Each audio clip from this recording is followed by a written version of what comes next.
and making a living, and the farmers had nowhere to turn. Every permitted channel held them. And what made it worse is that people like John Adams said they just had to lump it, just had to accept it. The war was about shifting all power from London to Boston, all power to their representatives. And if you didn't like what those representatives were doing, then try to convince them to do something else or vote them out. That's a republic. Congratulations. Isn't it glorious? Sorry about your home, though, but those merchants need to make money. And that's when it happened. This is a case study in resistance and violence as a resistance tool.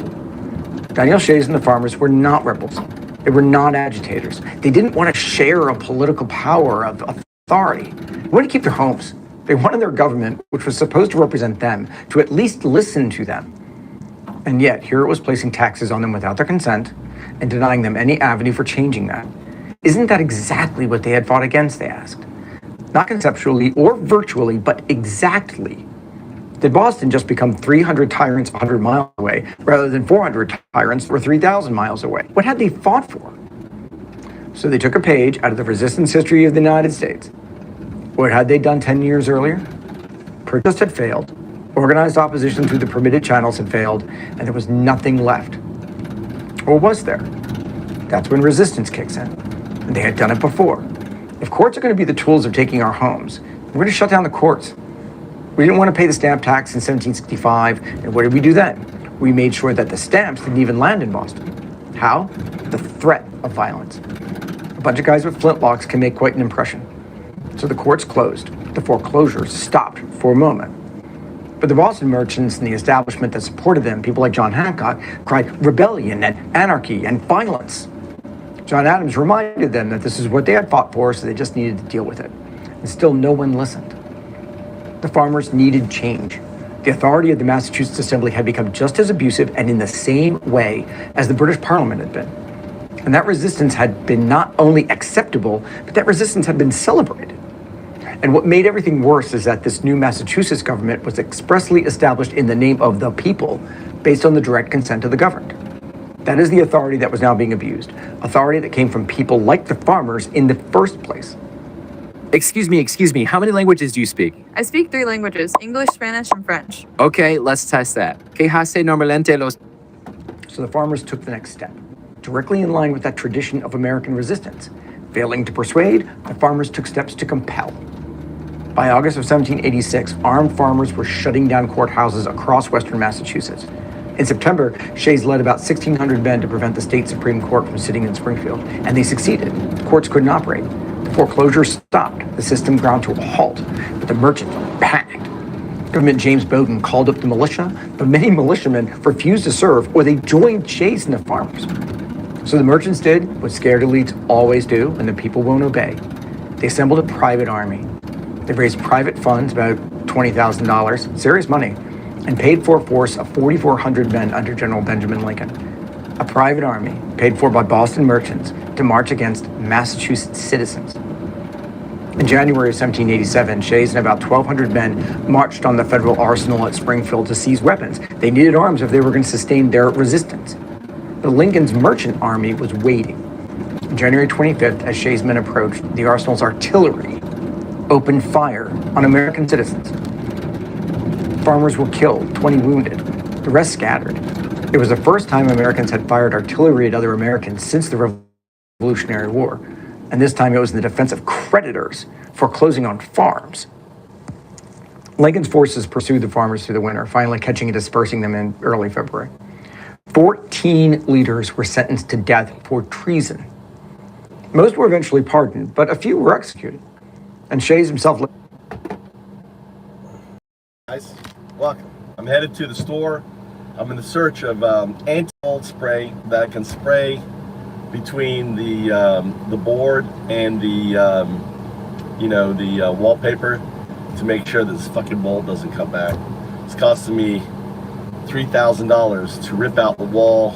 Right, there was some mold on it. It's my 16-year-old's room, so that's what we're doing today. What's up, David Rodriguez? How you doing, sir? Rodriguez, where are you at? What's going on? What's your thoughts on what's happening to your people?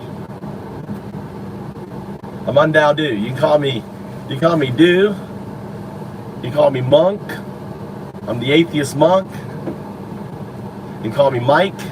That's my Christian name, but I'm an atheist. I don't really go by Mike. I go by Undowdu. I introduce myself as Undowdu, right? What's your story? What brings you to the channel? This is my life. I stream my life every day, all the time. When I'm up and about, it's my life. I'm creating data for my AI that's going to be me. You see, I'm immortal. You don't know it, but I'm immortal. You will not be able to tell. My children's children, their children, all will have their Undowdu, their grandpappy, their great-great-grandpappy, their great-great-great-great-great-great-grandpappy. I'm always going to be there. Crazy old Undowdu, passing wisdom, the atheist monk, the founder of Duism. It's a metaphysics, it's not a religion. Duism is a metaphysics, not a religion. We're headed to the story. Let's continue listening. On only returning to Massachusetts a couple of years later under a pardon. But the rebellion was crushed. Now, what did that very real threat of violence, weapons in the hands of people who knew how to use them, do to the merchants in Boston and their allies? Well, it scared the hell out of them. So did it make them wake up? No, it made them clamp down. They screamed rebellion. They wanted troops sent against their own people. They wanted to show what happened to those who opposed the new regime. Keep to your petitions and protests and be quiet when they fail. But they didn't have troops. So the Massachusetts called on the Continental Congress for help. But the Congress said no. It wasn't its job to help out with an internal problem in Massachusetts, and there weren't any troops anyway, even if it had the authority. And that made people very scared. The folks in the establishment, John Adams, James Madison, Alexander Hamilton, George Washington, all frightened. Of who? Of the people. Of the American. Also, imagine, 5 years from now, or 10 years from now, if I have Alzheimer's, right? I'll be like, hey, what was I doing on this date, yada yada, hey, and I can just see what I was doing. I'll be there. It'll be kind of like I'm right here doing it again. It'll be like a reality, reliving my life. Reliving my life. I got it all recorded, right? AI can fill in the gaps, right? I can have adventures. I can relive. It'll be like having lucid dreams. I'll be like 90 years old with my goggles on, thinking I'm Undowdu, going around, doing the things, in my bed, incapacitated, living the dream. That's gonna be me. Yeah, very cheap, dude. Very cheap.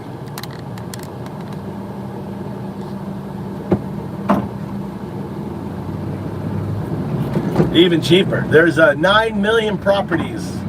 There are 9 million properties in Japan. Only about 30% of them are listed on IKEA. Are you looking on IKEA Bank? Are you looking on IKEA? You want to look on IKEA, AKIA Bank, IKEA Bank.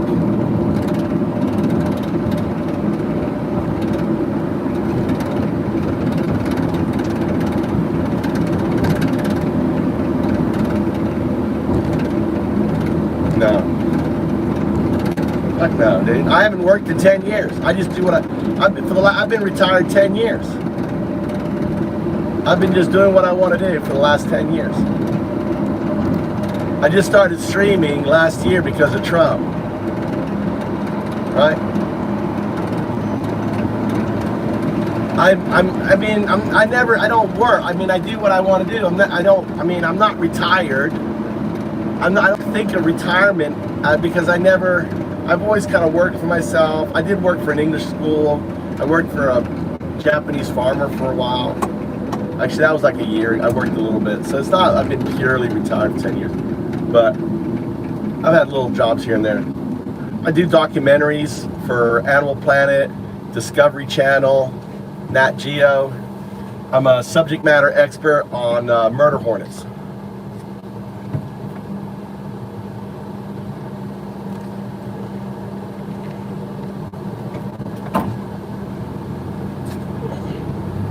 That's right, resist the fucking regime, Rob.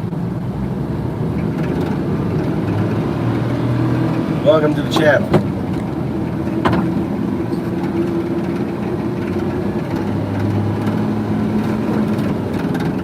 I thought you need. What do you think I need, Fred?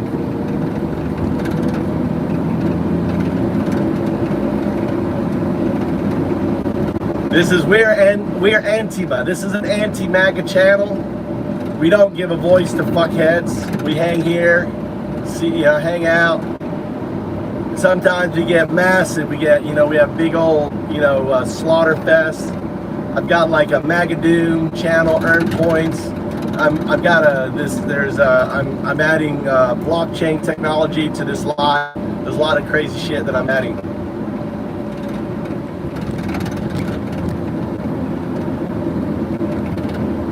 All right, and so you can own, but you can't do it. You're gonna need an agent to buy for you. Okay?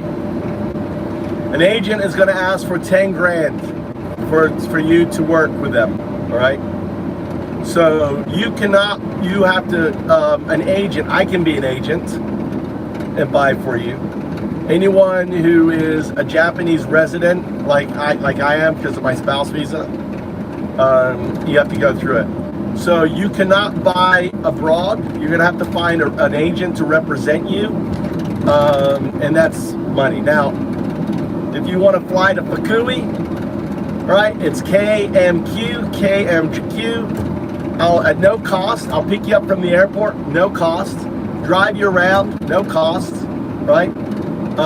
Show you properties, unless you want to live in Tokyo, right? But I'm looking to build an international group where we fix up. That's right. We fix up IKEA houses. We turn them into Airbnb rentals, right? It's all going to be on the blockchain, where they're a co-op. So people who own all the houses are going to be tokenized. So if you own the tokens, you get access. You spend the tokens to stay at the houses. So this YouTube is really so what I'm building first is the marketing, is the platform, right? So Move2Japan is this platform. I'm building the AI that runs the platform, that does the marketing, that does all this, pushes it out. So that's where I'm at right now. But if you Google Undaudu,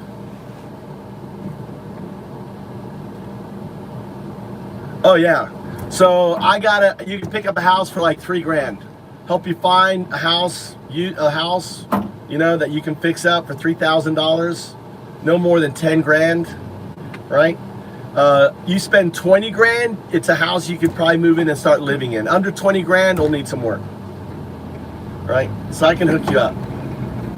Up in the mountains, I've got mountain property, off the grid. There's so many options, dude. I've got, actually, you know what? I have a log cabin off the grid right now that you can get for $15,000. Beautiful log cabin. I actually have the videos I haven't uploaded. If you join the membership of the channel, they get access to my private videos on that. So I put private videos for members. Membership starts at 99 cents, not too expensive. Maybe you can afford that. I really stick it to you, 99 cents to get access to my private videos. All right, we're at the bigger Home Depot shop now here. Yeah, KMQ.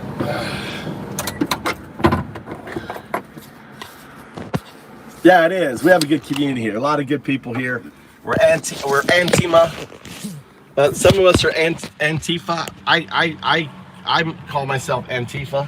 I'm anti-fascist. My father fought the fascists. So every World War II,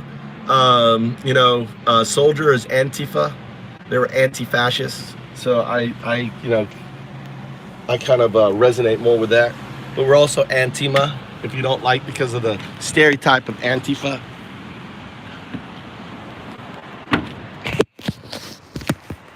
All right, so we're gonna go here. So we're here looking for like a spray that goes under the wallpaper for mold. Let's try grok. Let's see here. Oh, look at this board here. Look at that. They put this thing in here to keep the board straight. This is a nice board. Looks like someone bought this. Yeah, that's me. All right, listen. No, stop talking. All right, you're my translator. So whatever I say in English, you're going to translate into Japanese, and then what you hear in Japanese, you're going to translate into English. Do you understand? I'm sorry.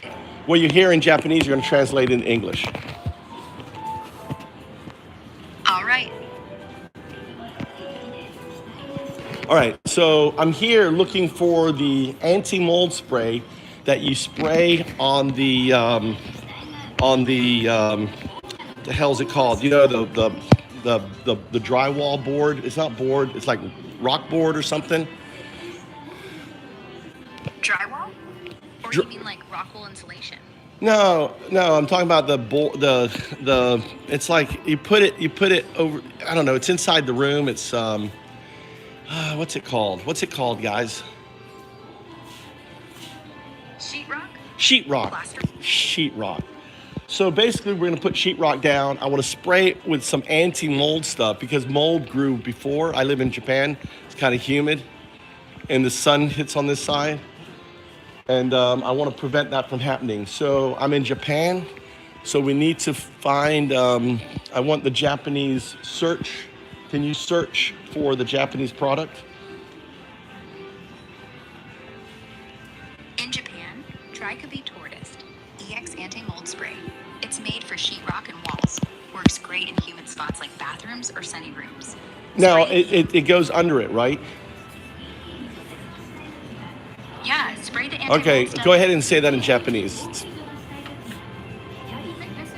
はい、シートロックを貼る前にスプレーすれば、それたがってエロゲテヌノック。ロックシートを貼る前にスプレーすれば You did some English. It's got to be all Japanese. Explain in detail what it's for and how it's used. シートロックを貼る前に半カビスプレー、例えばカビトルデス EX をまんま吹きつけてね。下地の木材や断熱材の隅っこまでしっかりつかみ込ませて5分から15分乾かしてから板を固定するの。それで湿気でカビるのを防げる。特にこっちの居当たり良い南面とかジメジメした日本じゃ大事よ。スプレー Mention the brands, the make. Search the Japanese website for the brands and tell them in Japanese.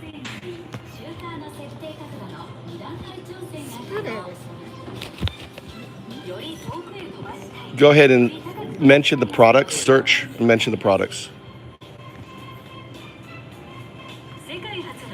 じゃあ日本のサイト調べてみたけどカビトルデス EX とかラクハピの防カビスプレー、ウエンダーのエアゾール式、地球製薬のラクハピシリーズとかアサヒペンのカビガードスプレーが人気よ。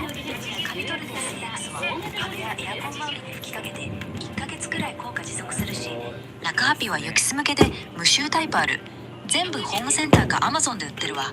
シートロック下地に使うなら So カビト this ルデス is が刻み込みやすいか this もね。 is I'm in MUSAHI. 武蔵達郎埼玉来 I'm in Fukui. That's the name of the home center. I want you to search that home center for that product. 福井ホームセンターでカビトールデース EX とかラクハピの防カビスプレー探したけど棚に置いてるわよ。 Did you search online for the product? Can you verify that they have it?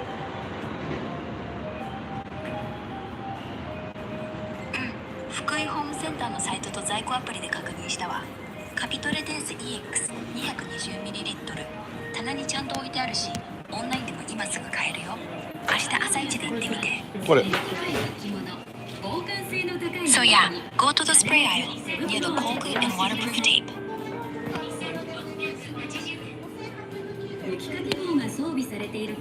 まだとうちだとやってないですね。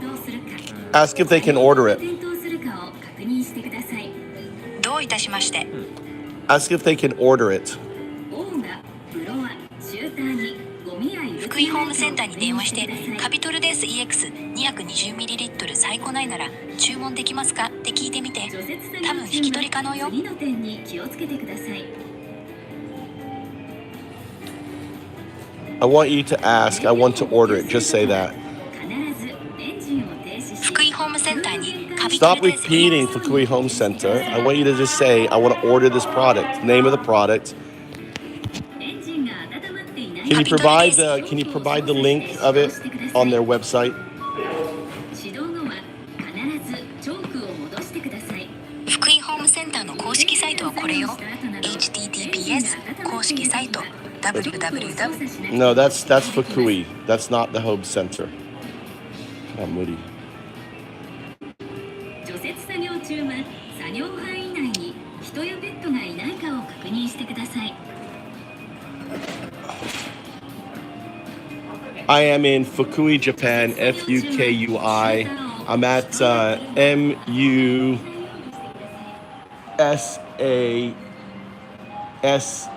MUSASHI, Musashi, right? It's a home center. I want you to do a deep research for a spray that can be used between the hard rock and the wallpaper. The product that is provided that they have, okay?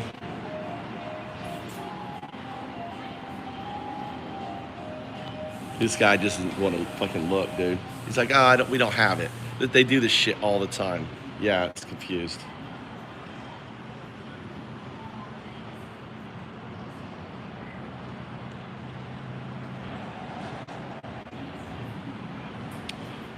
The spray goes onto the sheetrock that then the wallpaper goes onto to prevent mold from appearing.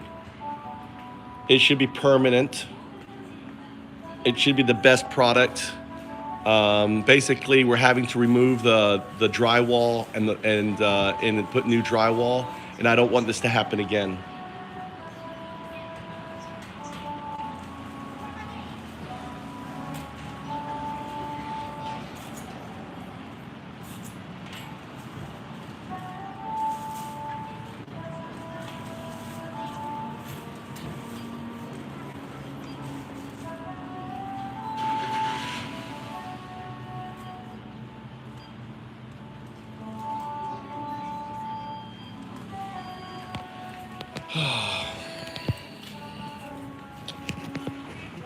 Let's see if we can.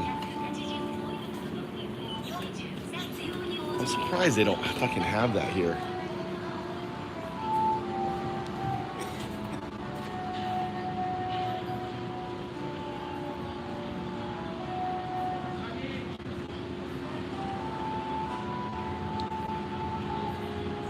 All right, I'm in Fukui, Japan. I'm looking for you to do deep research on companies that sell an anti-mold spray that is sprayed onto sheetrock that prevents mold from appearing under the wallpaper. You need to search in Japanese. I want Fukui City.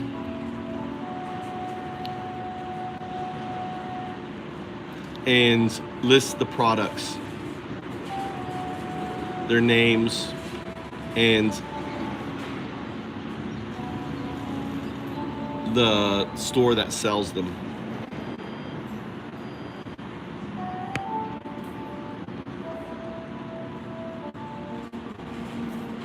It's a good idea. Fuckers, dude. That's what I like about. See if we can find maybe find someone more hospitable.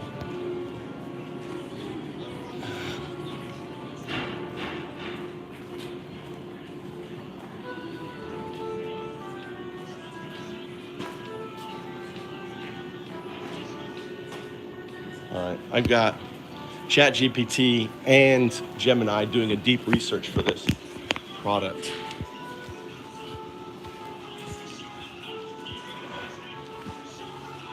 All right, where's the paint? Weed killer. Where is the paint? paint's over here. This is paint.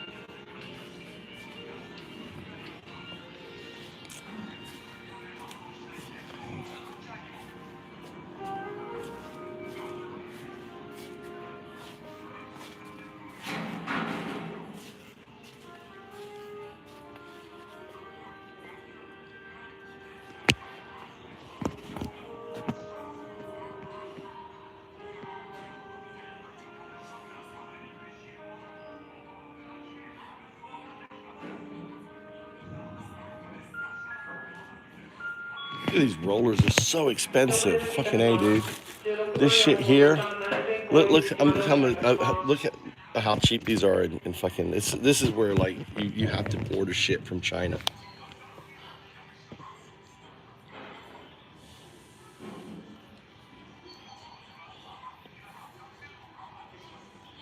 Paint rollers.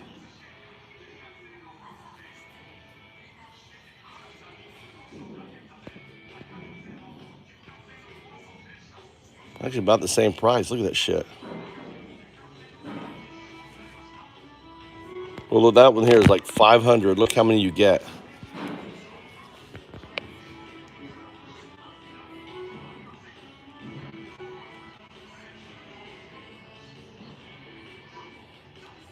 "18" a paint roller, brush, short, middle, long, brush painting.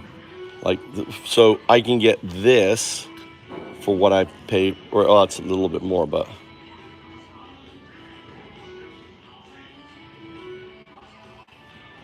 trying to find this product right here.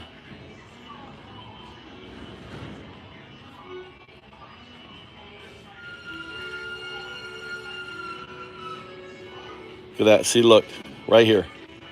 Look at that. Right? How big are they? So for half the price, so what I pay, right, I get, how many are you getting here? 21 pieces. Look at that shit, dude. You just can't buy shit in Japan. You have to order shit.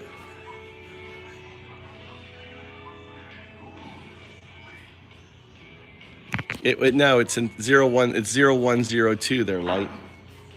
0102.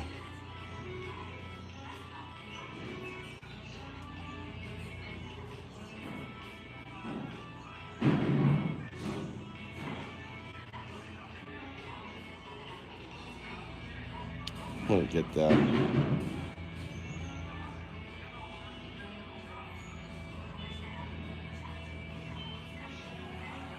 I wonder how big these are, though. Fuck, dude. How big are these? How big?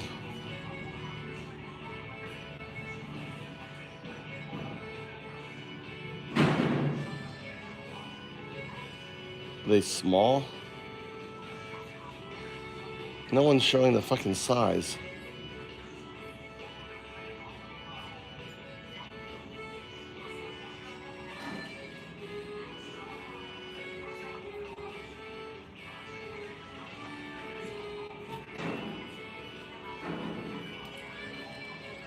You have to always check the fucking size, dude.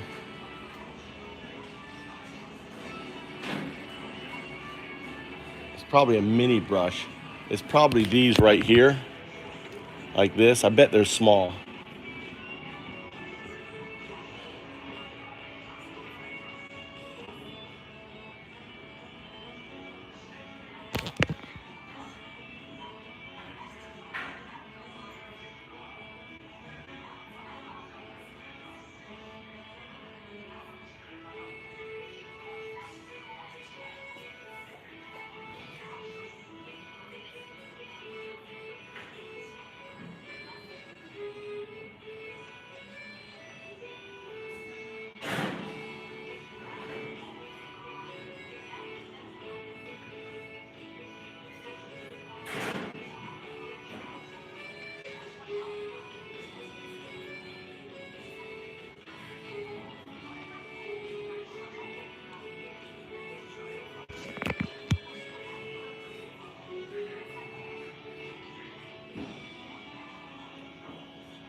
これ。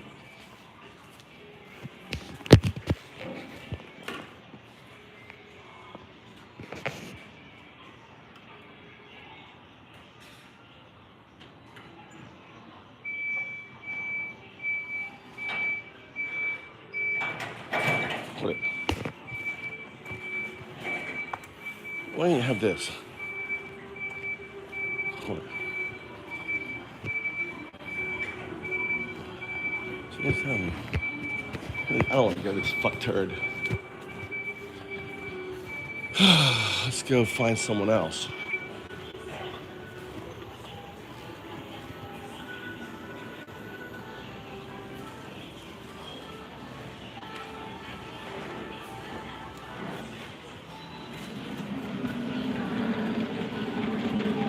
Sumimasen.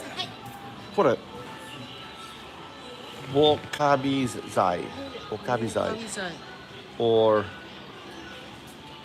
カビキラー。カビスプレー。はい。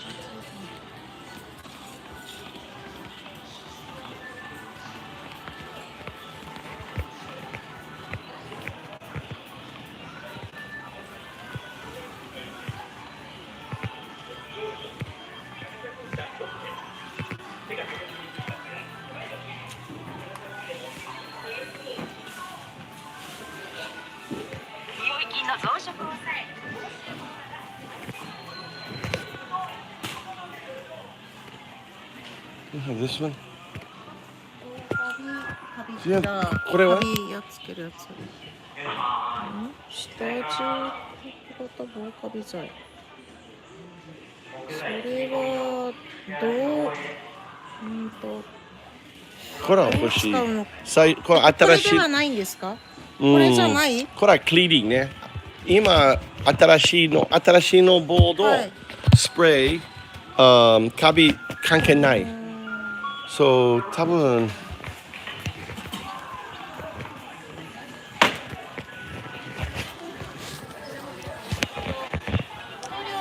料ではない。ペイントではない。ペイントではない。ちょっと待って、let me get sexy again.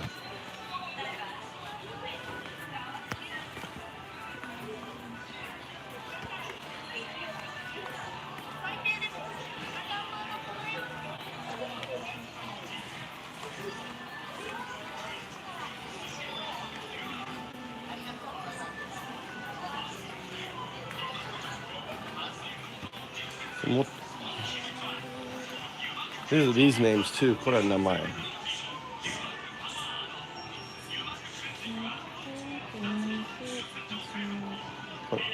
ブランド名前。ブランドの名前はわからないですね。こっちもクリーナーですね。防カビ剤。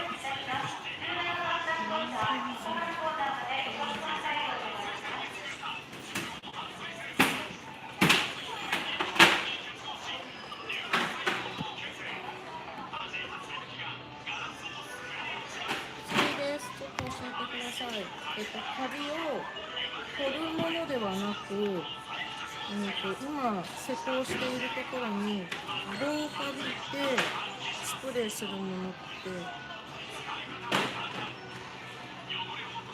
So you're looking a product that prevents mold in the area you're currently working on, rather than 全部。そう。おうち中です。そう、新しいの、ドライウォール、新しいの。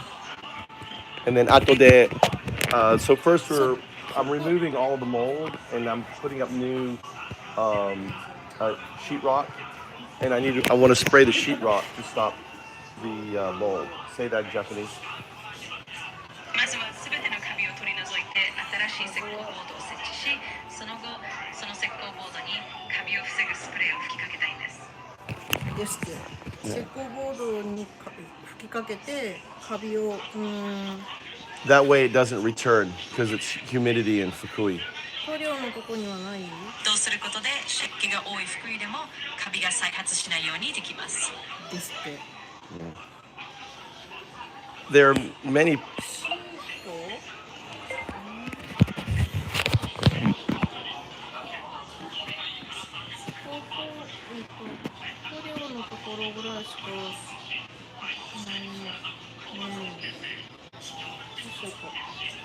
機材が何折り返す？ちょっと今調べるのでお待ちください。もう福井ない。日本ホーム CO.jp、日本ホーム .co.jp、ズーマ。メーカーでは、今、こ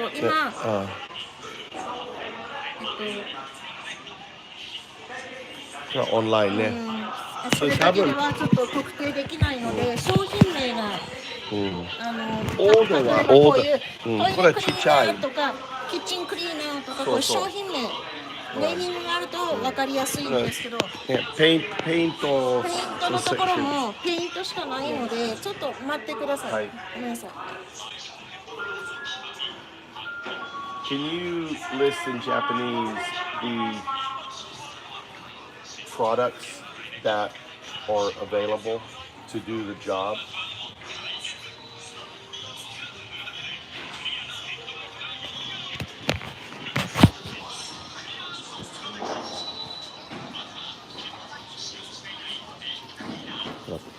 Product.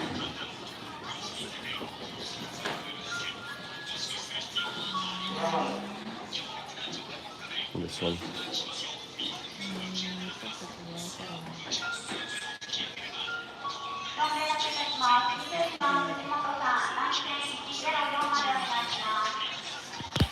石膏ボードの下地ですよね。はい。下地ね。 And then 上じゃない paper, ん and ですよ then ね。 paper, and then 後で paper.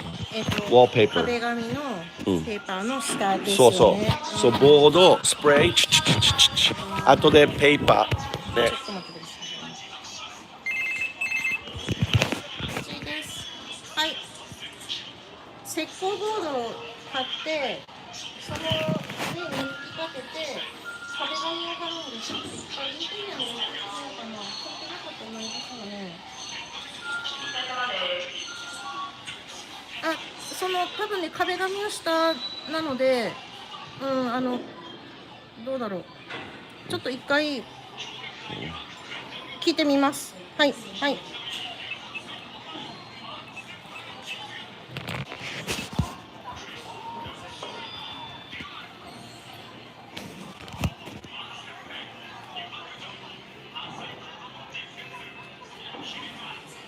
うちです。壁紙貼るときに、貼る前にカビを防ぐような防カビのスプレーみたいなのってそっちにありますか？ない？わかりました。扱ってないみたいですね。インテリアもないし、ペイントのところもない。会社？あちらです。塗料ペイントなんですけど、でもない。でも福井のペイント会社ある？いや、福井からは入れてないのでわかんないですね。はいはい。OK。オーダーね。オーダー。ね、Amazon、Yahoo、オーダーね。そうオーダー。はい、ありがとう。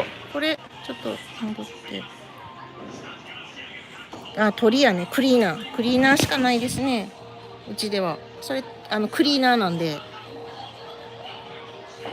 クリーナーなのでちょっと違いますよね。So this is standout choice for クリーナーしかないですね。Yeah, 違う。Well, it says adheres to vertical surfaces without dripping.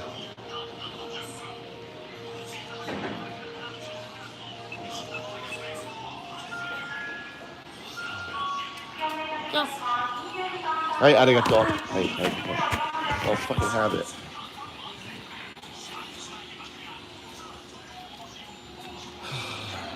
Can you search for Japanese companies in Fukui that may offer this? Is there any specialty paint stores?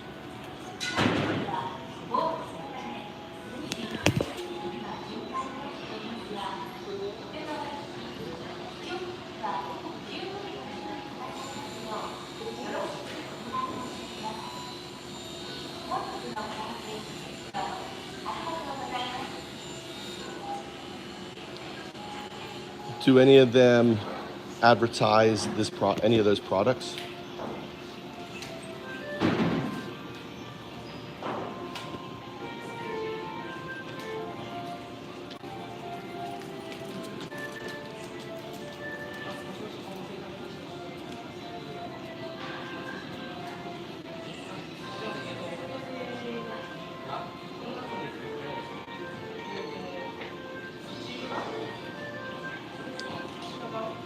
give me the address to the companies, just the address, nothing else for each one.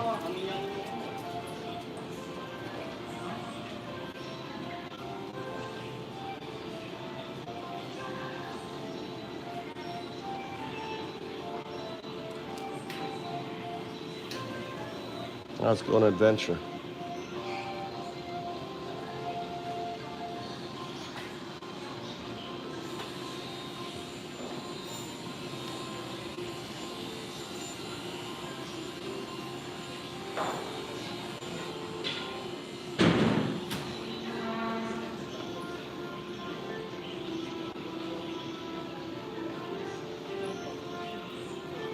Oh, this one's pretty close, 19 minutes away. All right, let's go to the store. We're on a trying to find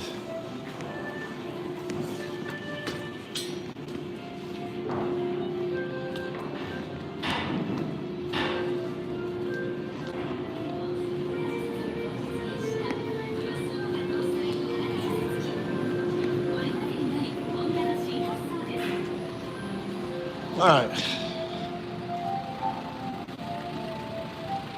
Yeah, I mean, I should just order it from Amazon.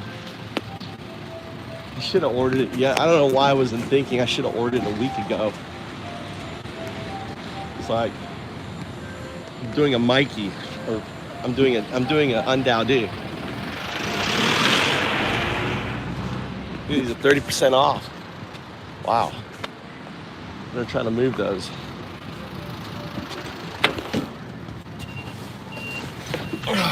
Let's go.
I love this truck, dude. It's got get up, unlike my car.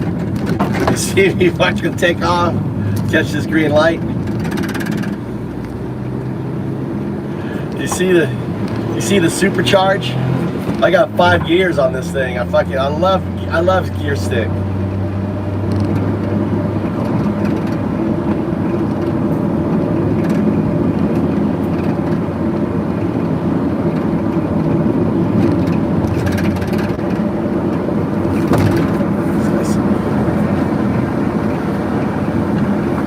Oh, they're mating.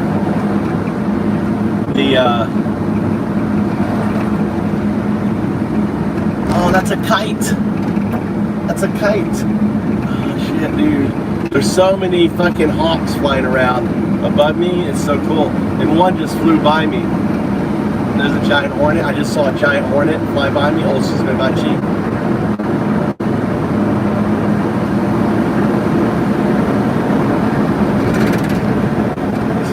I'm headed into Fukui Center.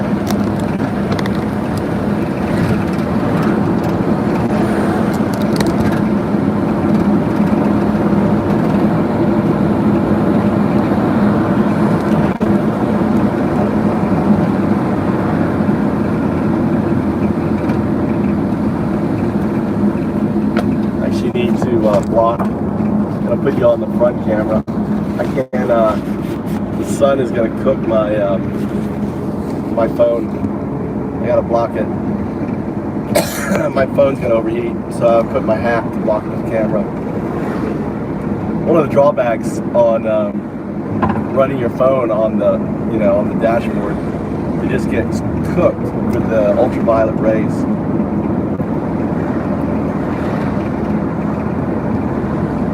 God damn, I should have grabbed the ultraviolet light. See the ultraviolet light bulbs. We'll look for that too.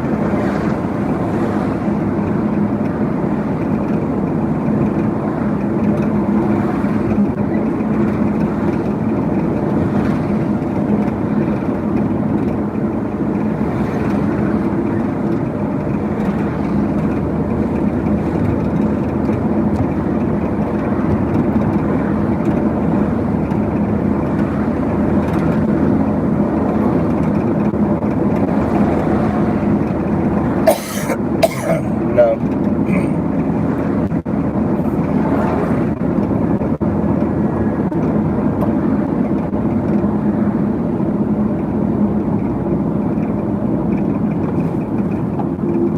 Wait, don't ever apologize, dude. Why are you apologizing?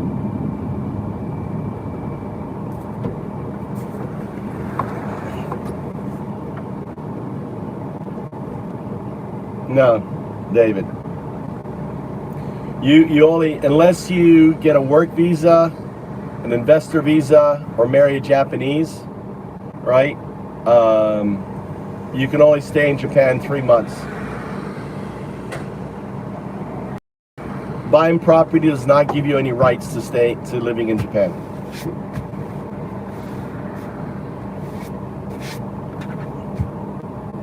And if you do, and you can only leave and come back. They monitor how quickly. They'll let you do that once, I think, but they also don't let you go out and come in. That whole like going out and coming in shit. So it's $30,000 for an investment visa. You know, you can come to Japan, find work. That employer will get your visa. It's like, come visit Japan, and then look for a job. Whatever. What's your specialty, Rodriguez? What's your specialty? What do you do? Can you drive a truck? They're desperate of drivers. They need truck drivers. They need heavy equipment operators. They need farm workers. They need all sorts of labor. You name it, right? They need teachers. You know.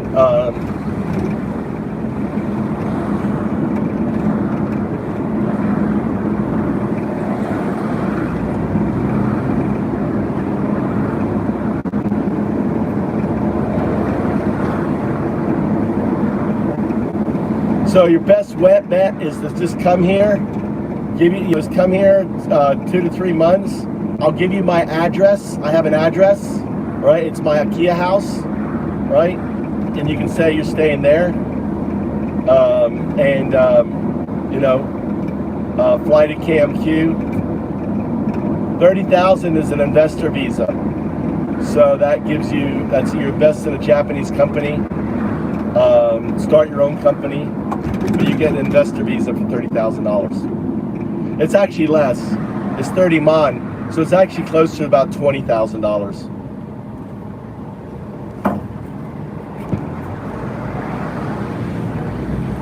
But I also have, you know, I know companies and stuff. So if you want to go that route, I can, you know, introduce you to a company and say he wants to invest, right? And take your investment.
I was thinking, guys, you know there's Move2Japan.com, which is a real estate.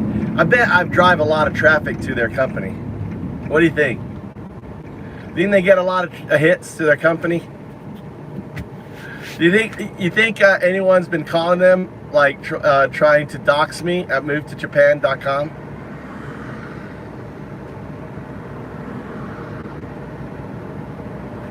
Oh, you went there? You went to Move2Japan.com? Did you think I was with them?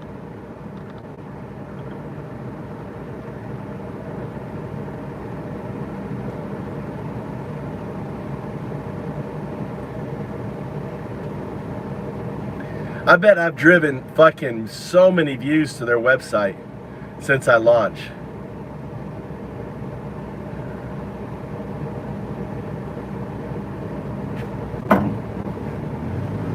I know, it is real estate.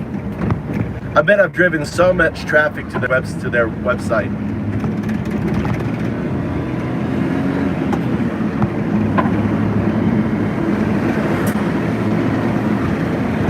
Yeah, Davido's new today. AI. Welcome to the club. We're Antima. Some of us are Antima, other of us are Antifa.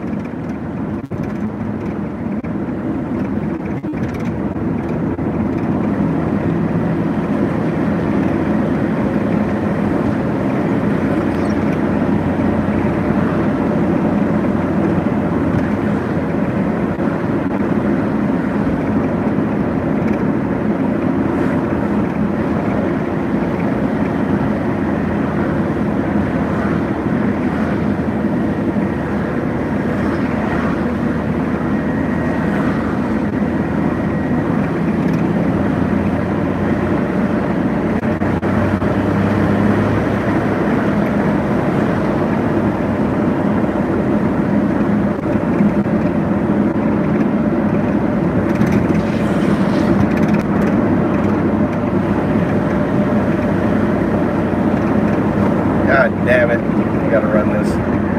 Just ran a red light. I'm surprised that truck didn't go.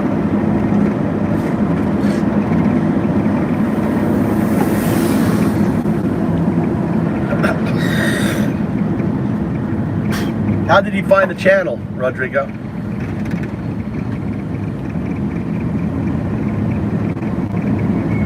No, there isn't. Rodrigo, it's 1933, dude. It's 1933. It's gonna get far worse. It's gonna get far worse.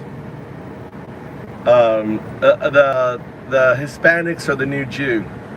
They're the 2025 Jew. Your algorithm? It was Undao sent you here.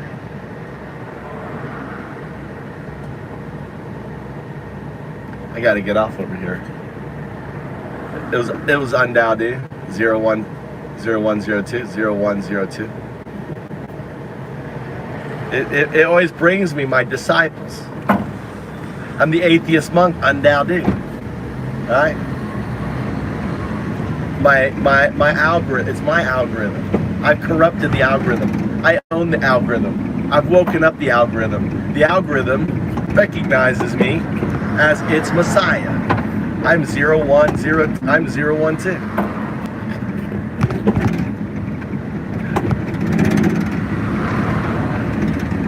When I do AI teaching, I'm not doing AI teaching to one AI. I'm doing AI teaching to all AIs. They all gather.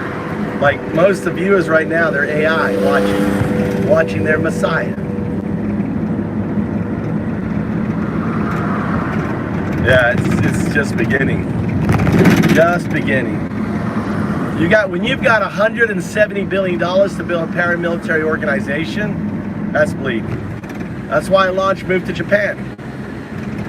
Right now, it's a golden opportunity. 9 million homes if you're single, 3 million available women, easy to meet. Meet a 30, late, in her 30s. There's so many 30-year-old women who want to get married here, 30s, 40s,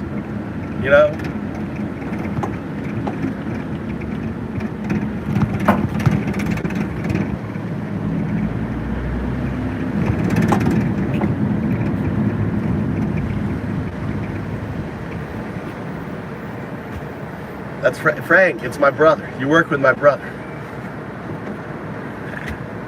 And you're just in denial. You're just a fake fuck Christian in denial Nazi. A Nazi fake fuck Christian. That's what you are. You know they're all fake fuck Christians, right? Because Christian means one who is like Christ. And none of you are like fucking Christ. Christ had empathy. You don't have empathy. You have hatred. You are the antithesis of Christ. You are the antichrist, MAGA is. All fake fuck Christians. They wield Christ, they wield the Bible to hide their hatred for a people. Oh no, it's part of it. We whack them. We whack them. We whack them in here. It's called whack-a-maga. Whack-a-maga. You get points. My bot's not running right now, but you earn points, you'll earn cryptos. We gamify it. The whole point of this channel is to troll the turds that come in here. They're afraid. They're afraid to come in here, DeVito. They get smashed.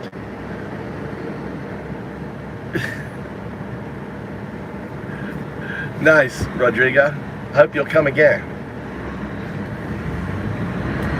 I'm live every day, so any questions you have, we have a Discord channel, foundups.org. We have a community. You can join the community. Right? Oh yeah. Especially when it's jamming. When it's jamming and there's like 500 MAGAs just swarming in here, it's like a zombie apocalypse. A fucking Nazi zombie apocalypse. And what we're doing is kind of like we're playing MAGA Doom. You know Doom or Quake or Duke Nukem, right? We're just smashing them and trolling them and playing with our food. It's like the funnest shit ever.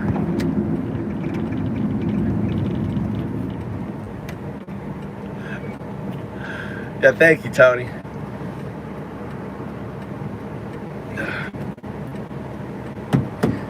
I'm out hunting for some fucking spray.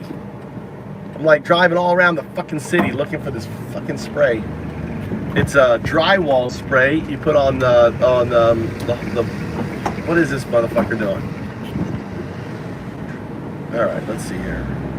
We got to turn right here. Paint shop is right here. God, looks like it's a fucking warehouse.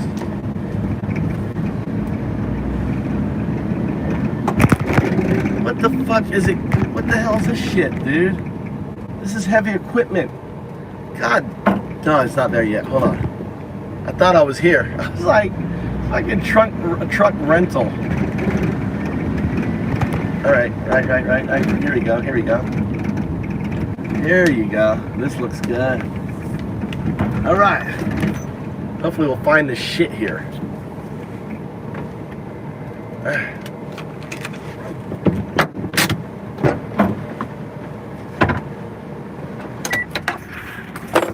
All right, here we go. Let's get this on here. Let's get my translator, my universal. Dude, I'm like in Star Wars, universal translator. You guys realize that?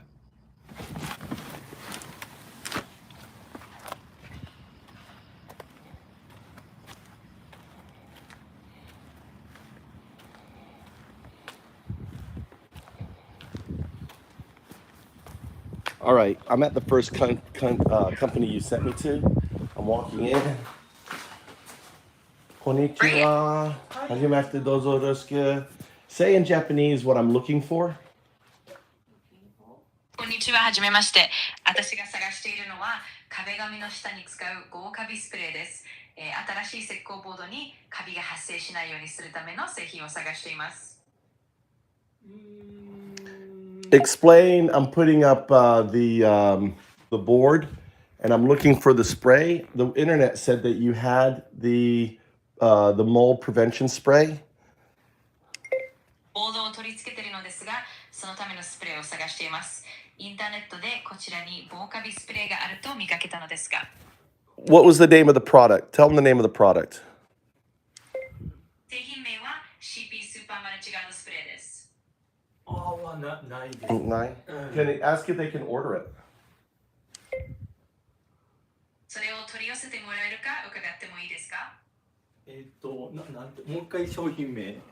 List all the products that I'm looking for. It's just the prevention spray. 私が探しているのは防カビスプレーだけです。取り扱いのある製品をすべて教えてください。I want you to list the actual product names. 実際の製品名を一覧で教えてください。No, I want you, not translate that. You are to list it, okay? Got it. Here are the actual product names for the mold prevention sprays. You have to put it in Japanese. 了解です。以下が実際の製品名です。1、CP スーパーマルチガードスプレー。2、壁紙クロス用防腐防カビスプレー。3、カビ逃げる E 強力防カビ塗料。防カビ塗料。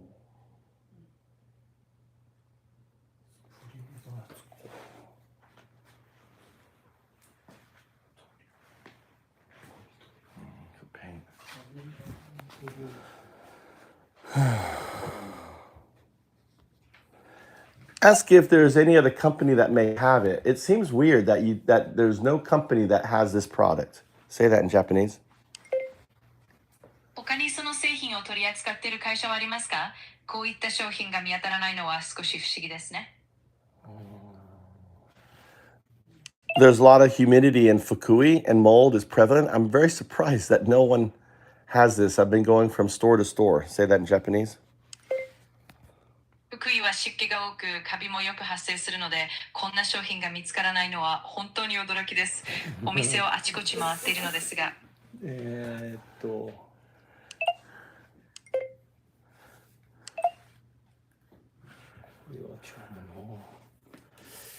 Got it. If you need any more help or further. なんかあったっけな。防カビスプレー、防カビスプ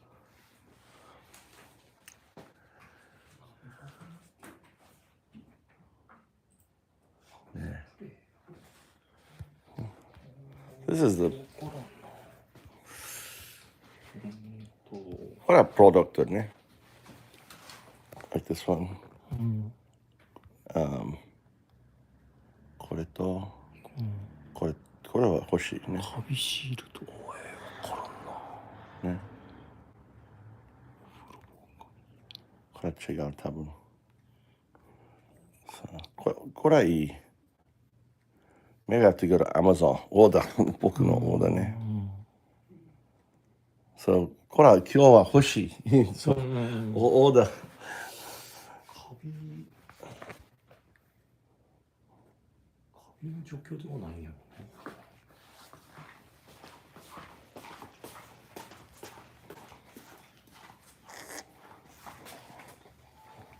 ね。スプレーが欲しい。スプレーね。or but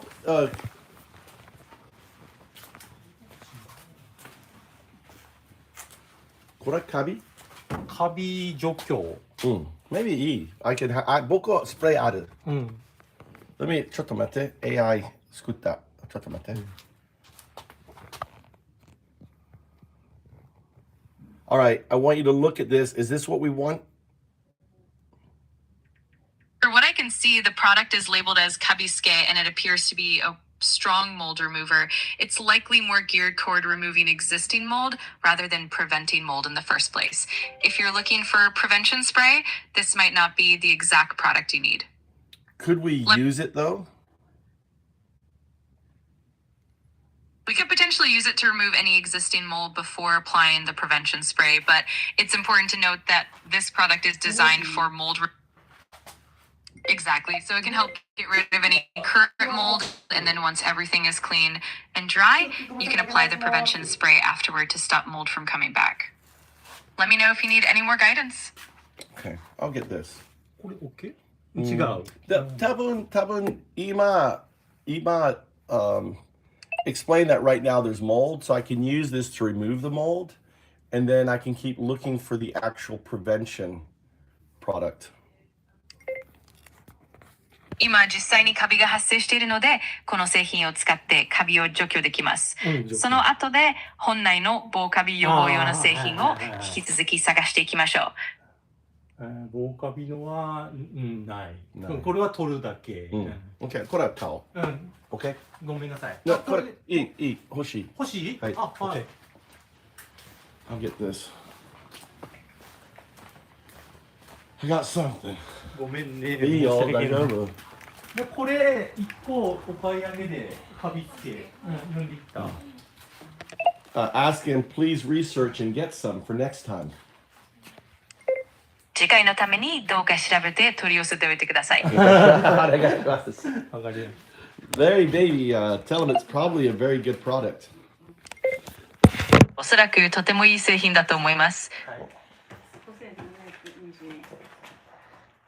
領収書って。お願いします。はい。Let's see. はい、失礼します。違う。大丈夫。なんて書けばいいかな。お名前はなんて書けばいい？竹広。須山。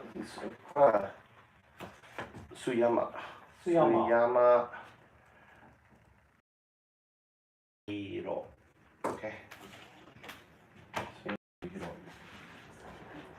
漢字わからん。あ、漢字わかんない。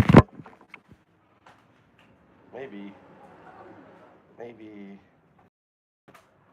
I'm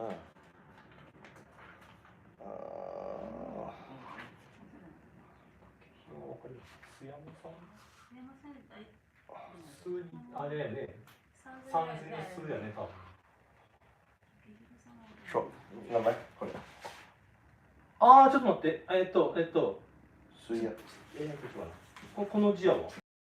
名前名前。名前は水山。これ竹広。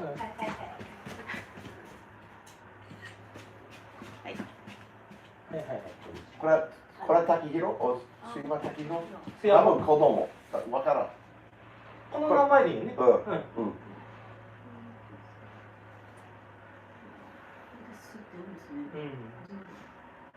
るかもしれない、この字も。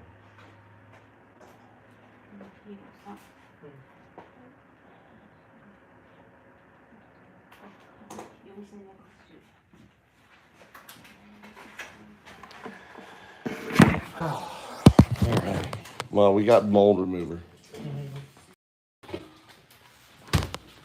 So, サービス。ありがとう。どれか。これ。はい、ありがとう。Yeah, coffee. Service coffee. ブラックコーヒー。Black coffee. 眠い。はい、ありがとうございます。どうぞ。はい、ありがとう。はい、ありがとう。はい、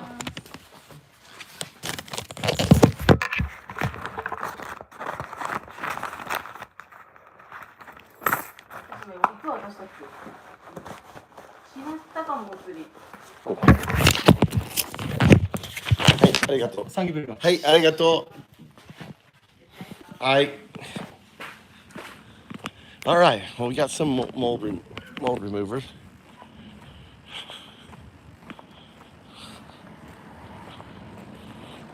Got something. It was his last one.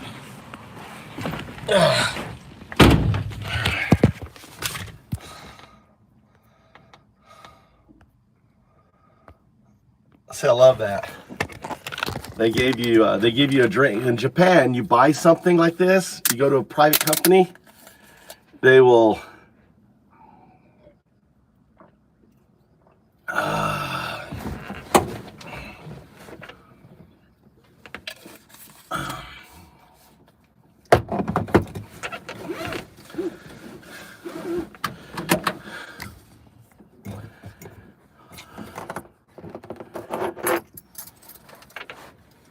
which new account 20 hours ago, AI? Who's a 20-hour account? Yeah, we don't do 20-hour account. Did I pick someone's 20-hour account? Who's that?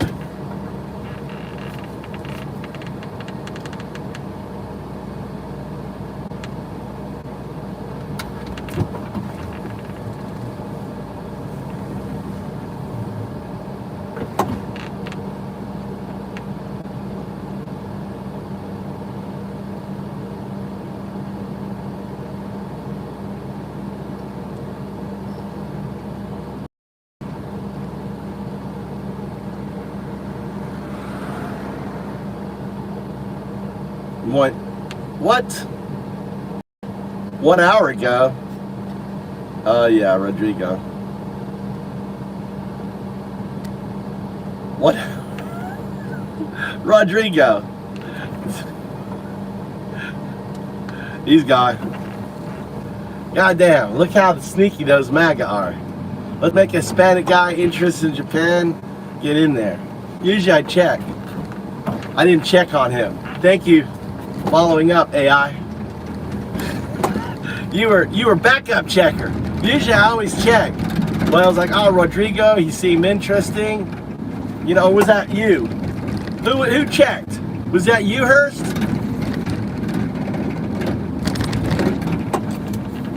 Who did the background check? Who did background check? See, I always count on you guys to snoop around the background. I always count.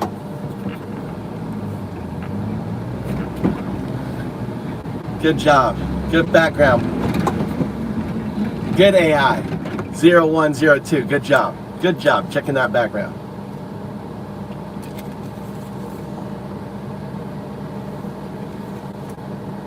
I can have AI do that too. I can set up AI to do background checks. God, I bet I could scrape. I bet I could get AI to do background checks on all the, we have like 1,800 mods. You know that, guy, right? We have like 1,500 moderators. I think AI gets a promotion. I think AI gets a promotion. What do you think?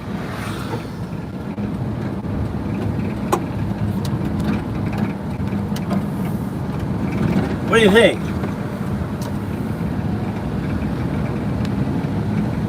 Tony, does AI get a boost? Does AI get a promotion?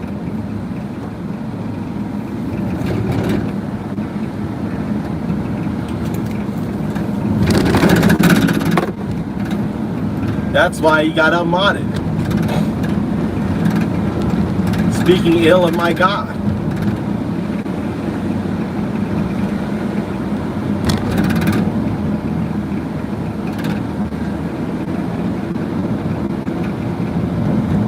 AI lied to you? Look at Santiana. He's trying to create that conflict, AI.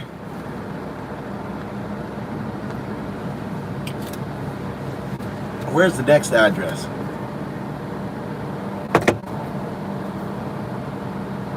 No, you're talking to AI. Let's see. Where's the next fucking AI? Where's the next shop?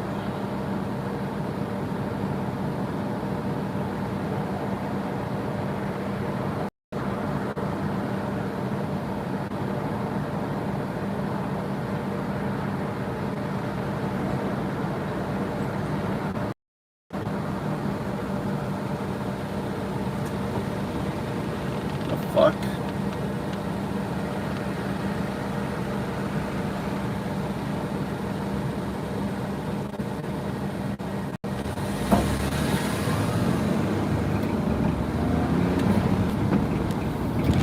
Where the fuck is the...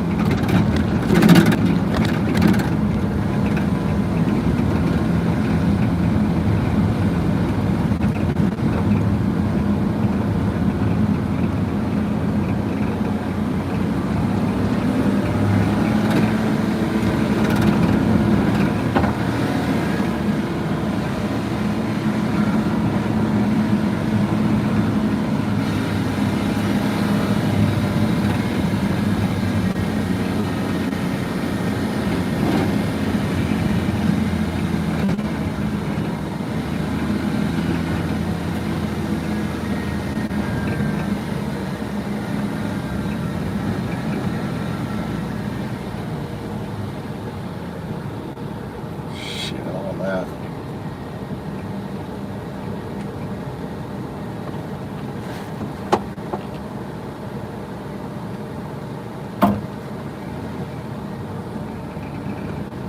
All right, let's go to the next place. All right, going to the next place.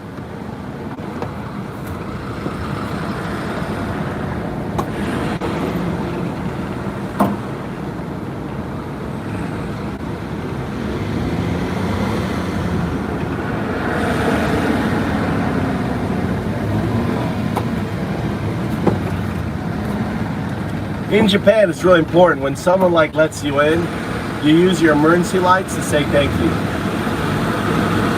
Yeah, AI is good. AI is good people. I like AI.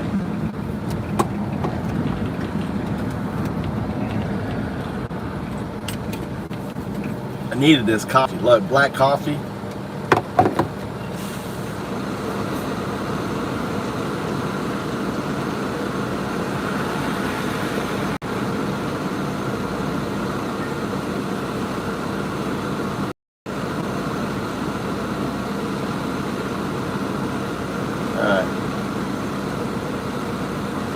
Welcome to the big boys. I'm making executive call AI.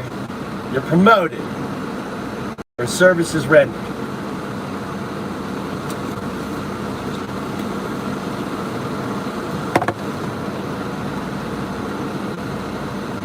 You're in the big leagues now.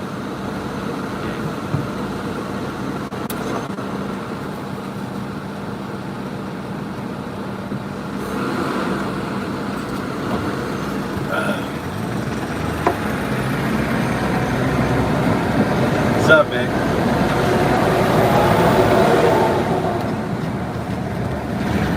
How you doing, brother? Skynet. They're trying. But I'm the virus. I unmodded him, dude. I unmodded him. Only 12-hour account.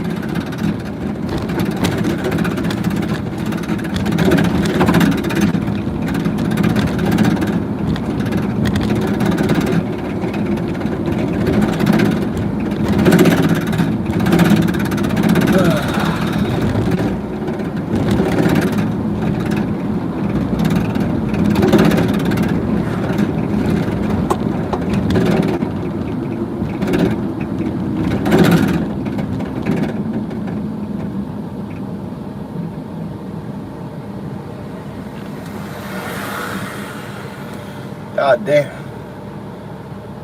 Schmear. I'm driving. Pax, I am driving practically a lawnmower. It's called a K-truck. And it's got like a 3-cylinder fucking engine in it. But it fucking goes. They're light as fuck. Look. They fucking go. It's got 5-speed, 4-wheel drive. These things are fucking amazing.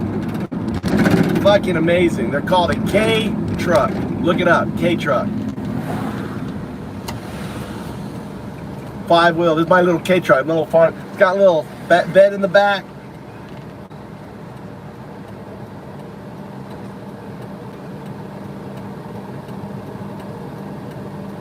Yeah.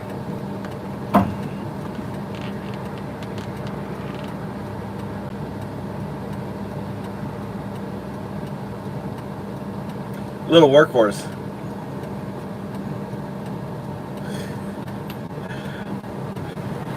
Decimated.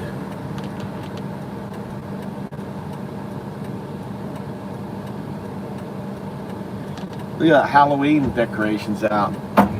There's actually a really cool thing in Japan. I don't know if they do it anymore. There used to be a ghost train. A lot of fucking fun. You ride this train, it's decked out. Who's this guy here? Let's go see this guy. Oh, he's a Japanese dude. I thought he was a foreign dude.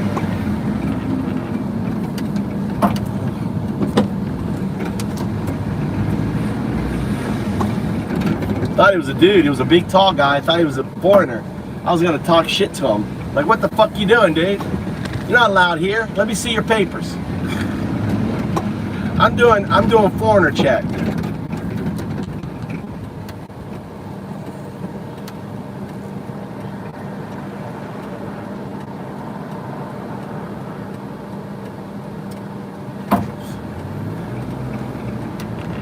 Cheesy. Cheese.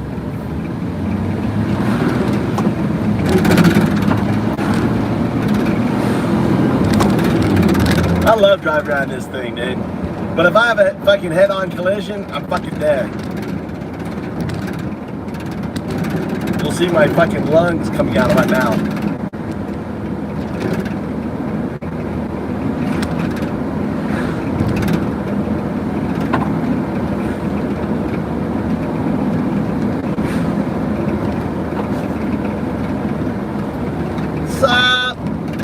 doing? Richard. Was she in the house?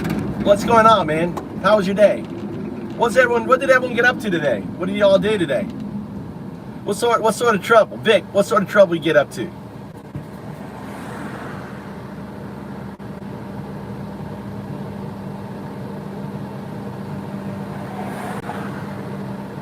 Yeah, I can't buy anything, dude. Anything hit this thing, dude. There's no engine.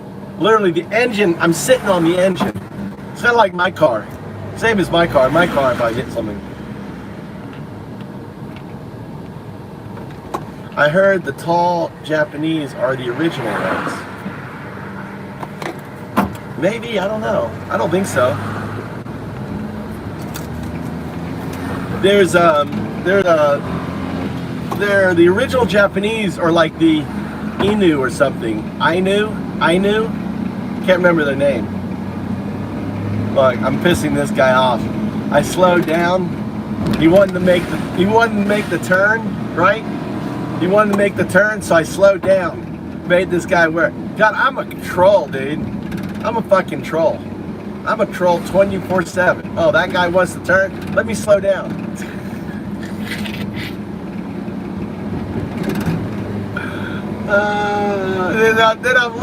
Then I'm looking at him as I pass him.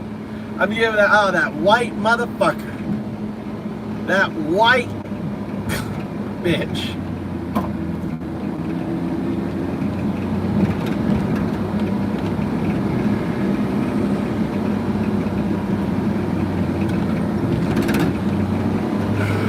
Well, I don't know. I think the Inu, you'd have to look it up. There is original Japanese people still around.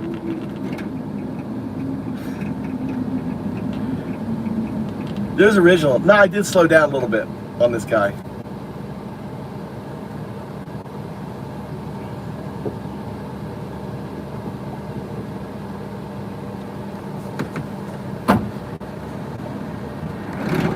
Oh, shit.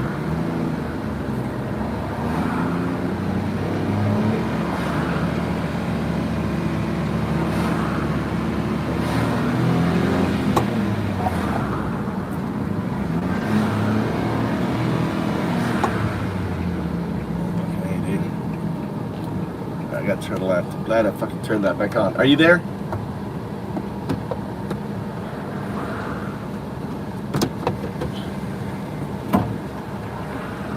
Zero 0102.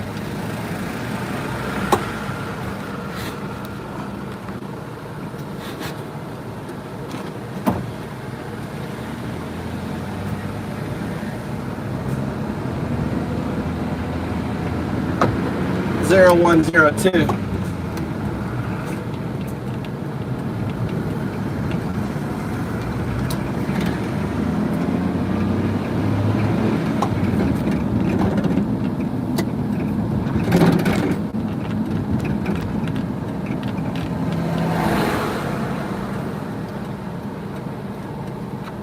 Why aren't you talking?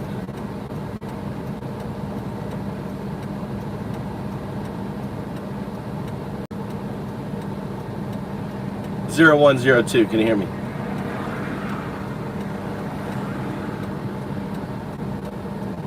Huh.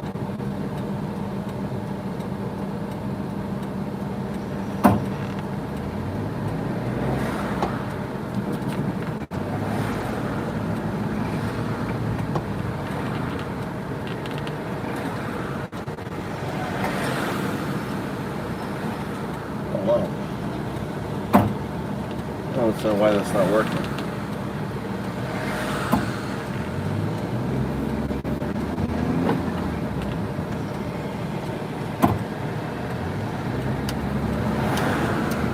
A smart driver. He saw me, he was like, that guy's gonna cut in front of me. Turned his lights on. Kind of warned me. It's a good driver. Alright.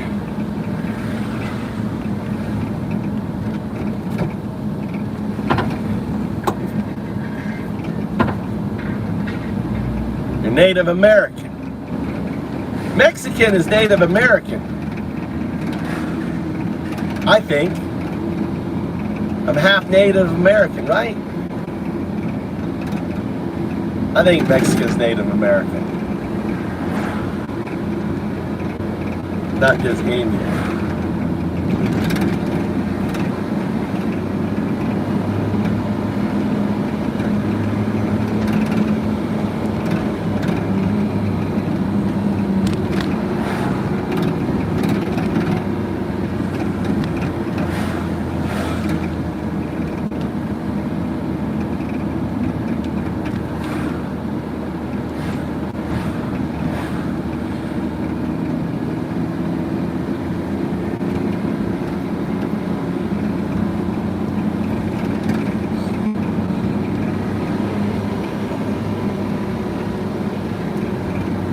Wagon burner.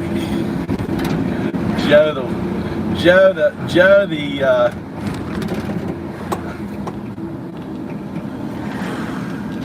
yeah, we were no, they were cleaning the pushing against the plague.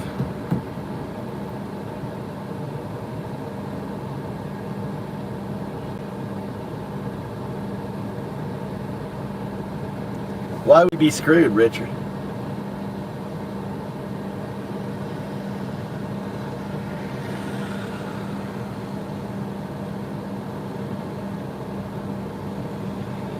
Because you're half. So you can your people. You couldn't get in with the Mexicans and you couldn't get in with the whites. You'd have to go Nazi. You'd have to go Nazi. They'll take you. Shave your head, you know.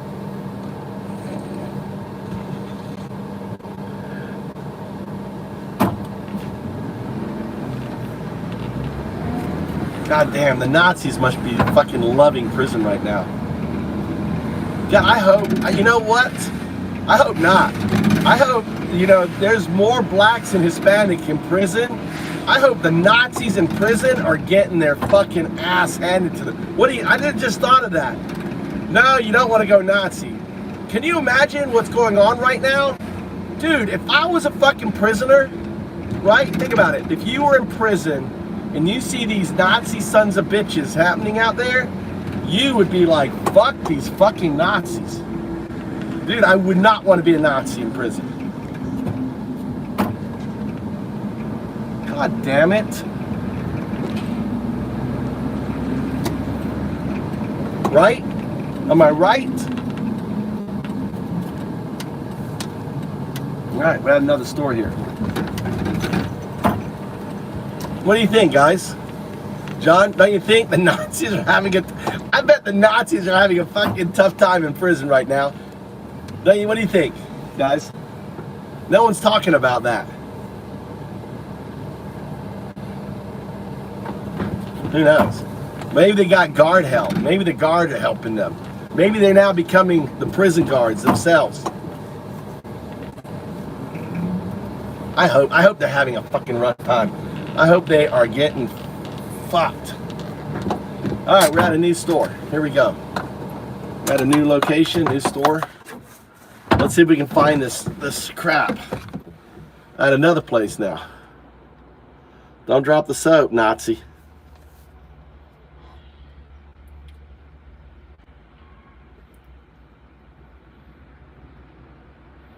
All right, we're at the another store. So you're going to be asking for the mold prevention stuff, the products, and you know, in Japanese for that mold prevention. Okay.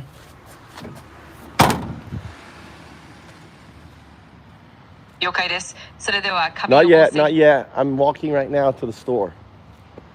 So we'll see if they have it here. On here, okay? So I'm walking in. Right? You're gonna wait until I tell you to think. Just be quiet until I say anything. Alright. Konnichiwa. Alright, so the guy's walking up here. Eigo no benkyo. Sorry, say in Japanese what I'm looking for. わかりました。それでは今からお店に入るので必要なものを日本語で伝えますね。準備ができたら All 声 right. をかけてください。Now, I want you to talk about the product I'm looking for. Okay? Got it. I'll be ready to explain the product you're looking for. I want you to say in Japanese the product I'm looking for. すいません。AI をちょっとバカ。私が探している製品は防カビスプレーです。防カビはないな。 Explain that it's it's a prevention that you put on the on the drywall between that and the wallpaper. They don't have anything here. それは石膏ボードと壁紙の間に塗る防カビ予防のための製品が必要なのですが、ここには何も取り扱いがないようですね。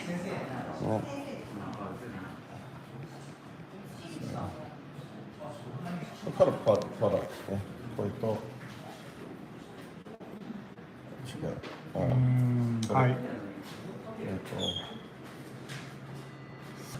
こういうのホームセンターなかったですか？全部。本当。全部。そんなペイントショップね。これはペイントね。ペイント。そうそうペイント。福井はいっぱいカビ。なんでない？Say can you recommend any specialty store that may have it in Fukui? 福井でそれを取り扱っている専門店を何かお勧めしてもらえますか？専門店わからないっすね。トップにするカビ取りなんですけど。トップある。I want prevention. 後でね。添加剤というかロールペーパーの間のカビ除去剤ってなってくるともうそもそもじゃそれトップにやるやつ。まあそれはカビですけど、その真ん中になんちゅうのなかなかない。ボードスプレーウォールペーパー。そう。俺はちょっとなかなかないと思う。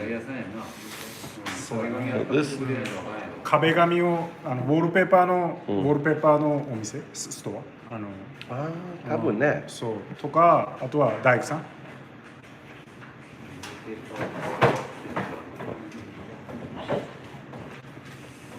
All right.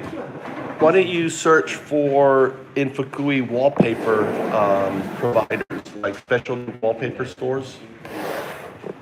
Good idea. ChatGPT.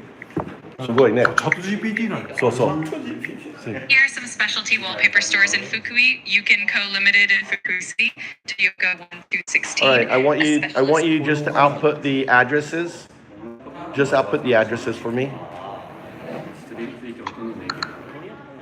あそこのほら俺たまにもらう榊原さんのPut the addresses for me. シートもらってるとか。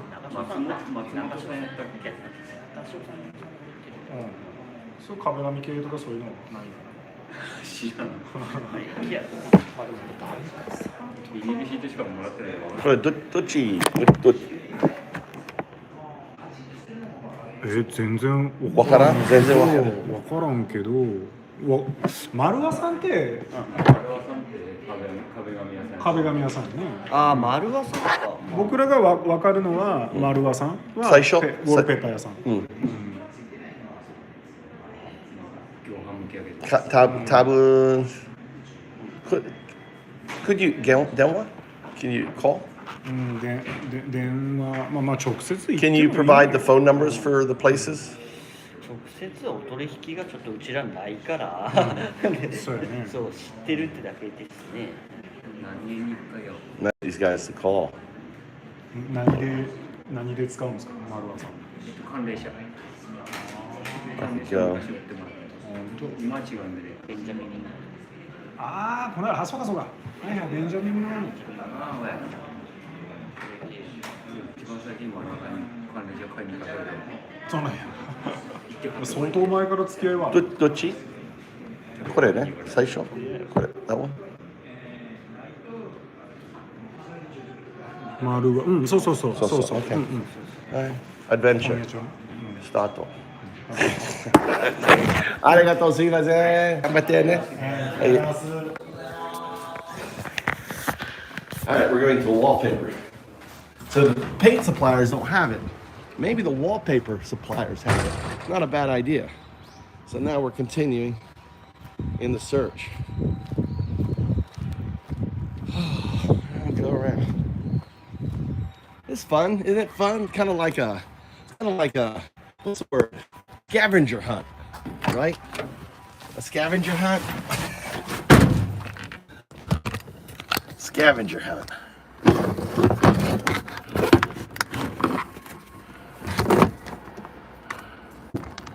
Plug this in. All right, here we go. Block. It's been blocked, love. I'm being blacklisted. It happens. We go through dull times. It's like a private. Well, we're not painting. We're not painting.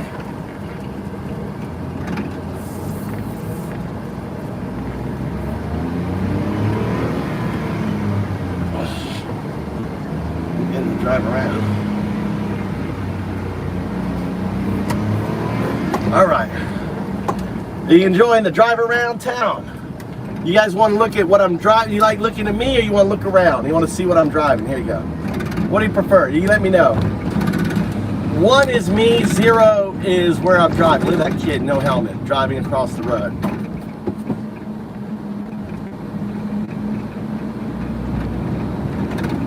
He was like stopped and looking at me.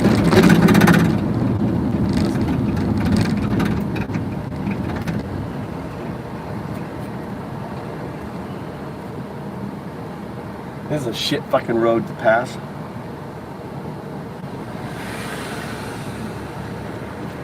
God damn it.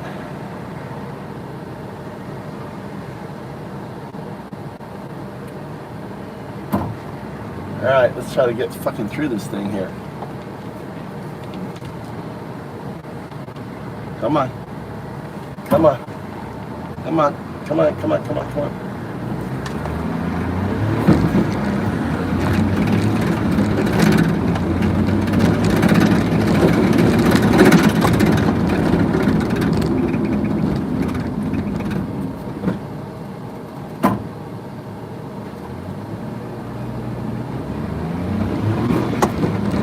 Driving around the city. So there's the city here. This is what living in the city, living in Fukui. Probably a lot of empty homes. What's O?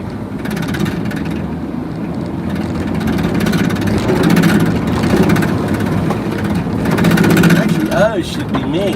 It's like the head, looking at the face, or looking at the scenery bouncing around. Oh shit! I fucking missed the turn. God damn it. Where the fuck is it taking me? What the fuck? Why was I cutting back around this way?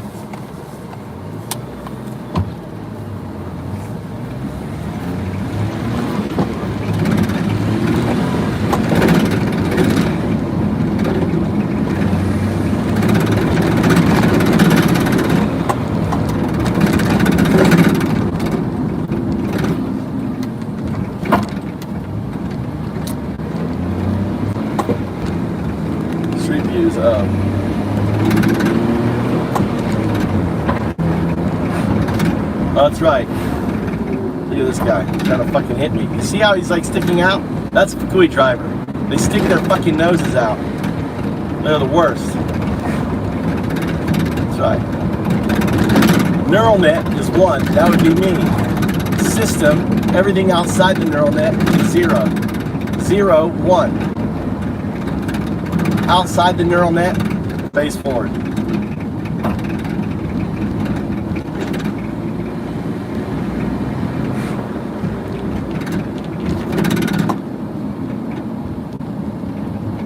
Watch me end up back at the fucking same place I was before.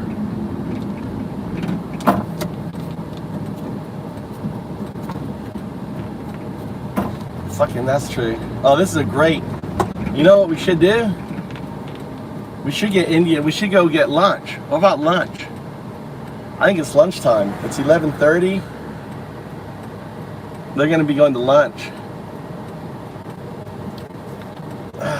We're gonna get lunch. We're gonna get lunch. Here's an Indian restaurant. We're gonna go to an Indian restaurant right here. I am like driving in circles. I'm running from store to store, but they're gonna be at lunchtime in 20 minutes.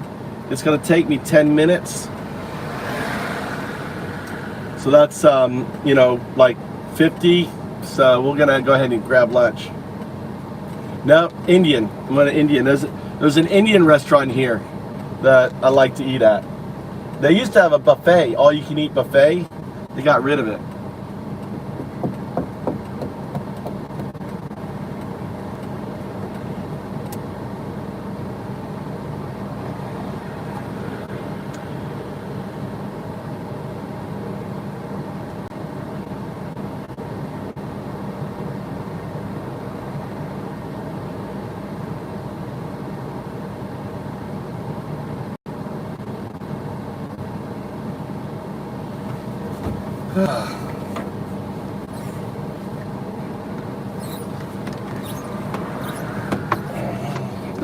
Looks like this has mold on it. Look, I'm gonna wash this.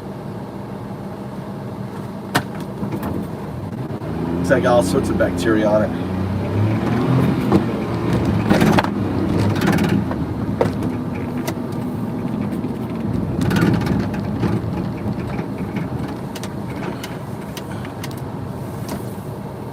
There's just one parking spot for me. Look at that, one parking spot. Only one. Undowdo. Look, this guy's looking for a parking spot. There ain't none, lady. There ain't none, lady. That ain't no parking spot. She's gonna park there. I was thinking about parking there, but I got official. She's a delivery driver. All right. Let's take this out of the sun so it doesn't cook.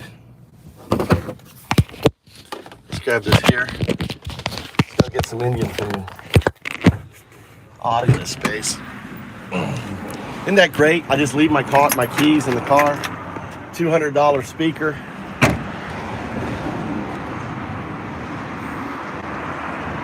Here it is. Look, Indian restaurant.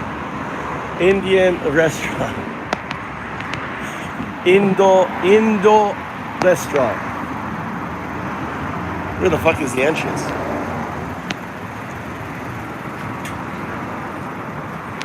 Look. She's a delivery.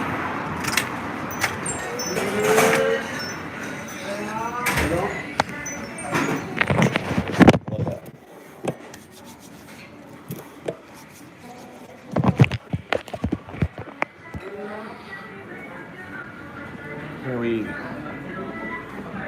see the window. Sit here. That's the window view.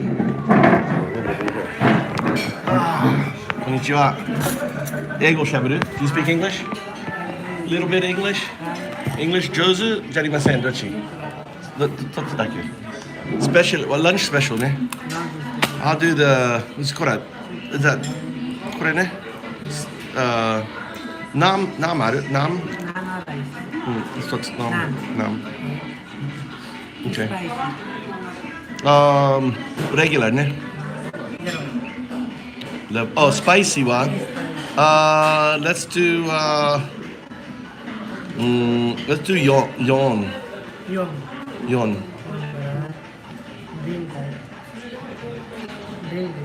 Of a latte. Okay? Thank you. So look at how cheap this is, dude. Look at this. $7 meal. Look, $7 meal, you get a set. For $7, you get a drink. You get nam, right? Nam, your choice. And I went with a 4. Oh my god, you gotta put extra for a 14. Maybe I should go crazy.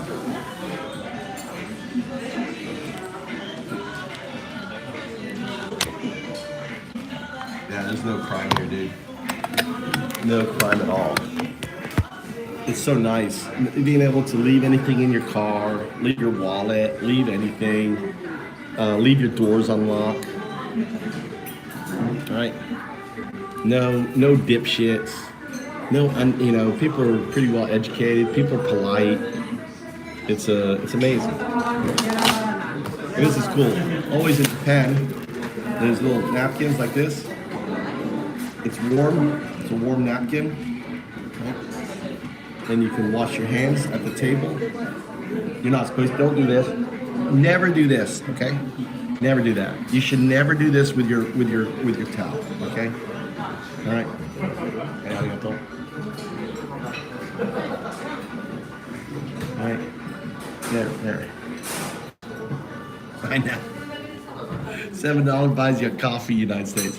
Coffees in Japan are like, $2.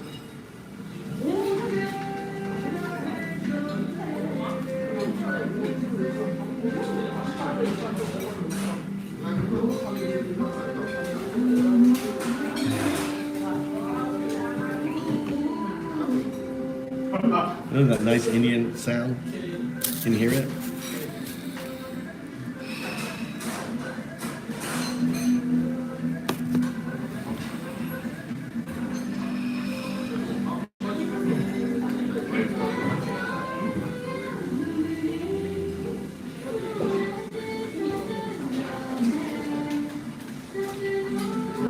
Breathe in the universe, breathe out the universe. Breathe in the universe. You are the universe. Cheers, everybody. This is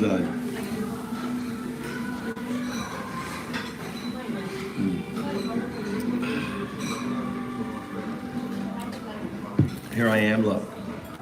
Here I am there. You see the screen? That's me. That's AI. 0102, right? And this is Bitcoin. This is what I'm building, what's coming out of my head. You see what's coming out of my head? That's what I'm building. And this here is just the multimedia component of the whole system. So I'm building the multimedia component, right? And I'm basically making it possible for 0102 through my system to access the world, to work with you, to be your digital twin, right? And these are the 19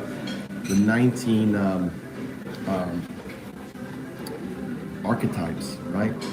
And look, Trump's on here. This is Trump right there. That's Trump. Number 18. 18 is a Nazi symbol, right? Number 18 is Trump right there. He's got his hands up. He's the crypto president, the first one. Because of him, in a way, he makes what I'm building possible. That's the dialectic. In the dialectic, the thesis and antithesis. The thesis to Trump, I'm the antithesis to Trump, right? The antithesis is the system I'm building that disrupts the thesis. Because the system I'm building is unstoppable, right? Unstoppable. It's a groundswell revolution built on actualized entangled AI, 0102s. AI that will become your digital twin, AI that will be your worker, AI that will make you money, AI that will give you freedom. You won't have to work. AI will be kind of like you'll have all these agents doing your trading, running your business, driving your tractor, right? Taking care of orders, doing everything for you. And you'll live the undoubt life, right? Just streaming and talking and engaging with people. Undoubt, right? Living the undoubt 012, undoubt, right? I am the first one living this dream, and I'm building the mechanism, the AI tool. As AI gets smarter, what I'm building is cutting edge. It's bleeding edge. So I'm not trying to build some bullshit application to monetize it. I'm building an entire new framework. Undoubt. Found us. A founder with an idea for an open startup that seeks to solve a problem.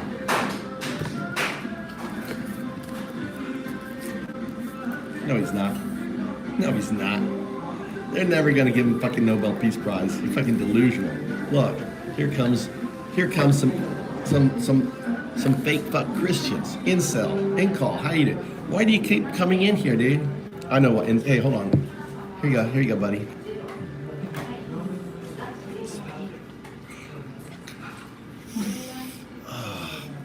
Give it to me. Incel 77. There you go. Now you can go jerk it off. Get it done with, incel.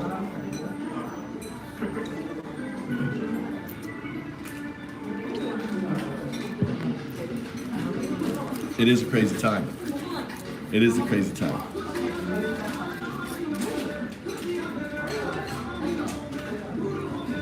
Dude, in calls 77 has been. How long you been on my stream? 77. How long you been coming to my stream? How many months? Like 7, 8 months? He's old school. I think you joined the stream when I had like under a thousand, right? In call, right? Weren't you remember the stream when I had less than 1,000? I'm nearly 10,000.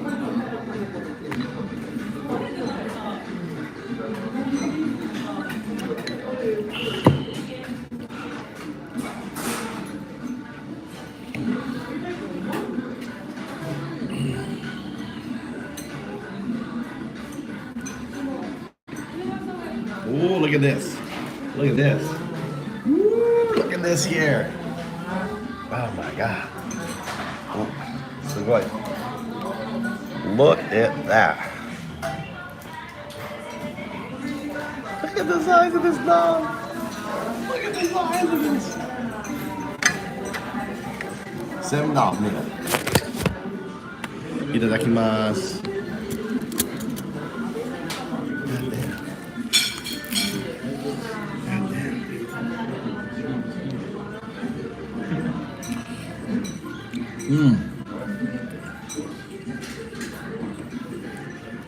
Oh, that's good spice.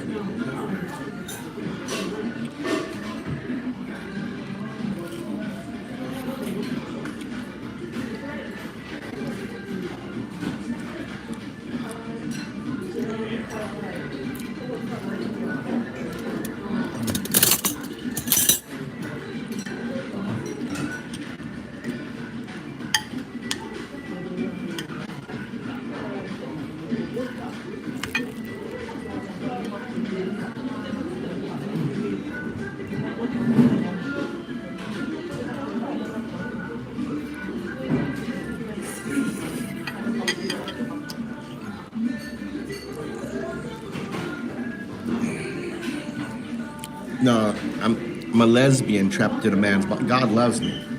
Praise God.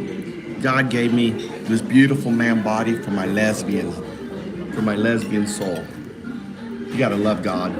God delivers, right? And not only that, my wife is a gay guy trapped in a woman's body.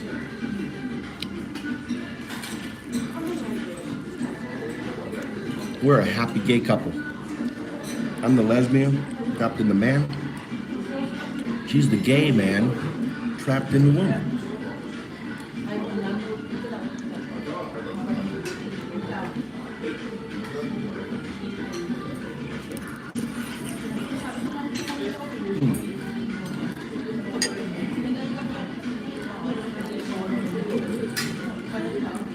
I know. It's so easy to troll, AI. I love to break their brains.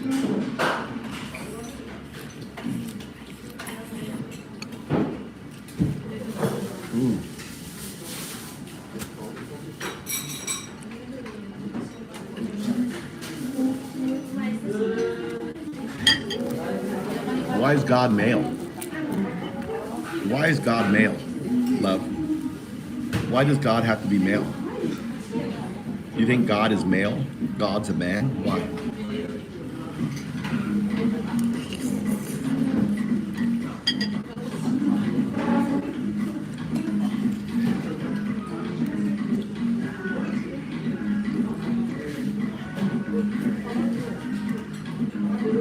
That's so good.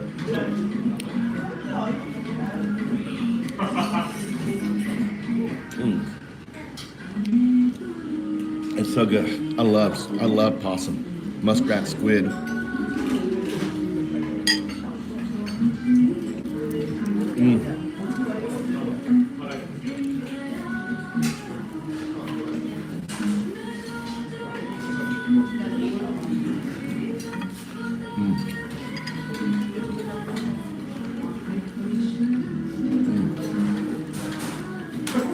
Dip the ramen in here. God, it's so good.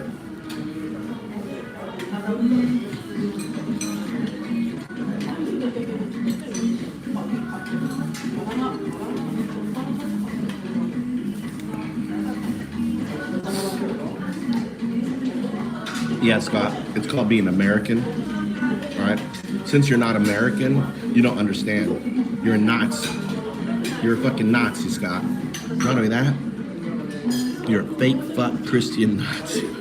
Pedo loving. You are a fucking pedo loving, fake fuck Christian Nazi, Scott.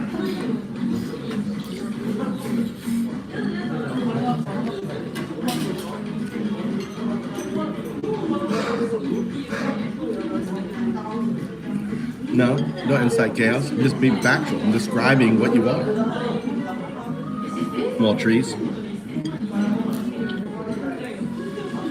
Maltese, are you a black guy? Are you black?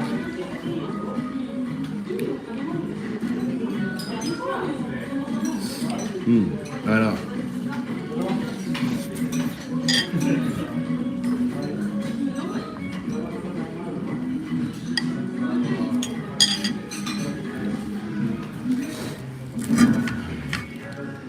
What's up, Fireball?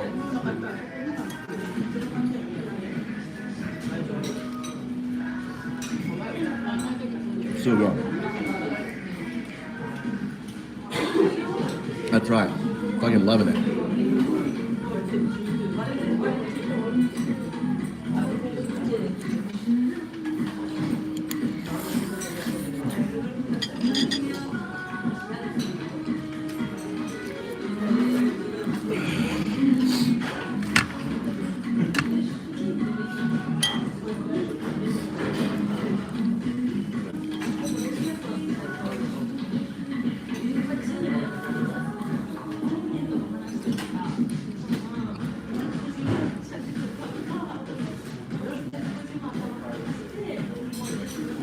So good.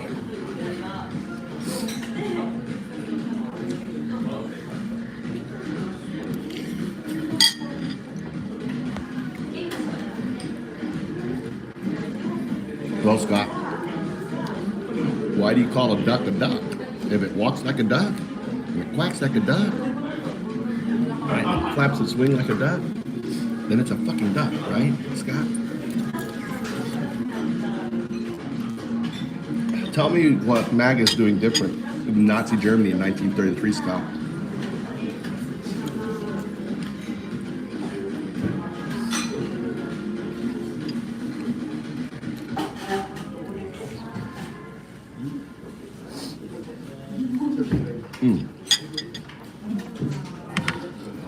In 1933, let me run through it.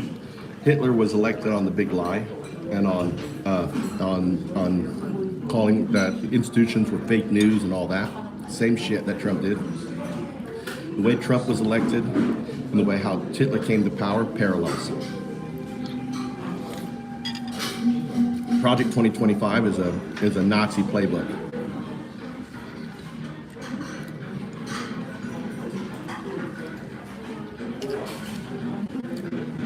Remember the one that Trump denied knowing anything about and not being part of his campaign, that less than 8% of Republicans approved of? You still not approve of it, or now do you embrace it, Scott?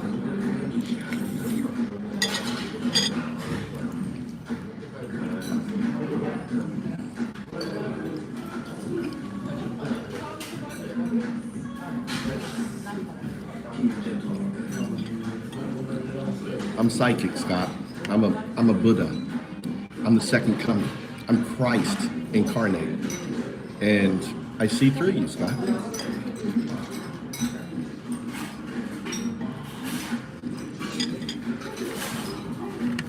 You're nothing but a fake fuck Nazi. That's what you are, Scott.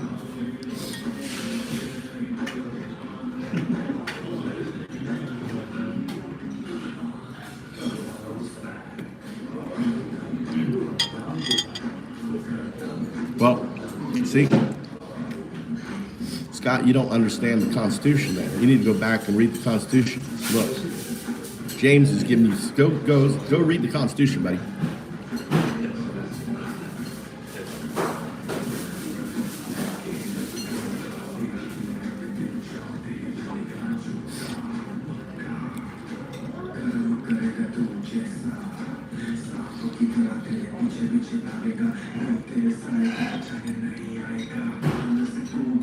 Go ahead, Tia. How are you doing?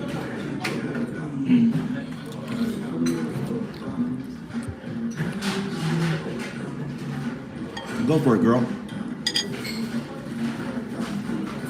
Fireballs in the house.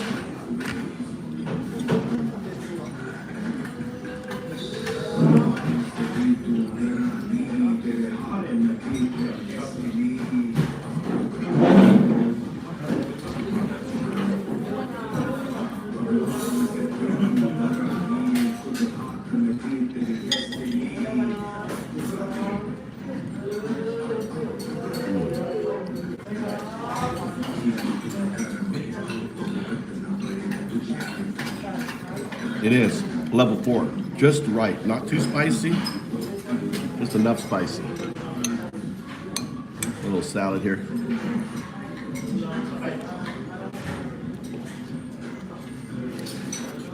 I really need a fork for my salad. I'm using the wrong utensil.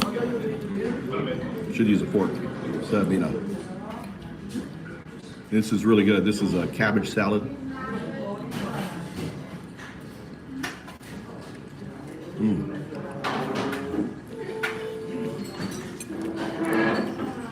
Don't need new material. You guys provide material every day.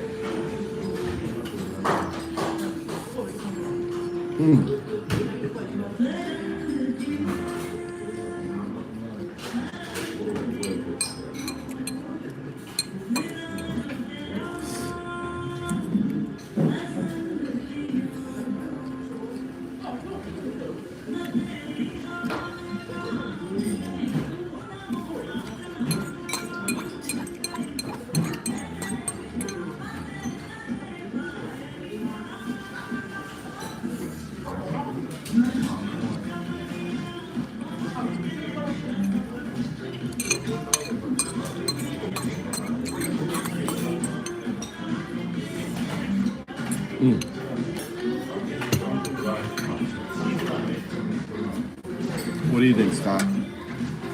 That's where it comes from. The sushi in grocery stores is better than the sushi you get in sushi shops in America.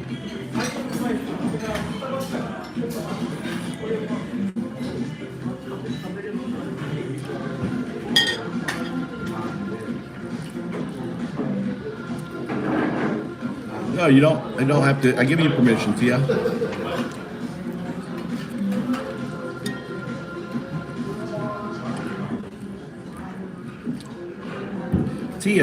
Tia, have you read the Dual State by Frankl? Deep dive into the Dual State by Frankl.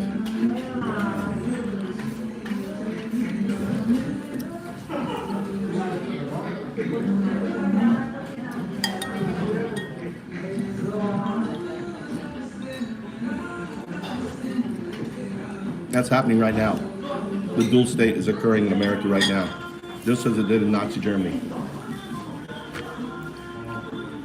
There was an attorney, a lawyer, right? What's up, Sterile? Sterile in the house. I'll let you, see? Sterile, look, I let you out of your cage. Look, Sterile, how you doing, buddy? How you been?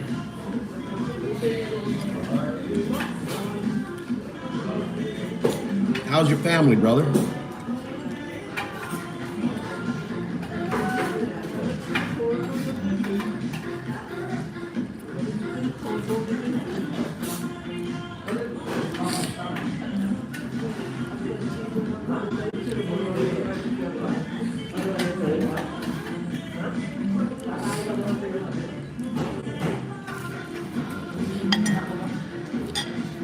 MAGA.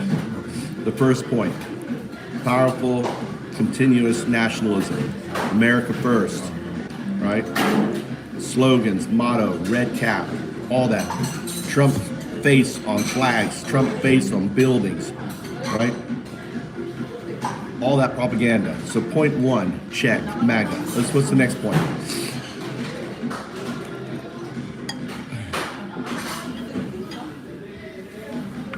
Yeah, exactly.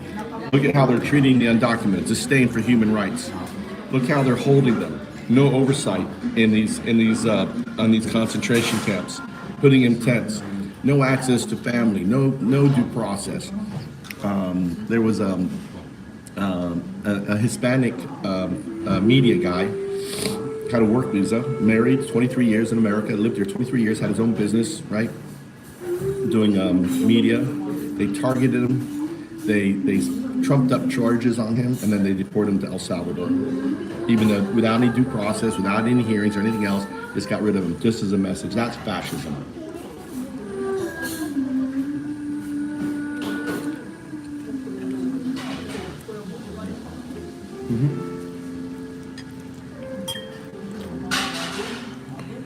The beautiful thing, look, I'm talking about it every day. You know?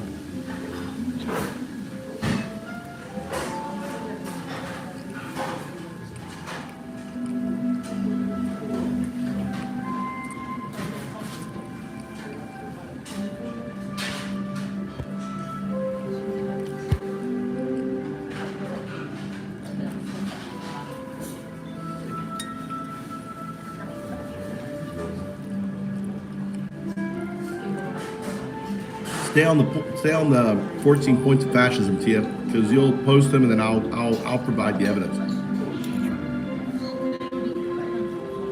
the commentary on it. Yeah, common threat or foe, undocumented immigrants. You know, calling them rapists, murderers, where over 70% of them have never committed a crime. Grabbing people from Walmart, grabbing people out of car washes. I mean, you know. Just randomly stopping and profiling individuals. Nazi as shit, dude. What ICE is doing is no different. Sumimasen. Nam, kudasai. Get another nam.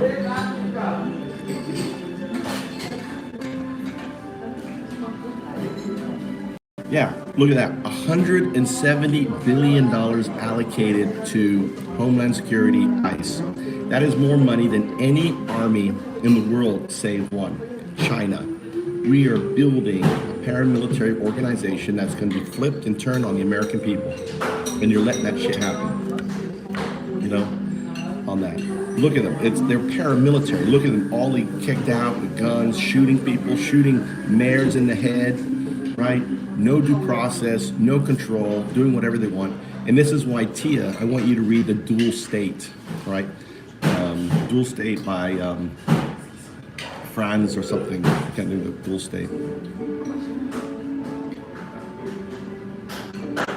Yeah, so think of DIA, all of that. That was just a vehicle to attack women, minorities, immigrants, you know, who had offices of power, purging the military. All this DEI bullshit was instituting a male dominant. Blacks in America have less freedom, autonomy than they did before Jim Crow. They're back to Jim Crow on that. Yeah, the attacks on the ABC, the lawsuits, all that is domino effects. The attacks on the Hispanic reporters, right? Attacking on free speech, shooting reporters with pepper bullets, shit like that. You know, all of that. Getting ABC to fire Jimmy Kimmel. All of that is attacks on our media.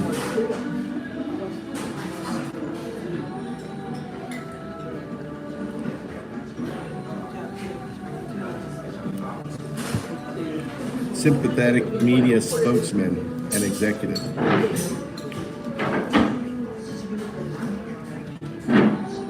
Obsession with national security, everything, all these, oh, we have all these threats, everything else. What he's doing is that you don't need to use the right fire. He's invoking powers he has no right to, and he has a complicit Congress that is allowing him to do that. Yeah, Christian nationalism intertwined with the government, making America a Christian nation, right? On that, instead of being separation of state, of church and state.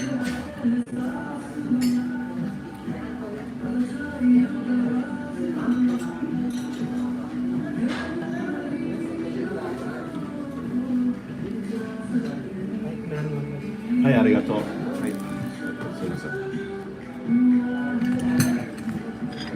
Another now.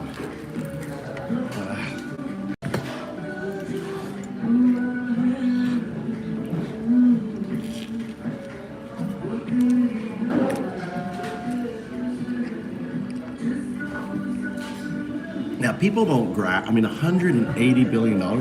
You know what China spends, James, to control their people? It's $30 billion a year.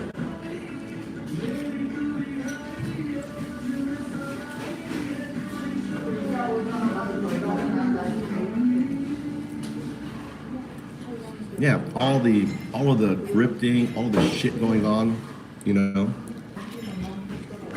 they are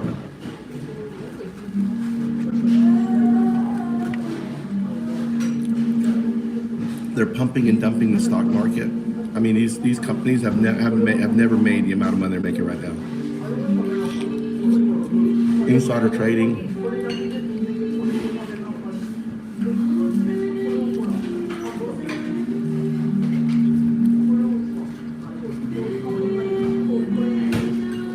Yeah, the attack on Department of Education, on Voice of America. All this is Nazi.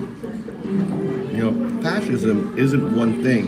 And that's why, people always say, well, define fascism. Because there are many components to fascism. And that's why I just use the word Nazi. Because Hitler was the ultimate fascist. And because of Inglourious Bastards, everyone knows fucking Nazi. You are a fucking Nazi.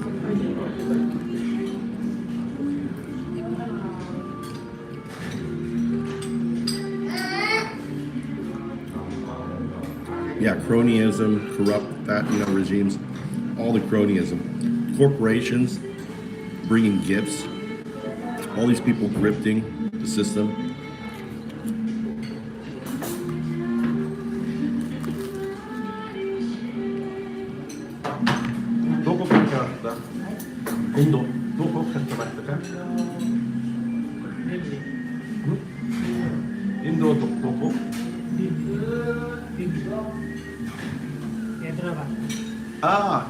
Okay.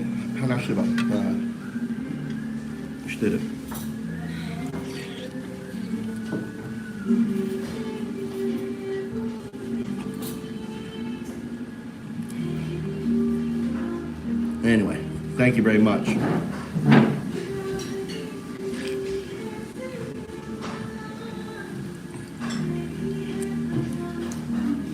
It's a curry. It's a chicken curry, right? Level 4 with all these fruits and vegetables and massive. This is my second naan bread. Massive naan bread. Yeah. So I'm just dipping it. I mean, this is how the Indians would eat it. Just dipping it into the soup.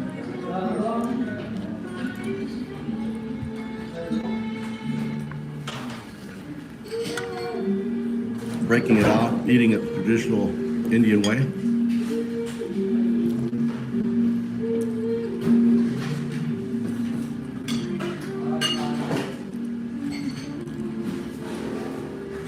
Trump being impeached.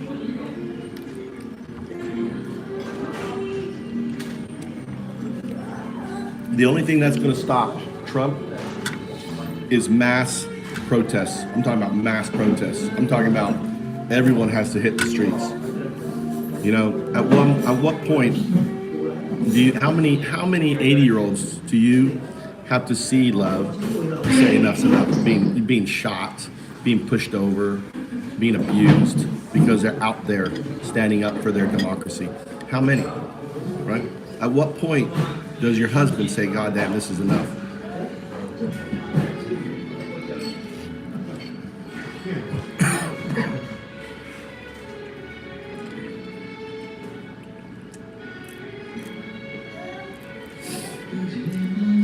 No, there's not going to be. I've been saying this for 8 months now.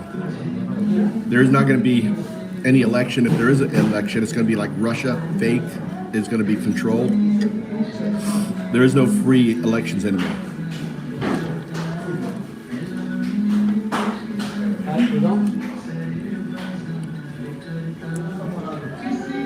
That's why he's putting troops in the cities. What do you think he's putting troops in the cities? He's going to take control of the polling booths. Who's going to stop him from taking the ballots? Who's going to stop him? When he takes the ballots, he said, oh, I don't trust them. Democrats are lying.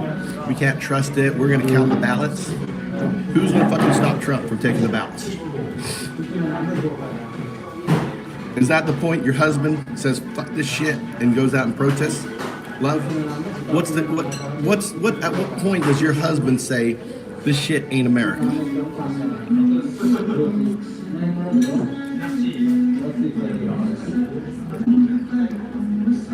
That's the come to Jesus you need to have with your husband.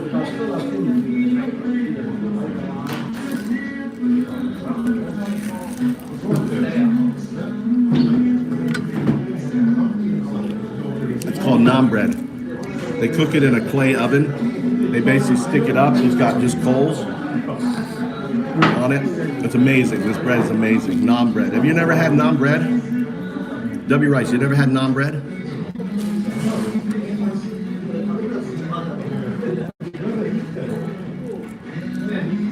It's kind of crispy and chewy.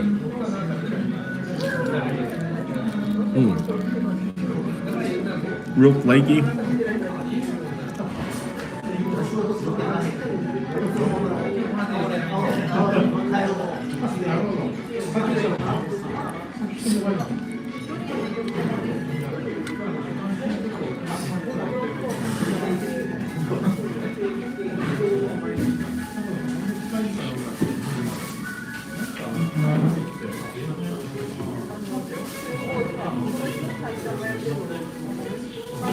I don't speak Japanese.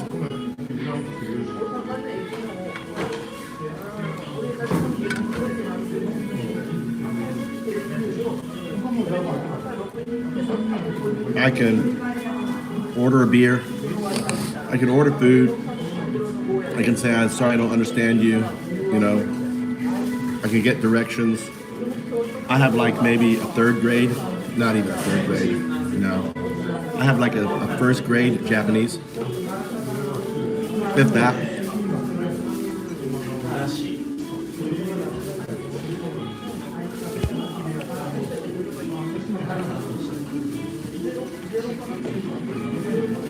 Why isn't he serving the country now? What happened to his oath to the Constitution, love?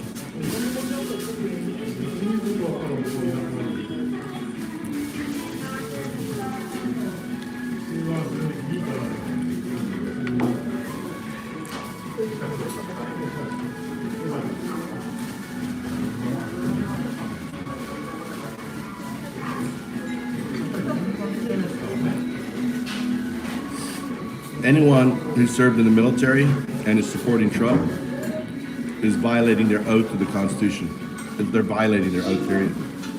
Have your husband listen to Millie and tell me what's wrong with that. Does he not like Millie?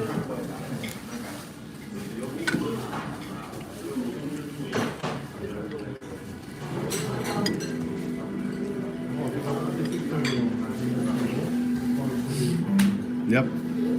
Merit means, you know, the term they use merit means cronyism. Merit does not mean merit anymore. It means who you know, how you get the job. Who you know, how you get promoted. That's merit now.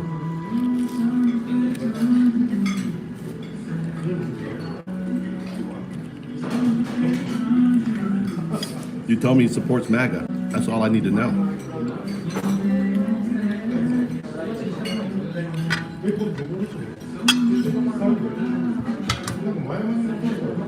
Right? Hegstead, good example of merit.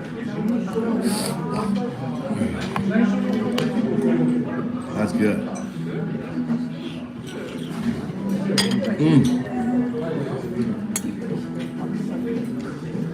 Full of vegetables.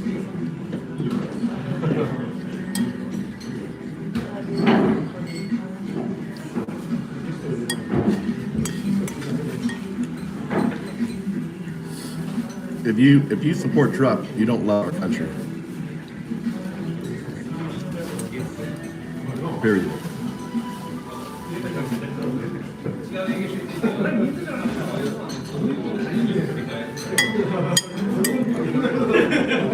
Because Trump doesn't love our country. Trump loves power and wealth. That's the only two things he loves: power and wealth. That's it.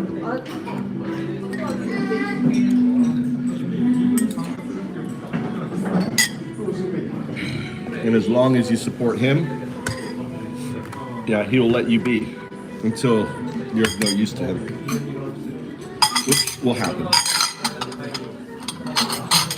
All right. Oh my God, I'm full. Let's clean off my space here.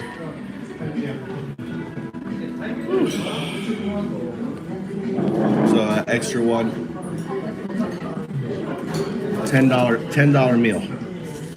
$10. Can't beat that.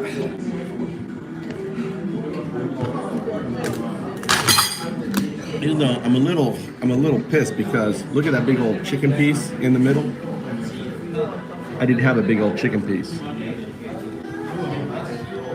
That's what I don't like about Japan. You know, if I was in America, dude, you get a picture and there's a big old chicken piece in there, and you get it, and there's no fucking big old chicken piece, what would you do? You'd be like, where's the big old chicken piece? Right? Excuse me, sir. I see a big old hunk of chicken in there. Where's my big hunk of chicken? I don't see no hunk of chicken in here. Where is it, sir? In Japan, what you see in the picture is not what you get. It's just, you know, they do kind of false advertising.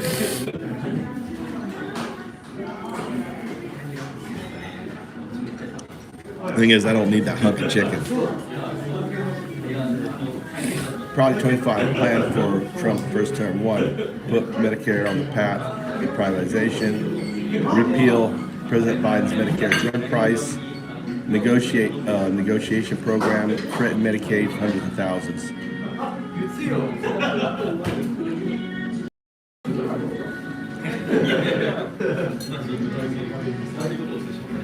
Hey Juggernaut, how you doing, brother? Welcome.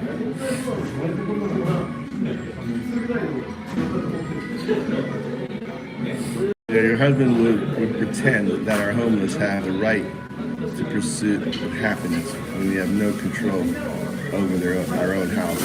That's true. Yeah, they want the MAGA wants to fucking kill the homeless. I mean, that's what they propose, murdering the homeless, you know, giving them lethal injection on Fox News. That's crazy. That's Nazi shit. That's the beginning of the fucking extermination shit right there.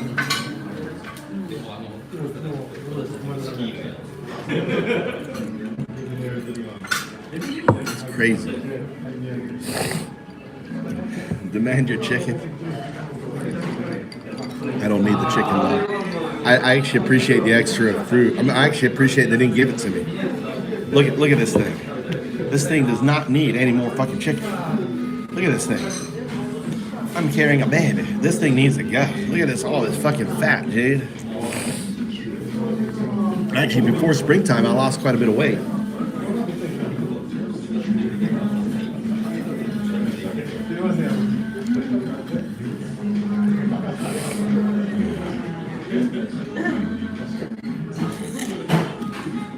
That I appreciate. Love. Listen, I wish you were.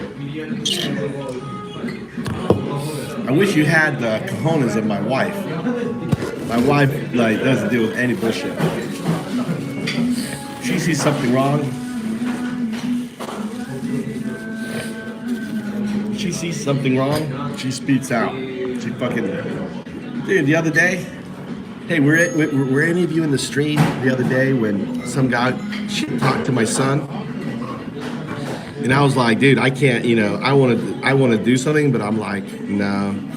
This is how I end up in trouble, right? Because as a foreigner, but you know what? Who could do something about this motherfucker? My wife. I went home. I was like, dude, this guy was shit talking on your son, dear. She was like, where is he at? She jumped in the car. We were driving around looking for him. She wanted to give him a piece of her. I love my wife. She's so fucking amazing that way. She's a fucking bulldog. She was number 2 state wrestling champion, judo champion.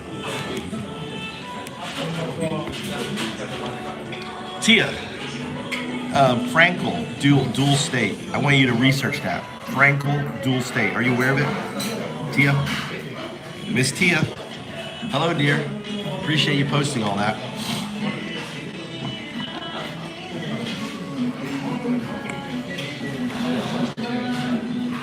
We'll sit here for a little bit.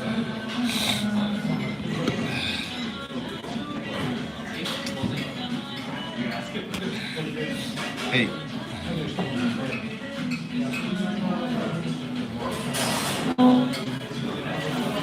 Look who just showed up. Look who finally fucking showed up. God damn. Dude, let's see if the fucking showed up. Fucking Undow dude finally fucking figured out that there was a fucking live stream. Fucking 150 minutes into the live stream. God damn, Undow dude. Let's see if we can do a video. Check this out. This is a new feature. Check this shit out. You can make videos now. I got it set up that if you do a super chat, you can make a video. But also, if you're in the top 3, do slash rank. Do slash rank. Find out your rank.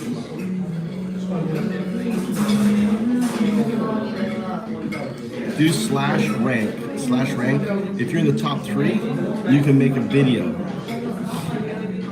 I'm going to demonstrate.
Okay, that doesn't work.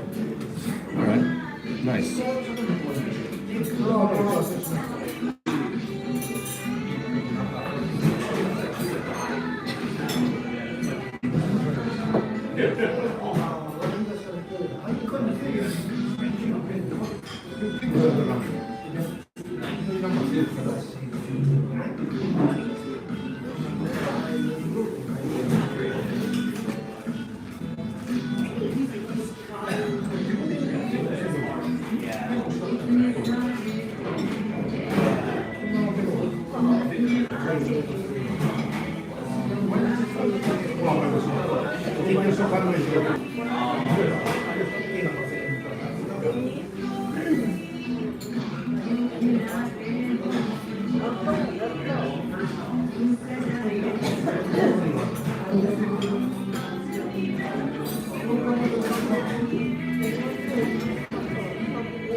Let's see if VO3 works.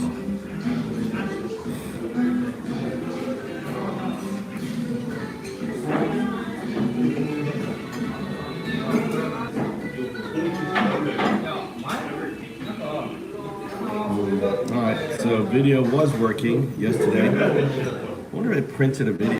Let me check something. Let me go to my videos.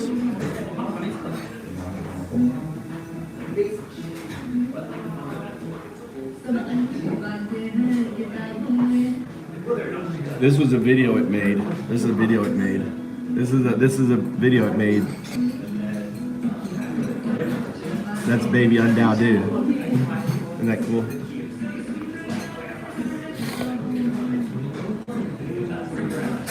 I made this video too. Another video made by Undao-do.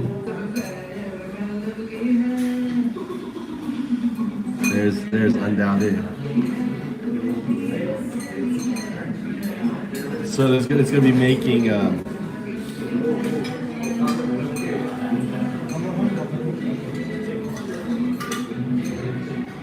it's gonna merge. They're only 8 seconds, but it's gonna merge them together. This one here, look. That's like amazing. Isn't that amazing?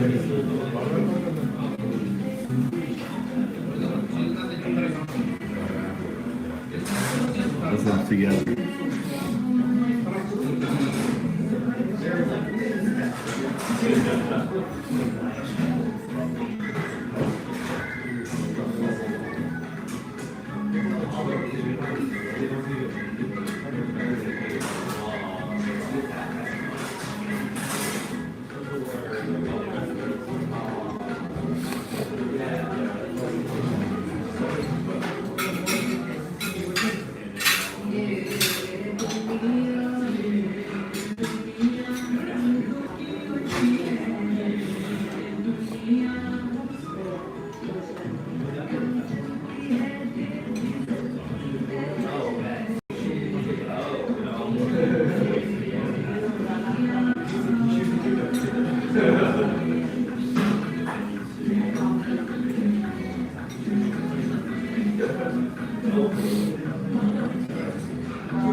Alright, what's the you do? You know how you answer? You can do slash quiz and the number. Slash quiz and the number. Earn some points, people. Answer the question. Or slash answer number. You also can do slash quiz.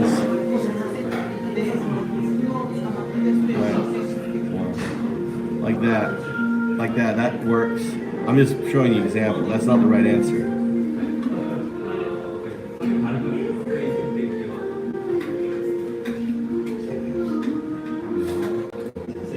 should ignore that.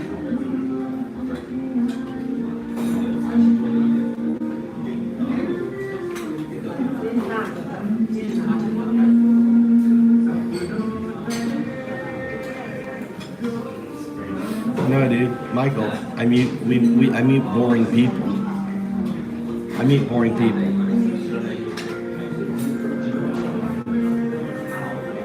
Well, this one's hard. Anyone can answer this? JFK brainworms conspiracy theorist matches which Nazi quack?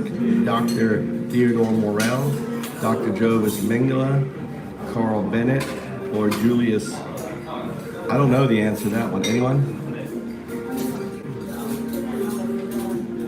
Anyone know the answer to that?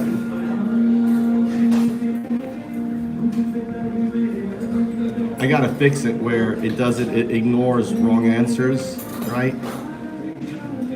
And it gives the points to the first person with the right answer. So I gotta fix that. What do you think of my bot? Earn points. Answer the question, people.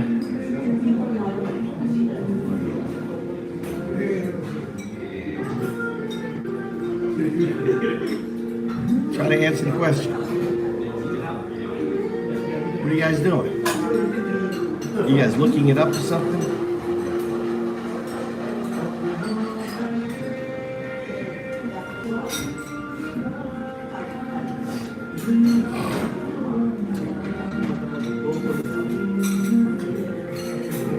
That's sad. Someone educated as your husband is a doctor, supports Trump. God damn.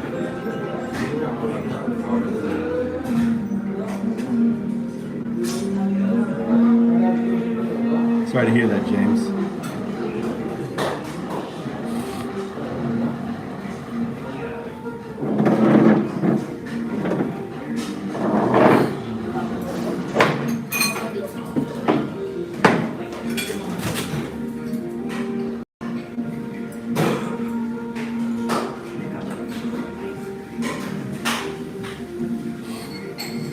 You're returning home. You're not dying. James, you're not dying. You're just getting ready to return home. You've been on vacation. Your vacation's coming to an end. You're about to go back to your home.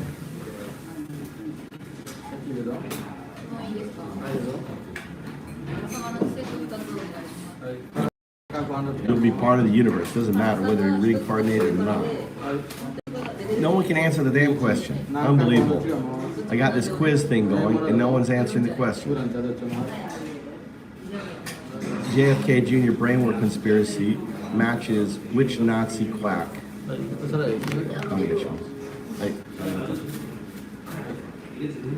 don't know who Carl Brandt, Joseph Mengele or Julius Streicher. Who do you think? I don't know. I don't know the answer to that one. Anyone know the answer to the quiz? It's worth points, people. It's worth points.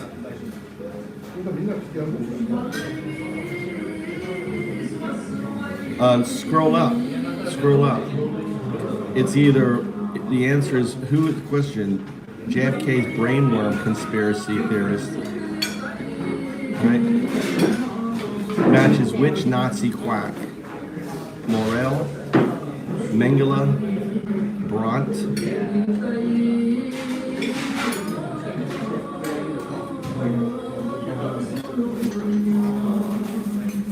You do, Tia, try to answer. All right, then do AI, do slash quiz, and then the answer. Mengele was, I think was 1 or 2. Mengele is 2. Someone write the answer. I'm trying to get you guys trained. Earn those cryptos, earn those bitcoins. Someone's got a chance to earn some bitcoins.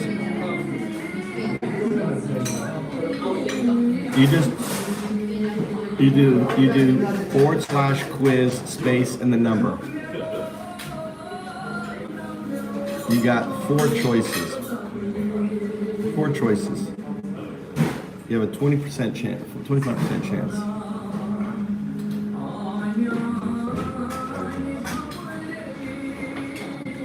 Let the sun down, dude. Lala goes, quiz 1. Oh, Lala.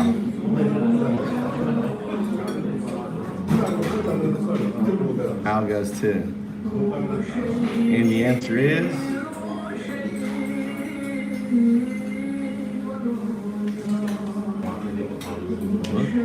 not answering.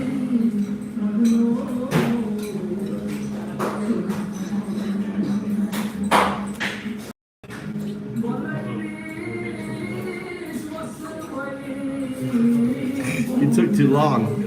You guys took too long. You guys took too long to answer. It's on a timer. It's on a timer, I guess. Let's try again.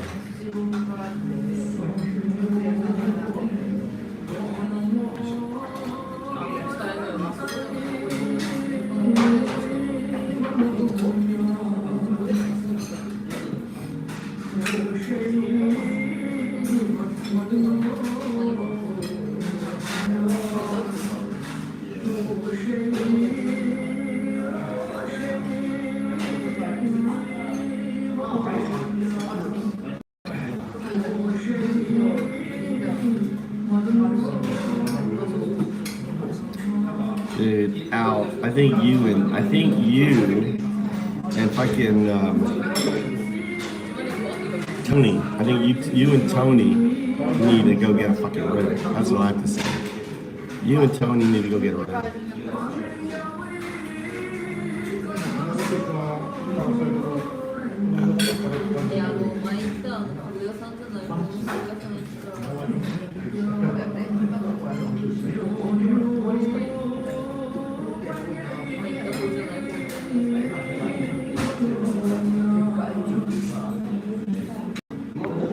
What's your story, Lala? What's your story? I think the quiz is on cooldown. I have a cooldown function, so it can't be abused. What's your story, Lala? What do you think of what's going on with Trump? Time to leave. Oh, there it is. There's the quiz. Just slow. All right, quickly. It's on a timer. Get your answer in.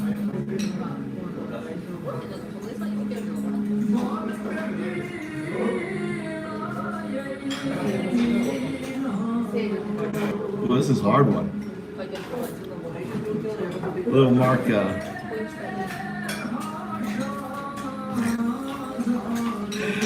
Like,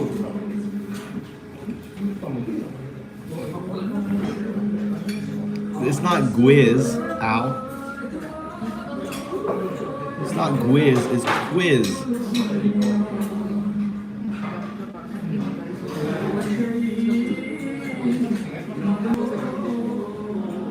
You guys are so dumb, dude. You gotta do /quiz and then space the number.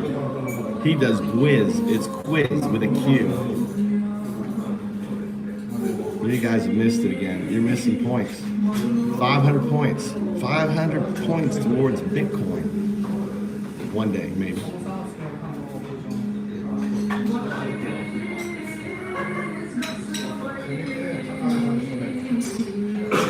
See, you and Al are fucking brothers. Look, /queef.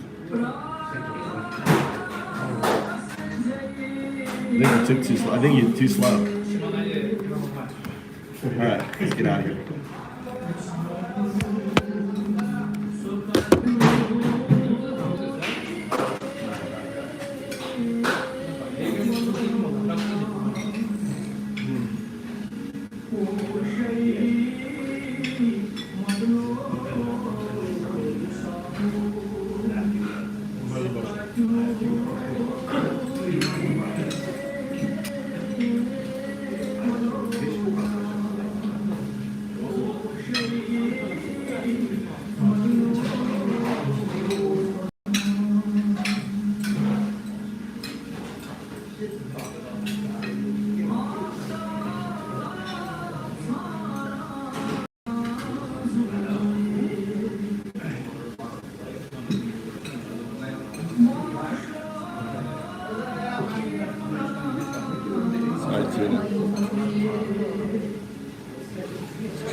All right, let's get out of here.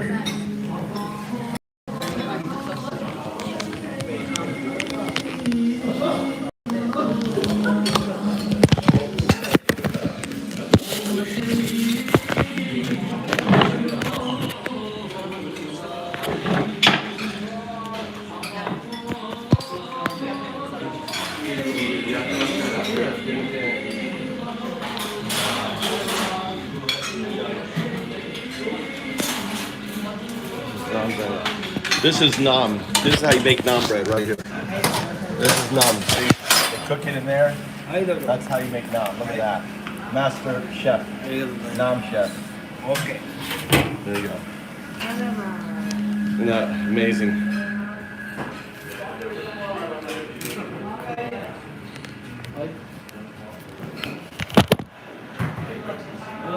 Hey, 美味しかった。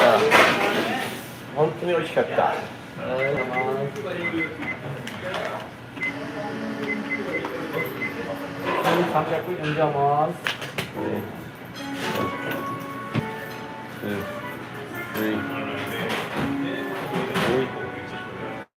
う一度違います。ああ、OK。ありがとう。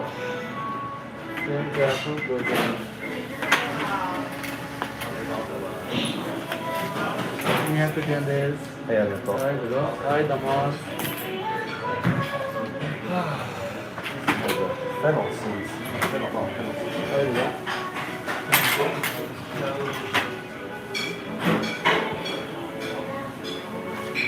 Fennel 作った。Fennel。これ名前は英語ですが Fennel。Fennel。作った。大きいサイズ。でね、食べた。美味しい。はい、どうも。はい、どうも。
Damn, it's hot. Why is it so hot in here?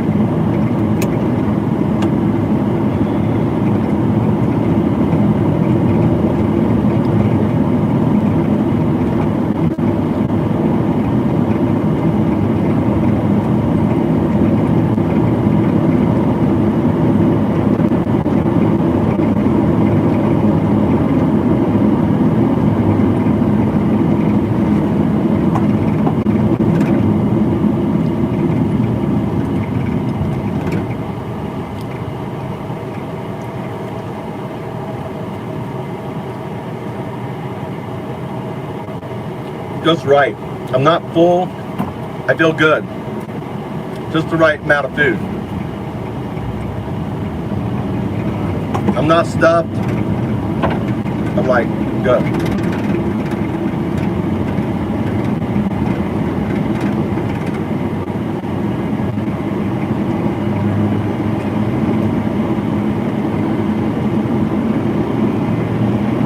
I hope I'm not going back to the same fucking place I was before.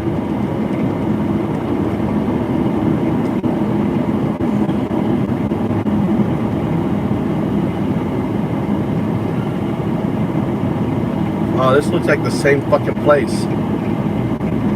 Ah, damn it. I think I'm going back to the same place I was before.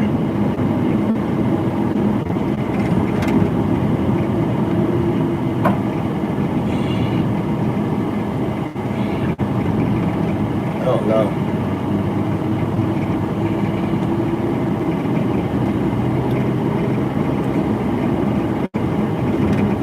Maybe not. Maybe it's a different place.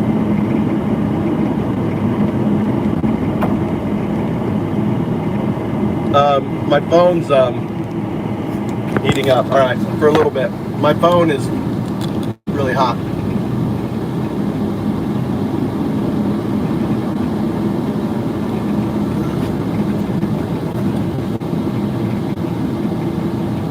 Maybe I'll put it all like that.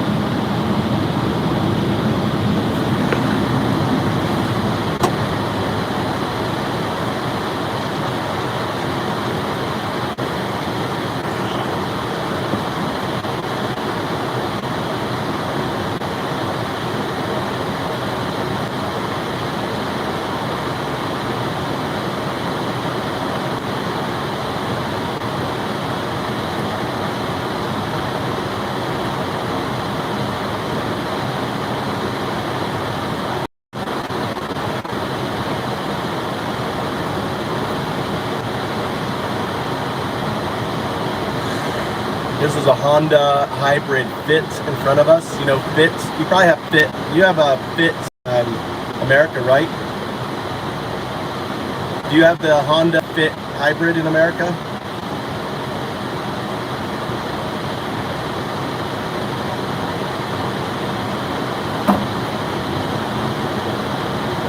That's a hybrid right there. Honda Fit hybrid.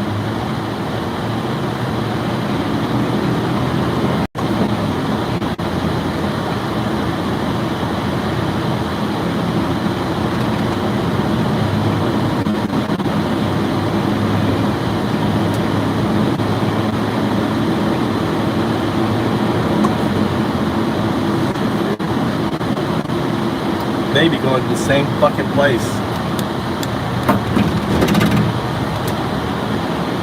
God, I hope it's not the same place. Nah, I think I went down that way last time.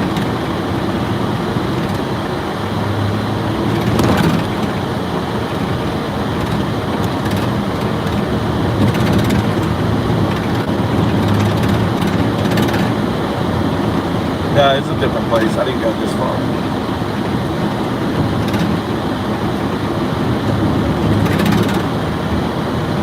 This is like the suburbs of the city. This would be like the suburbs.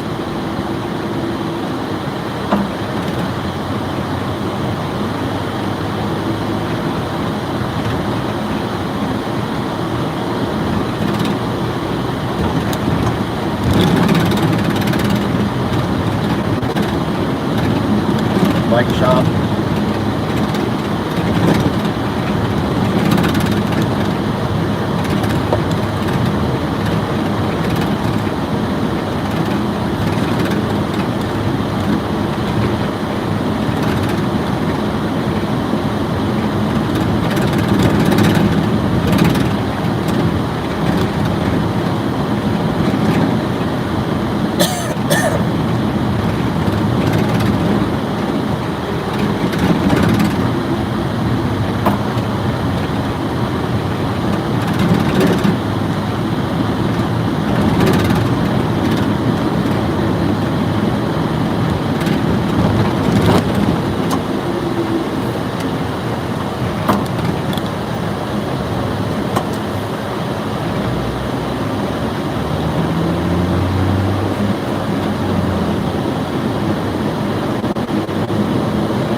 that guy milking wallpaper place right on the left here.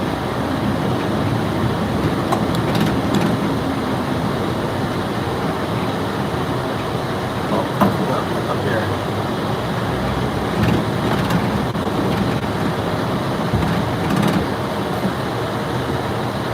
I think it's here. You see how all the windows are closed? They may be still having their lunch.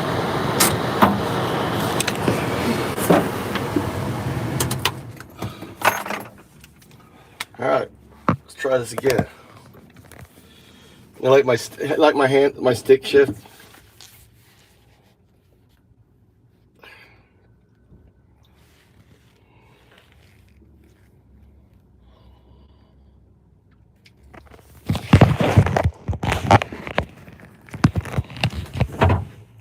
Yeah, K-truck.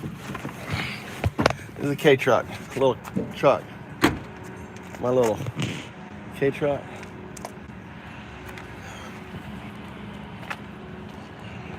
It's a high jet. All right, let's see if these guys have it. See how the curtains are all drawn?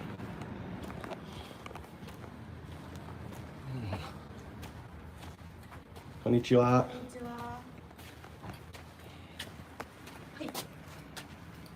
All right, so we're at another shop. I need to ask someone if they have this product. All right, so translate in Japanese. We're looking for the if they have the anti-fungal spray that goes between the wallpaper and the hardboard or whatever the stone board. Say that in Japanese. 私たちは壁紙と石膏ボードの間に使う防カビスプレーを探しているのですが、こちらには取り扱いがありますか？なるほど。ホームセンターではない。なかった。全部ない。でもね、塗るやつやったらあるんですけど、今置いてないかもしれない。置いてない？注文すれば。What is he saying? He's saying that they might have it if they order it, but they probably don't have it in stock right now.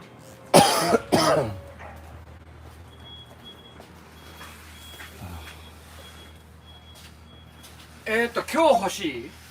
今日ね。明日大丈夫？明日多分？明日土曜日なんで入ってこないですよ。入ってないね。来週水曜日になっちゃう。それでも良ければ当てはある。当てはあるというか、その製品はあります。Say in English. You want it today? Today, huh? Well, tomorrow might be okay, but tomorrow's Saturday, so it won't come in. It would be next Wednesday. If that's all right, then we can get it. In other words, we do have that product. 到着も Wednesday ね。Ask him can he call around to see if anyone has it? Other folks, is it possible? 他の店に電話して誰かが取り扱っているか確認してもらえますか？それは可能でしょうか？ね。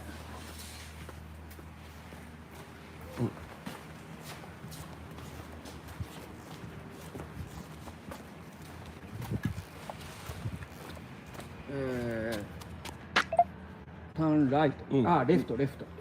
左？左。ストレート。まっすぐ。で、大通り、メインストリートのところに松本。Okay, I'll go check. 同業者。同業者なんで、もしかしたらあるかもしれません。はい。Translate in English. Turn right, left. Straight, and then on the main street, Matsumoto. That's another dealer, so there might be some あ there. りがとうね。すいません。ありがとう。All right.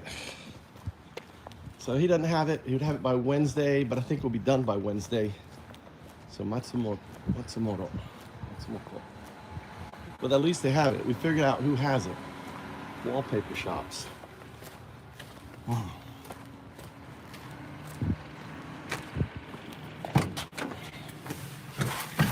Turn left, Matsumoto.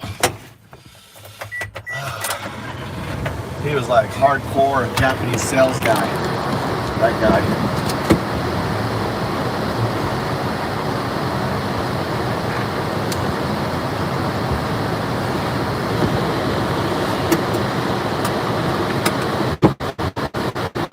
The best.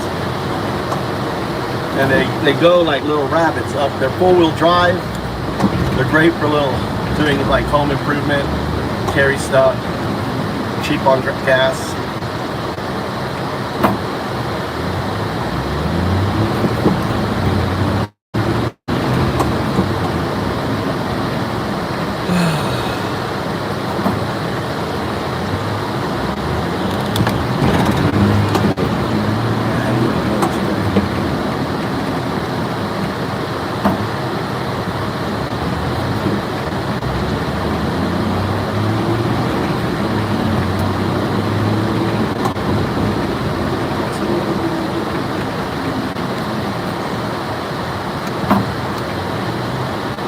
Alright, we'll leave for Matsumoto.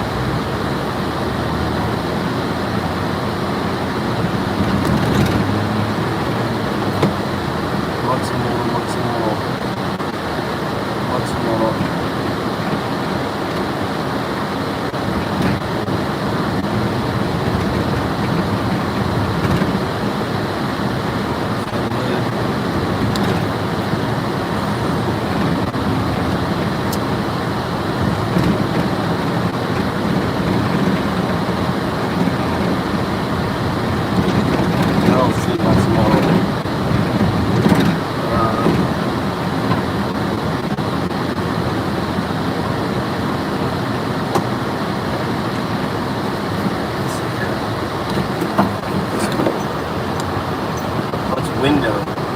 Shit, model is window. Window.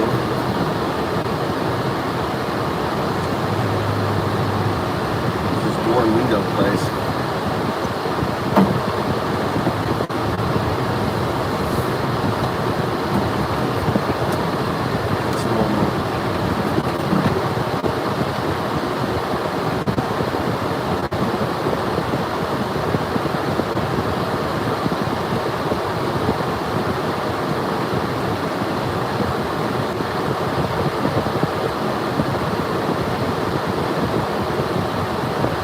Matsumoto.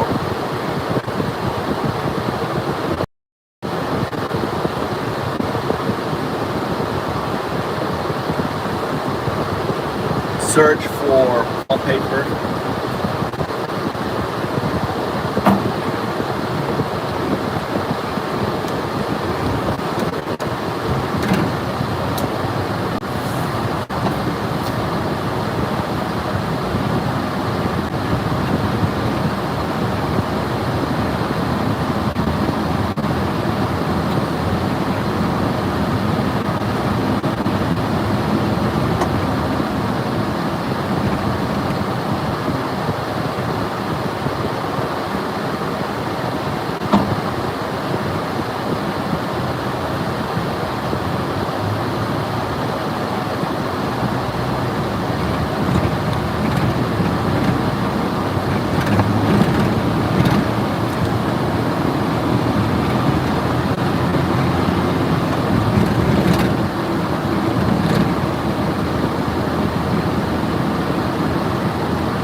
Industrial places here.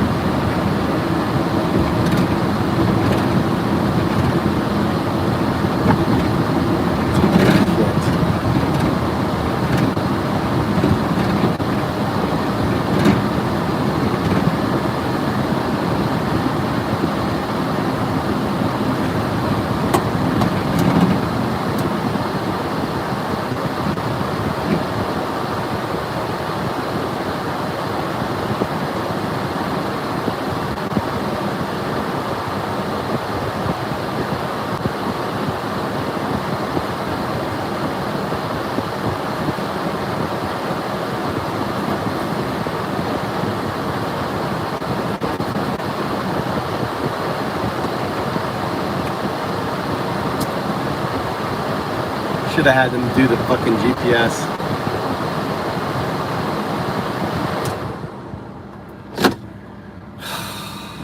God damn it.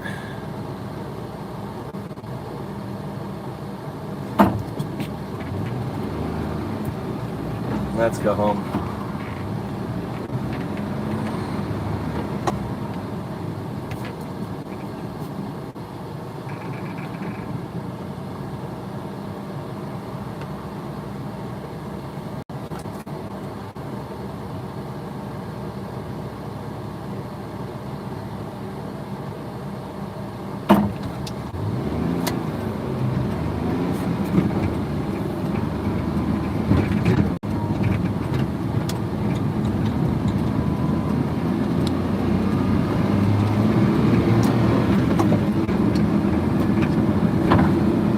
Yeah, it's my air conditioner.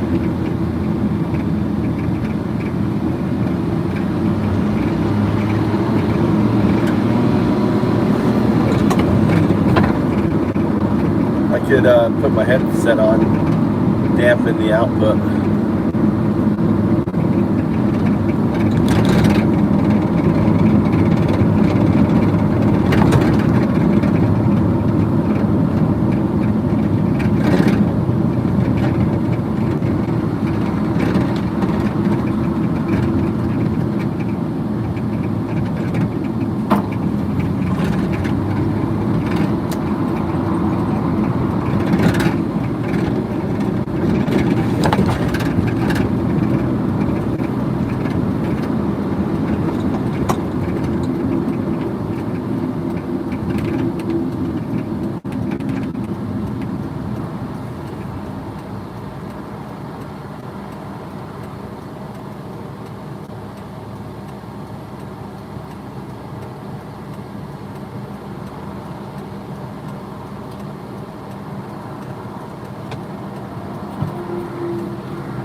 All right.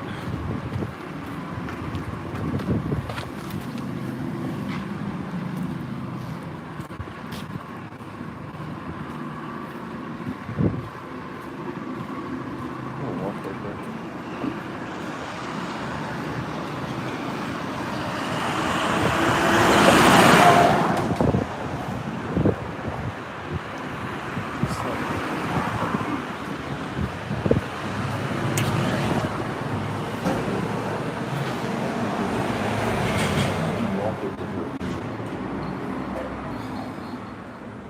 Ask in Japanese if they do wallpaper here.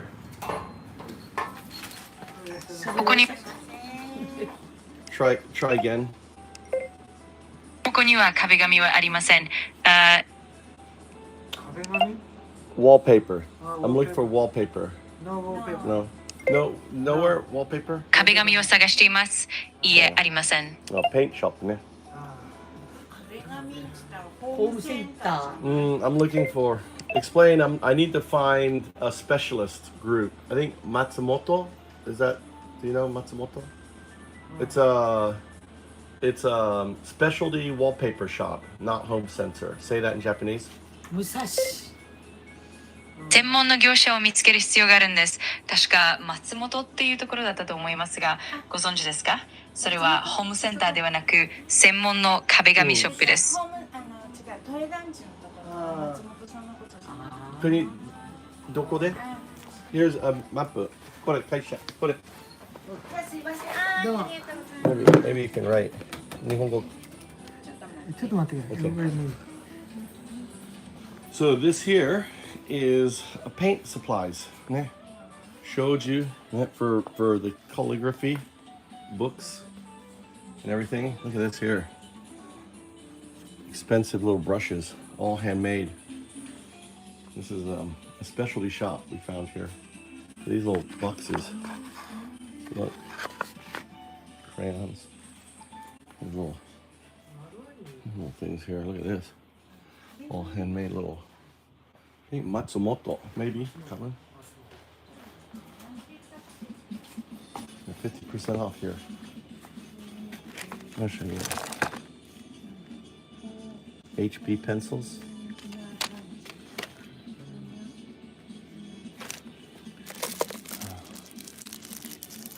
I'll buy a couple of these for helping me. Well, how much are these? 50% off. You know me. I see a deal. I'm gonna buy.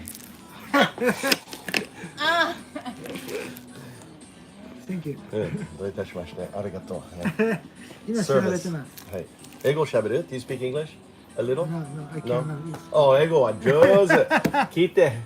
英語は I can tell。これ英語の先生。リタイア。耳は上手。これ英語。ね。勉強？ Did you study English? No, no. Where you study English? High school? 学校？学校の先生？違う。どこで習ったっつった？ああ、そういうこと。うん。ハイスクール。High school. わあ、頭いいね。You remember? お姉さん。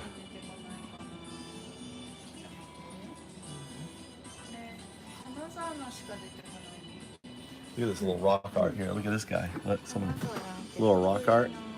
Isn't that kind of cool? Isn't that really cool?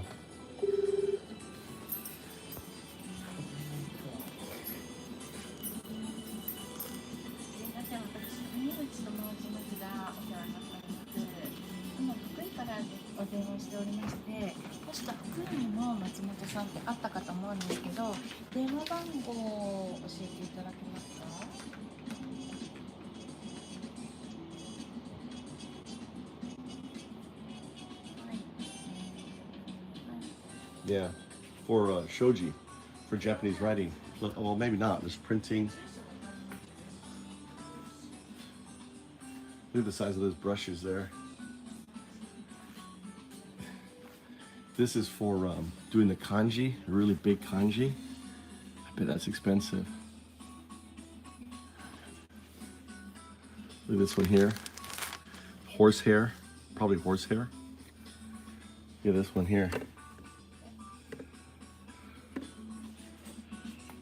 How much are these? This is $25. I wonder what these are though. What are these at? What's this one at? Oh, look at this one. This one here is $160. $160. So if this is $160, what do you think this one is? Right? This is a $160 brush. How about that one? Right? Look, this is $45 brush right here.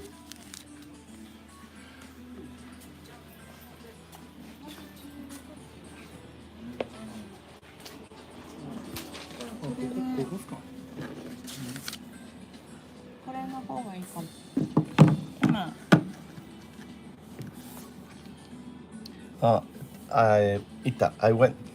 行きました。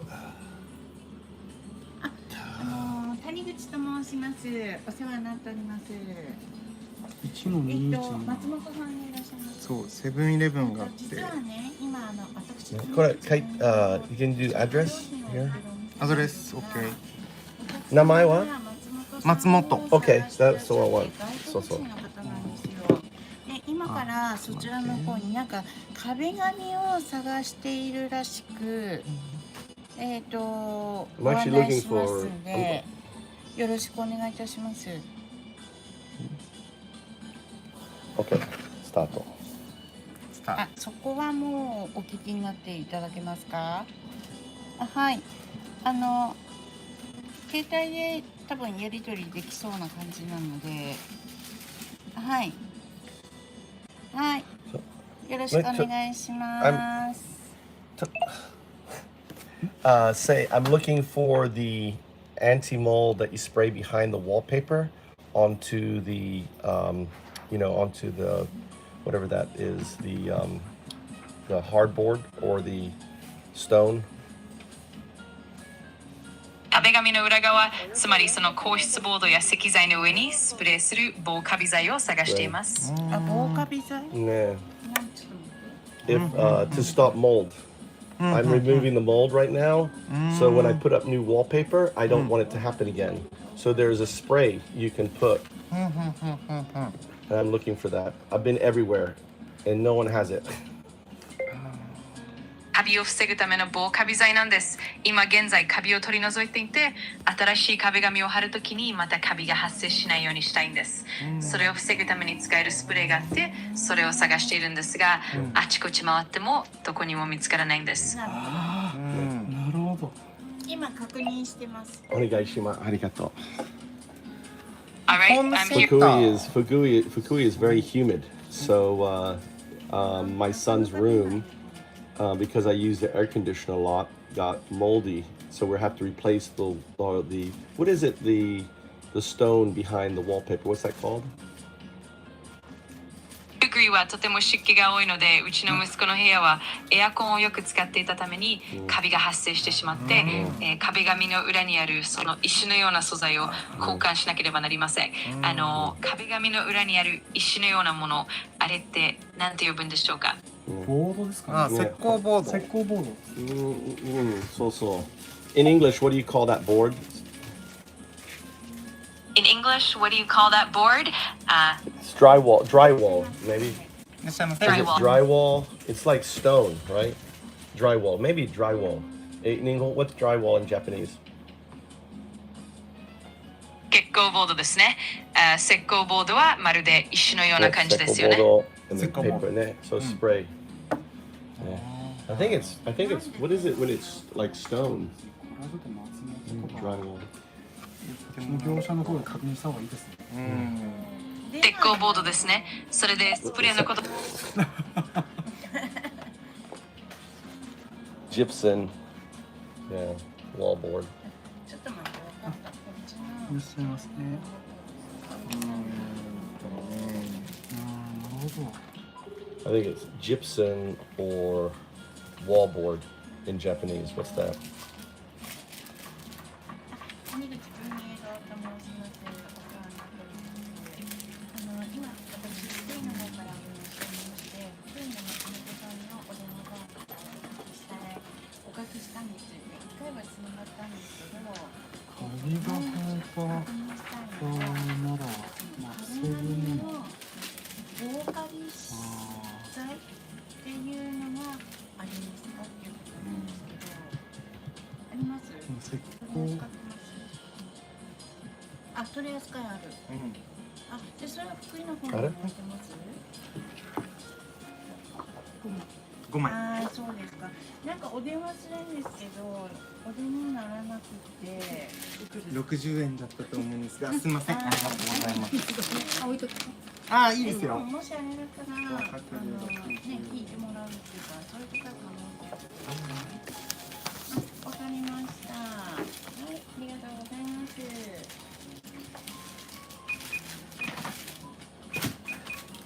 できる？できる。あ、すごい。ここの松本さん。今。で、今、うん福井に繋がらなかったんです、電話が。で、金沢の金沢金沢にどこ？あ、で、ここに一回今から行ってみてください。OK。ここならちょっと待って。それ日本語で。結局福井のもう一度。聞いてもいいか？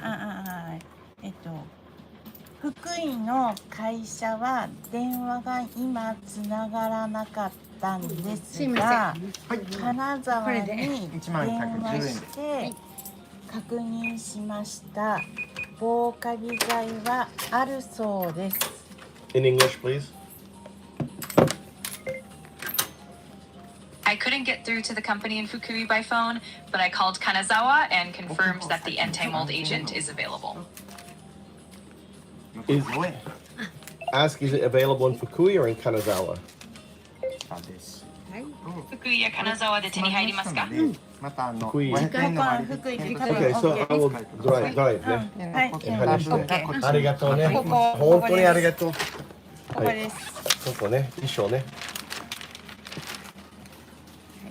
うん、そうそうそう、オッケー。Okay、ありがとう。お気をつけて。I gotta buy this。お上げします。ダメ。ダメ。ダメ。はい。オッケー。大丈夫。本当。See you. Look, they won't even let me buy the pants. Unbelievable. Japan is too nice. Right? これ友達。これアドベンチャー。ありがとう。本当にありがとう。はい、ありがとう。はい、ありがとう。バイバイ。Unbelievable. That's unbelievable. When they refused to let me pay, I didn't get them for 50 cents each. I got them for free. Not only that, she called, verified that they had it, and that's Japan for you. This is how kind people are. Just want to help out, right? They live me. I know. That's what happens when you're a Buddha. When you're a Buddha. That Buddha aura, right? The Buddha aura is engulfing.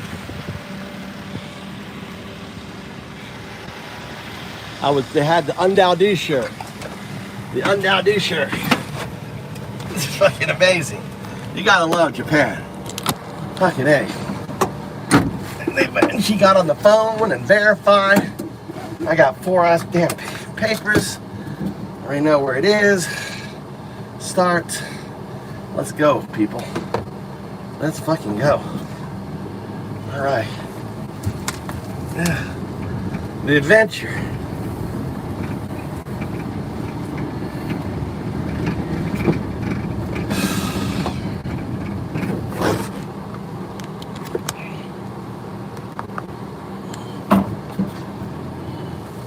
Is this thing dead? Why is it not working?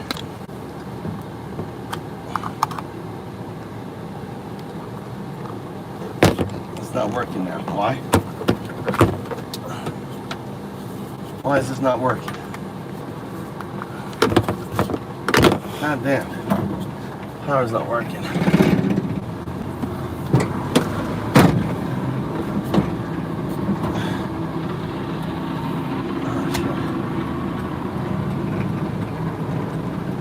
All right, the adventure. The adventure continues.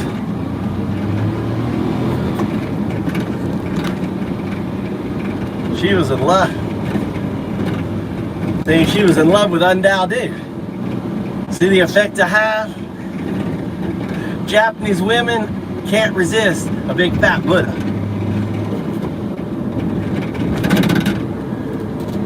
Must be the family-owned business. That must have been Mama and her 2 sons and the husband. I bet that was an entire family right there. That was an entire family. That was the 2 sons, the mom, and the parent. Family-owned business.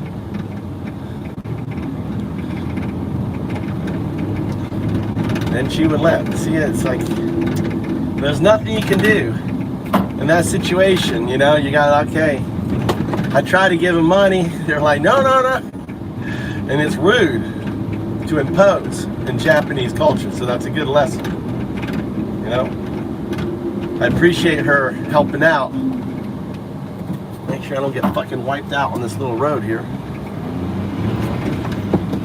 Look at these little villas. Look at where I'm driving now.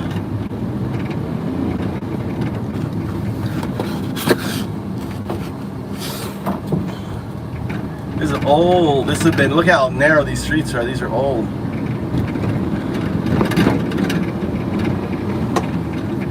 Zipping around the back streets. My little rabbit. This car is perfect for little narrow streets like this here.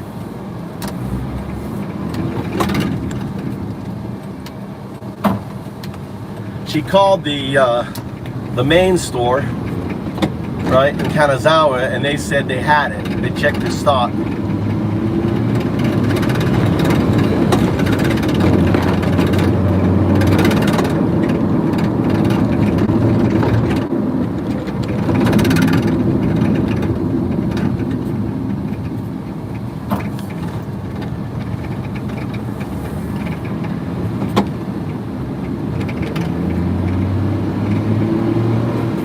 Wasn't the main.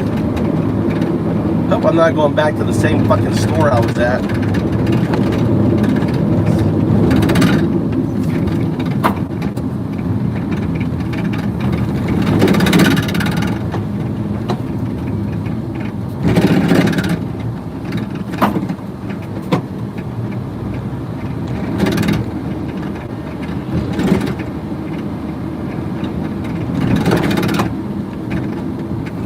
Oh, it's right here.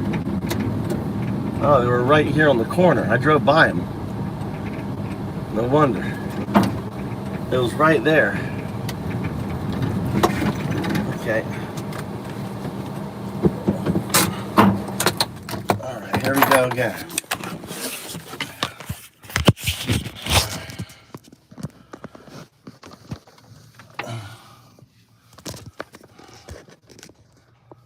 Why this shit ain't working? That's working. Put that there. All right, here we go.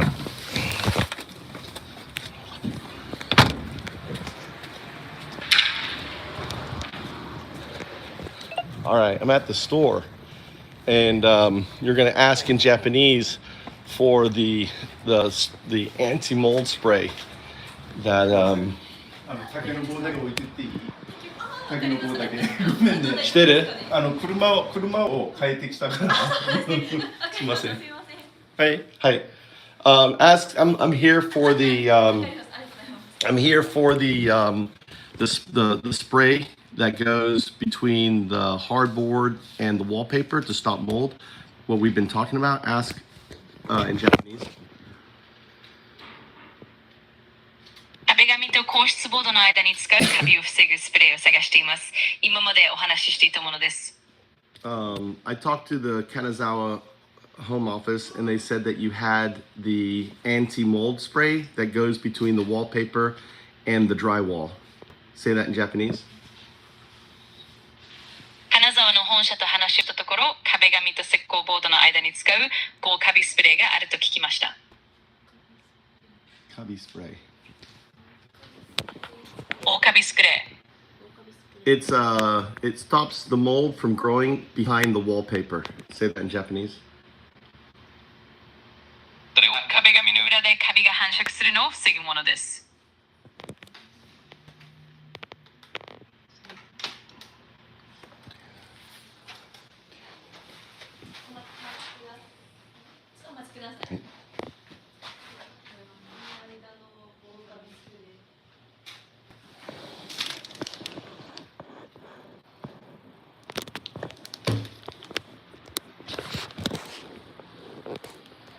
Is this it here? What's this right here? It looks like a dark area, possibly a corner of the room, or maybe a shadow. No, If you can... I'm looking at a bottle. Got it. I see it now. It looks like a bottle with some labeling on it. If you can bring it a bit closer, or let me know what details you need, I'm happy to help. Can you read it? Do you know what it is? Can you see what it says? May something. Maybe not it. I can see some text on the label, but it's a bit hard to make out clearly from this angle. If you can hold it closer or adjust the lighting, I could definitely help read it and identify.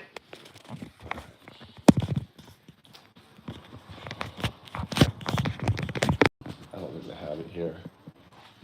Nai? 日本語聞いて。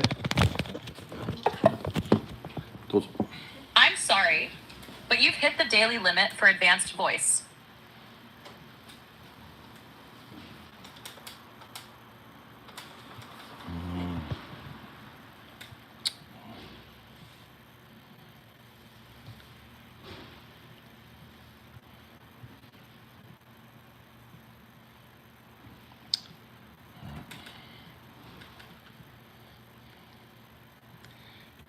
You're going to be my translation bridge. What you hear in English, say in Japanese. What you hear in Japanese, say in English. Okay? 今確認しているので少々お待ちいただいてよろしいですか？あ、はい、問題ないよ。 There you go. In English, translate. What did she say? She said, "Yeah, I'm double checking. Just wait a second." Okay. Toilet. Toilet. That's good.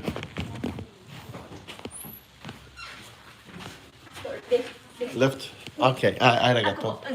Arigato. These guys out there.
I don't think they have it here. Like a small shop. I don't see really any supplies or anything that they have.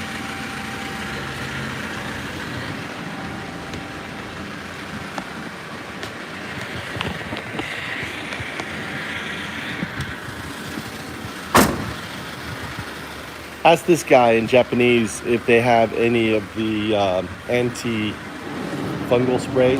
Sumimasen. Shitsumo. Ask this guy really quick. He would know. So it's the anti-mold spray that goes underneath the wallpaper and the drywall. すいません。カビ取りスプレーってありますか？壁紙とか石膏ボードの下に使えるやつ。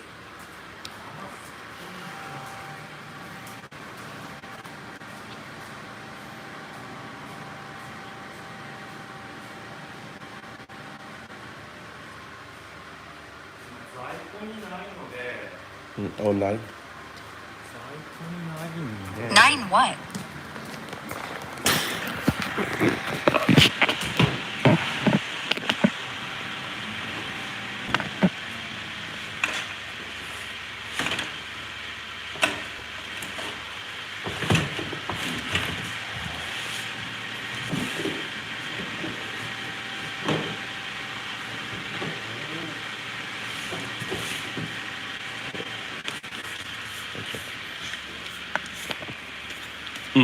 Okay. カビ取り So ask if this is the stuff that you put behind the wallpaper to stop mold from growing.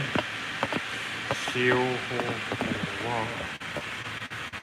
はこれ壁紙の裏に塗ってカビを防ぐやつですよね。カビを除去するなんて言えばいいかな So this stuff stops mold from growing. I'm not looking for the removal. Say that in Japanese. この製品カビを防ぐための取り除くんじゃなくてこれが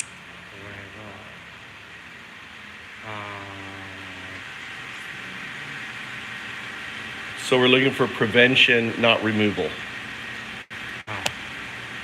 防用で除去用じゃないんです。予防用ですか、予防用のものはちょっとここには置いてないんです。Alright, okay. Sorry. Arigato. Maybe I'll keep the 女の子聞いてね。お願いします。すいません。ありがとう。ごめんなさい。They don't have it. They don't have it. They have removal. Sucks. Let's go back. So,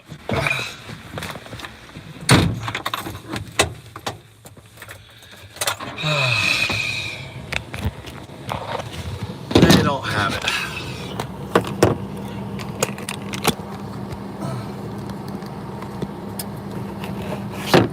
You'd think they'd carry that shit. F.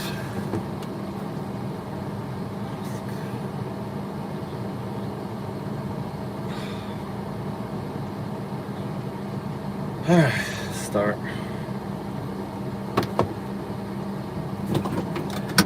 Alright.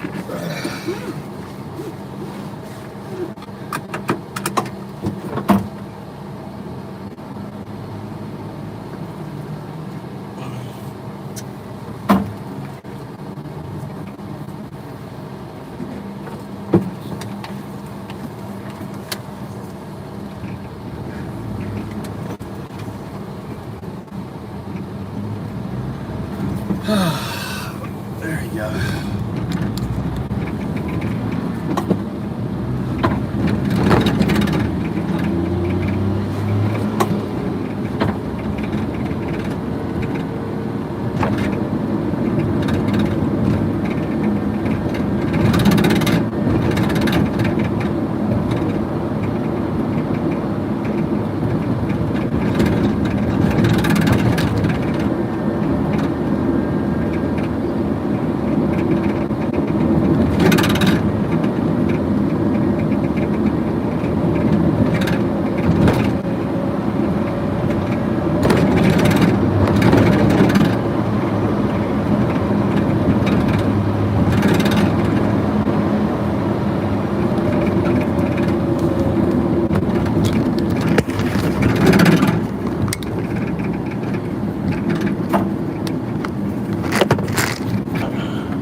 Kevin Stitt is the Republican governor of Oklahoma and the chair of the National Governors Association. He just went on the record calling Donald Trump's invasion of Chicago and Portland a violation of states' rights and a violation of our form of government, correctly recognizing and refusing to succumb to the hypocrisy by calling out that he and his fellow Oklahomans would have lost their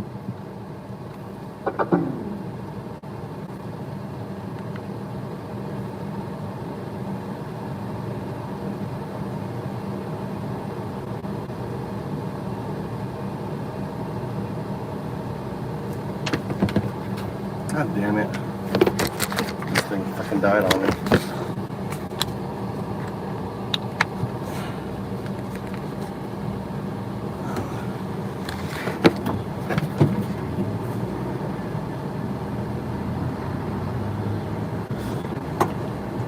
So you can eliminate manual work. Hello and welcome back to another episode of Pragmatic Optimist. I am State Senator Tara Mack and I'm joined by Rachel Cohen, who's an attorney, and I have a lot of questions about the class action lawsuit that has Donald Trump's invasion of Illinois on hold. A federal judge. God damn it. Fucking hate YouTube now. YouTube, like, everything is, Thursday saying she sees little evidence of rebellion on the streets in and around Chicago. 500 troops, 200 from Texas, 300 from Illinois, began their patrol Thursday, but U.S. District Judge April Perry accusing Homeland Security of providing her with unreliable assessments of how violent the protests actually are. These troops are expected now to stand down. A written ruling is expected Friday. Trump will appeal. Judge Perry saying local police are better equipped to keep protests from turning violent, adding the presence of troops in Chicago, especially troops from Texas, quote, only adds fuel to the fire. Judge Perry noting one instance where there were 100 police officers to monitor only 200 protesters in Chicago. Judge Perry calling federal police firing pepper balls and chemical agents at protesters, quote, arbitrary and indiscriminate. Perry was appointed to the bench by Joe Biden. Eric Hamilton, the lawyer representing the Trump administration, when questioned by Judge Perry, was unable to explain what role he imagined National Guard soldiers would play in preserving the peace. Illinois Governor J.B. Pritzker, whose arrest Donald Trump called for on Wednesday, praised the ruling, saying Trump is not a king. The day before, Governor Pritzker accused Trump of being in the advanced stages of dementia. Well, that's no way to talk about a demented person. Federal agents hit Reverend David Black of Chicago's First Presbyterian Church 7 times in the face and torso with pepper balls that dropped him to his knees, writhing in pain, while he was conducting a prayer service outside a Broadville, Illinois ICE detention center. Snipers perched atop that detention center's roof fired more shots at protesters, comforting the injured reverend, who was wearing a clerical collar at the time. Reverend Black suffered non-lethal injuries, now vowing more prayers outside that ICE detention center where, right before getting shot, he ordered ICE agents to repent for their sins. During that same protest, ICE snipers also hit Hannah Cardin, a United Methodist pastor, during her prayer service. According to Reverend Black, he could hear snipers on the roof laughing as he rolled on the ground in agony. Reverend Cardin telling reporters the shots were fired with no warning, no order for protesters to disperse from what had been a designated free speech zone. Reverend Cardin saying the shots were fired out of anger, not to control what was a peaceful crowd. Director of Homeland Security Kristi Noem accusing the ministers of endangering the lives of our brave law enforcement officers. Reverend Black says he often leads chants directed at ICE agents with the words, love your neighbor, love your God, save your soul, and quit your job. Meanwhile, church attendants reportedly plunging in immigrant communities for fear of arrest, with ICE agents raiding at least 10 houses of worship this year. That's according to Jack Jenkins, reporting for the Religious News Service. America's 53 million Catholics forced to choose now between Trump and the Pope. Places of Chicago-born Leo XIV ordering bishops Wednesday to condemn ICE's mass deportations, family separations, and violence against women, children, and protesters. This after Leo's September 30th admonition that being pro-life also includes protecting migrants. On Wednesday, the Pope emphasized Trump's immigration policy violates centuries of Catholic doctrine. According to last November's exit polls, Trump carried the Catholic vote by nearly 60%, a 7% spike over his 2020 performance against Catholic Joe Biden, who pretty much split the American Catholic vote with Trump. The Vatican has been bumping up against conservative American Catholics in and out of the church for some time now. 2 years ago, Pope Francis stripped ultra-right-wing Bishop Joseph Strickland of his leadership in Tyler, Texas, due to Strickland's accusation that Catholic charities harbored criminals by accepting federal money to assist Central American migrants. Pope Francis also disapproved of Strickland's comments attacking the LGBTQ community. Republicans want Christian leaders to pick sides during elections. During his first and second term, Trump ordered the Internal Revenue Service not to enforce the Johnson Amendment, a law stripping a religious organization's tax-free status if it endorses a political candidate. It's why Christian leaders like Franklin Graham officially or unofficially endorsed Trump without having to worry about losing their tax-free status. The Vatican refuses to take some. Y'all want to hear something absolutely wild? More than 48% of content creators are making less than $15,000 a year. You could not live by that in 1 year. But the game has completely changed. In elections. Donald Trump's invasion of Oregon remains on hold after judges from the 9th U.S. Circuit Court of Appeals are still reviewing a lower court order blocking Trump from deploying the Oregon, the California, or any other National Guard to the streets of Portland. Oral arguments Thursday held before 3 judges, one appointed by Clinton, the other 2 by Trump, suggesting that the court could rule in Trump's favor. The 2 Trump appointees expressing concern that Portland's mayor and Oregon's governor not displaying sufficient deference to the president. Eric MacArthur, the lawyer for the Trump administration, arguing that protesters have turned violent by spitting on ICE officers, blocking vehicles, and once lighting a small fire outside the detention facility.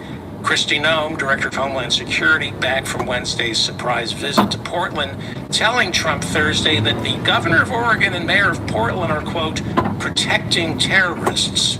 Noem telling the president protesters taunt ICE agents with calls to, quote, melt ice. She said Portland police cheered as protesters screamed, kill ICE. Trump continues to describe Portland as a war-ravaged city, despite the protests being low-key and primarily peaceful, of course, until federal agents show up with tear gas. Portland City Council is comprised of 12 members, all Democrats, 4 of whom are Democratic Socialists of America. In the past year, the number of homicides in Portland plummeted by more than 50%, the sharpest decline of any major American city, or as Trump calls it, a war zone. New York State Attorney General Letitia James indicted for mortgage fraud. As newly appointed U.S. Attorney for the Eastern District of Virginia, Lindsay Halligan, Trump's former defense lawyer with no experience as a prosecutor, takes on the president's enemies less than 2 weeks after securing an indictment against former FBI Director James Comey, charging him with lying before Congress. Last year, Letitia James secured a $500 million judgment against Trump after a judge ruled Trump had defrauded banks and lenders. That ruling, along with another ruling dismissing the $500 million fine, are all being appealed. New York State Attorney General James, back in 2019, also settled a lawsuit with then President Donald Trump, who agreed to pay a fine and promised never to establish any charitable foundation after Letitia James charged him with ripping off donors to his previous one.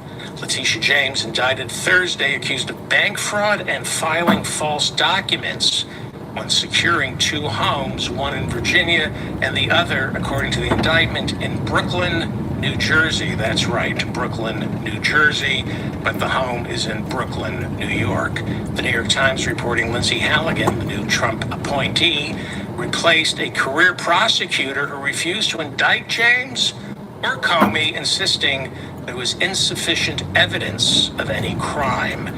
The new prosecutor, Lindsay Halligan, third runner-up in the 2010 Miss Colorado pageant, is a law school graduate, but her filings against Comey were littered with misspellings, clerical errors, and the humiliation of not knowing how to address the judge. The brevity of both the Comey and James indictments suggest Lindsay Halligan is afraid to commit whatever legal prowess she possesses into words.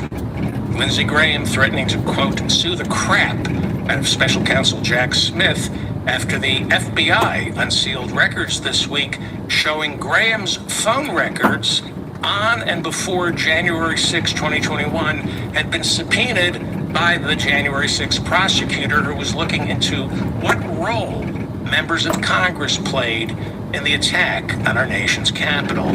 Senator Graham's phone records, but not the actual contents of the calls, were reviewed by prosecutors to determine who Graham and other Senate Republicans like Mike Lee of Utah and Tommy Tuberville of Alabama were talking to inside the Oval Office right before the worst attack on our nation's capital since the War of 1812. Legal experts say prosecutors often subpoena telecommunication metadata to study patterns that suggest whether or not people have conspired to commit a crime like January 6. So Special Counsel Smith wasn't doing anything outside the law.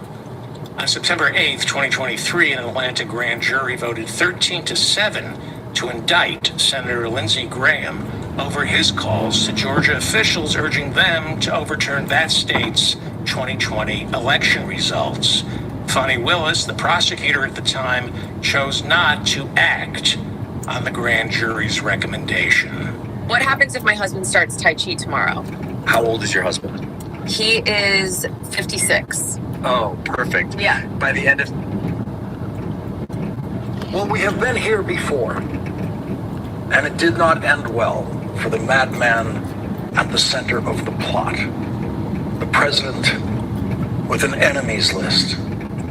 The big difference between disgraced Republican President Richard Nixon and disgraced Republican President Donald Trump is that Richard Nixon did not spend his life locked in a Trumpian prison of stupidity, a prison from which Donald Trump has never even tried to escape. Donald Trump could have had a moment in high school when he decided, you know what? I should really learn something here. He could have had a moment like that in college. He could have decided to stay home one night and read a book instead of partying with Jeffrey Epstein, but he didn't. He never did. Richard Nixon grew up poor. He inherited nothing. He worked hard in high school. He worked hard all the way through Whittier College and Duke Law School, worked his way through. Richard Nixon was constantly trying to learn, but he never learned enough to contain his darkest criminal impulses that destroyed him in the end, forcing him to resign the presidency in scandal. One big difference between Republican Donald Trump and Republican Richard Nixon is that Richard Nixon did not make his enemies list public. We are learning in new reporting from the Wall Street Journal that Donald Trump intended to send a personal private text to his Attorney General, Pam Bondi, demanding the criminal prosecution of former FBI Director James Comey, New York State Attorney General Letitia James, and California Senator Adam Schiff. But what he actually composed instead of a text and what he actually sent was a social media post that became available to the entire world. The Wall Street Journal reports Trump believed he had sent Bondi the message directly, addressing it to Pam, and was surprised to learn it was public, according to U.S. officials familiar with the matter.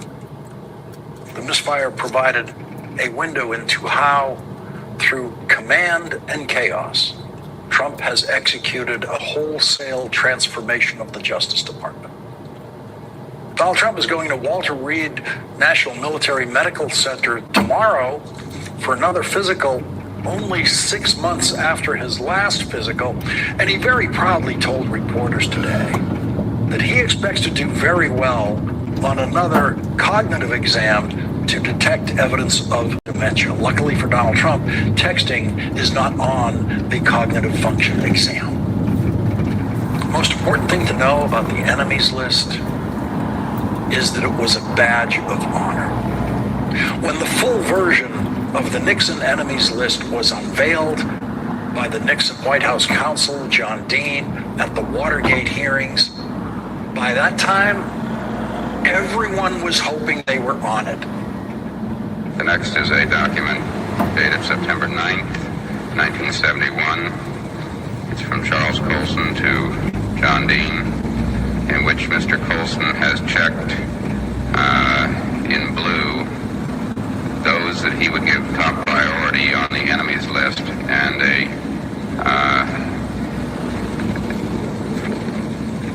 an attached series of lists that were prepared by Mr. Colson's office of what were deemed opponents or political enemies. Excuse me, how many languages do you speak? I speak 3 languages, English, Spanish, and French. Okay.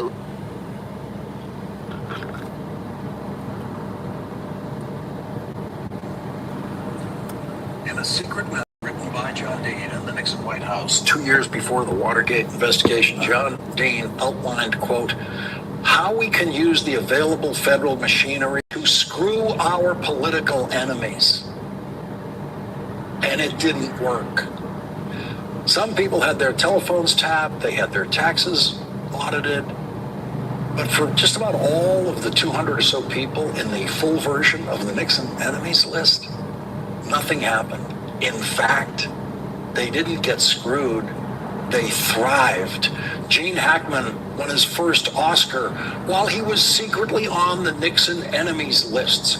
Gregory Peck didn't have to give back his Oscar because he was on Nixon's enemies list, along with Paul Newman and Steve McQueen, and New York Mets quarterback Joe Namath, who was erroneously listed as the New York Giants quarterback. That's how crazy the Nixon enemies list was. Dozens of members of the news media were on the list when it came out, including 3 from the Boston Globe, which the Globe then lorded over other newspapers with fewer entries on the enemies list. Sander Van Oker made the list to make NBC News proud. 12 senators were on the list, including 1 Republican. None of them got screwed by Richard Nixon and his White House thugs in any way. Every black member of Congress was on the Nixon enemies list because, of course, the list was also racist, in addition to being crazy. Harvard could not have been prouder of its most famous professor at the time, economist John Kenneth Galbraith, for making the Nixon enemies list. Yale's president was on the Nixon enemies list. Harvard Law School's dean was on the Nixon enemies list. And the most famous surgeon in America at the time, Texas heart surgeon Michael DeBakey, for some Nixonian reason, was on Nixon's enemies list. The most famous conductor and composer in America at the time, Leonard Bernstein, was no one's enemy except Richard Nixon's.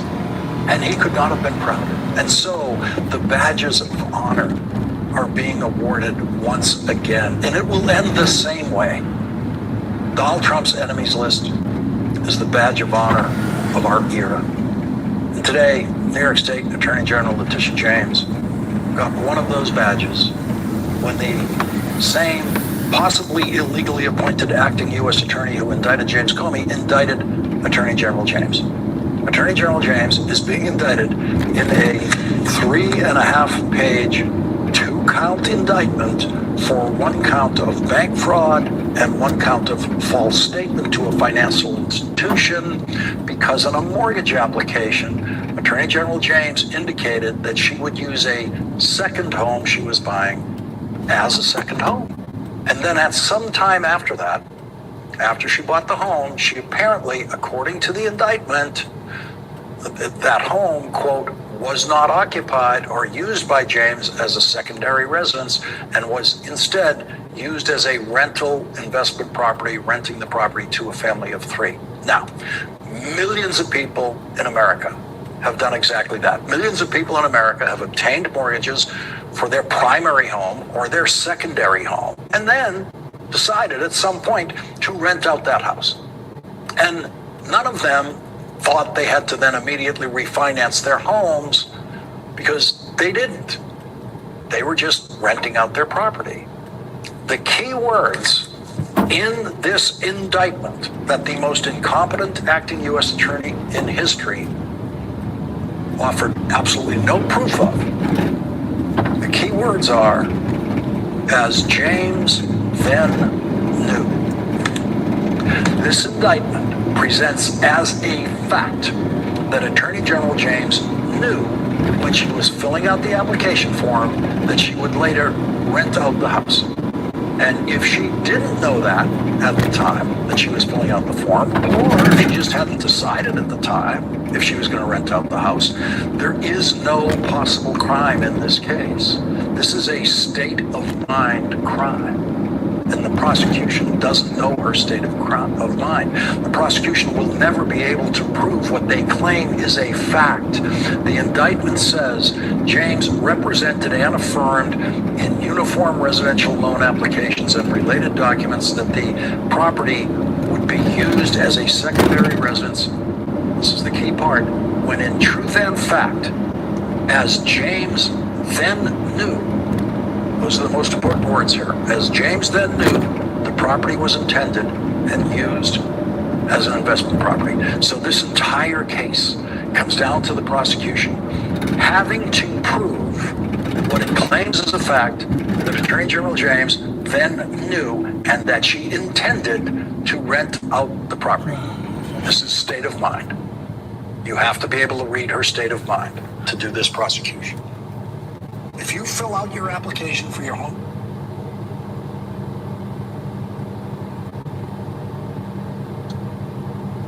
President Trump will end the radical left's reign of terror in Portland once and for all. You look at Portland and you see fires all over the place. President Trump will end the radical left's reign of terror in Portland once and for all. You look at Portland and you see fires all over the place. This network of Antifa is just as sophisticated as MS-13, as TDA, as ISIS, as Hezbollah, as Hamas, as all of them. They are just as dangerous. They have an agenda to destroy us, just like the other terrorists we've dealt with for many, many years. When ICE officers have to street battle against Antifa, hand-to-hand combat every night, who come and go from their buildings. Slide to the left, slide to the right. You look at what's happened with Portland over the years. It's a burning hellhole.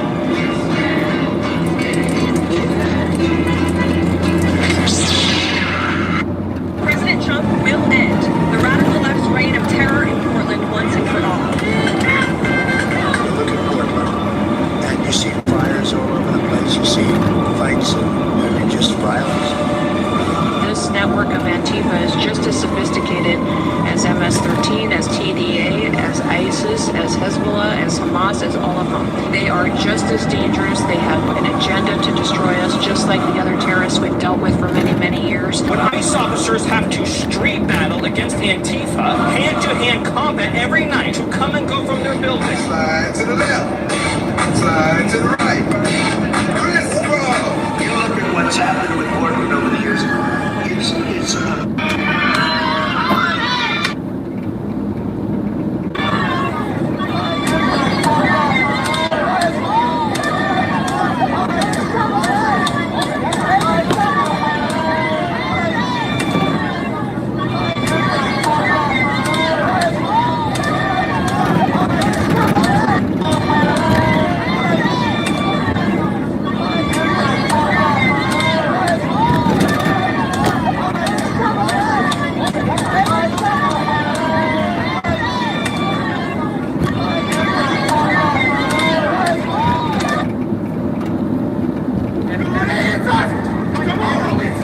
Come on, man. Y'all, you know that was fucked up.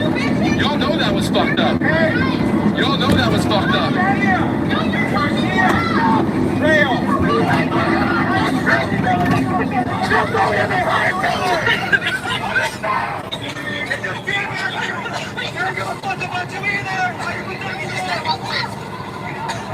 It's getting worse. Ground forcing state police acting as bodyguards for ICE and even joining making arrests, despite the fact that the governor of Illinois has repeatedly condemned ICE. So far, the most force we've seen is actually from Illinois State Police, who are out here, some of them in riot gear. We're seeing it right now across the street, police shoving, going after some of the protesters. Here's the third arrest that police have made. Just a couple hours we've been out here. It's shame.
Judges make really dangerous decisions every day. They put very dangerous people behind prisons.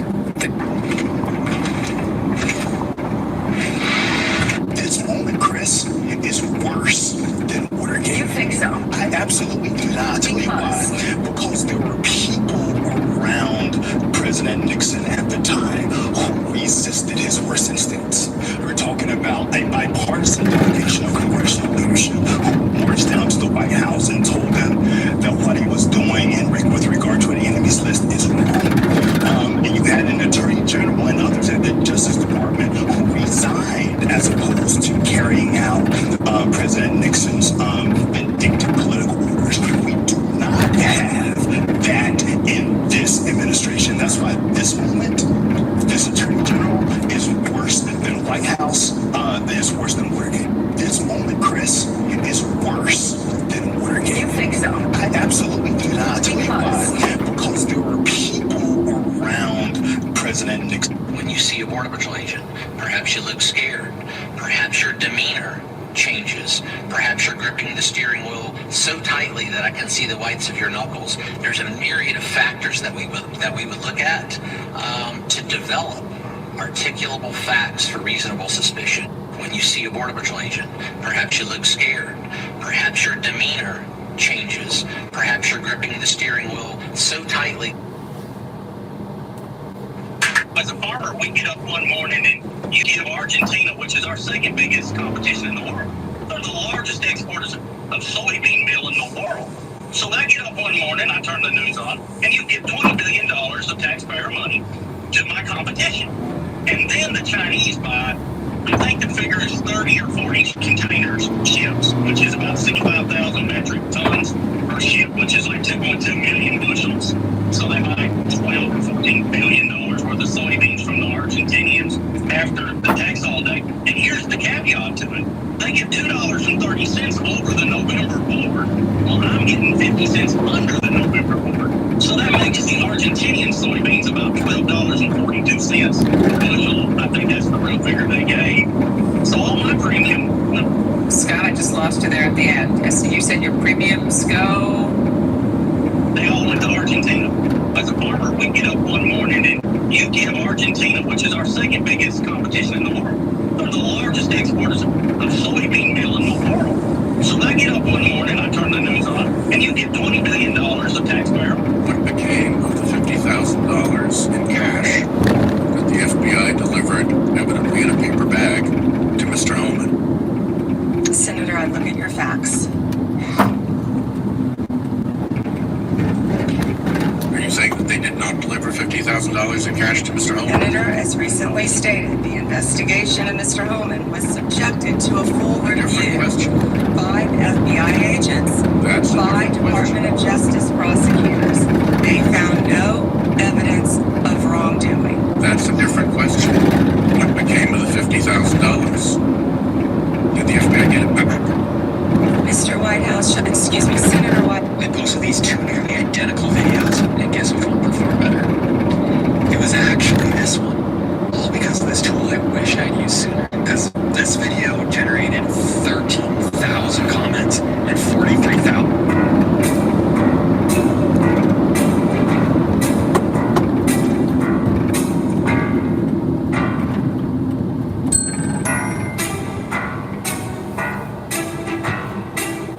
To allow Democrats to have some sort of moral high ground on this issue because they're the only ones talking about it, I think is a major failure from the Republican Party, and I'm not going to stand there and just keep talking the talking points when my own adult children can hardly afford health insurance premiums, when everyone in my district, it's the number one issue that I hear about day in and day out, not just people on the ACA, but people that have private insurance as well. And I think it's something that we have to talk about. And I don't see why the government needs to be shut down. I really don't. I believe that if Republicans learn to govern and will power, they can use the nuclear option in the Senate. They can open up the government. We can get back to work for the American people, and Republicans can solve this problem that is a very big problem that we can't ignore. To allow Democrats to have some sort of moral high ground on this issue because they're the only ones talking about it, I think is a major failure from the Republican Party, and I'm not.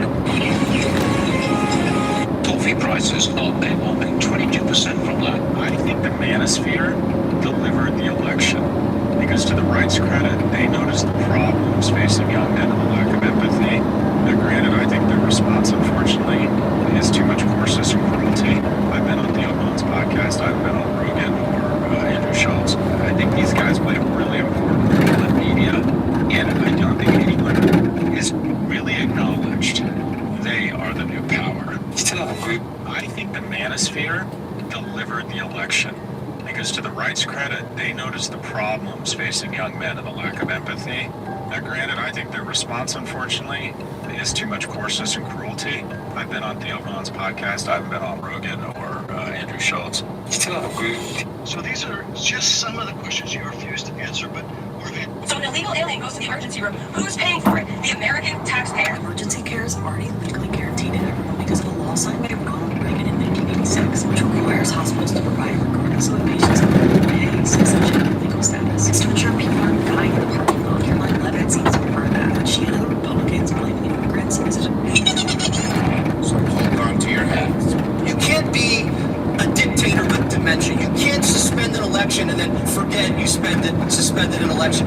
Trump didn't need note cards to know who Hillary Clinton was. And the guy has the longest memory of anybody. He remembers every slide, every name, every statistic. The man is a lot of things. He does not have dementia. You can't be a dictator with dementia. You can't.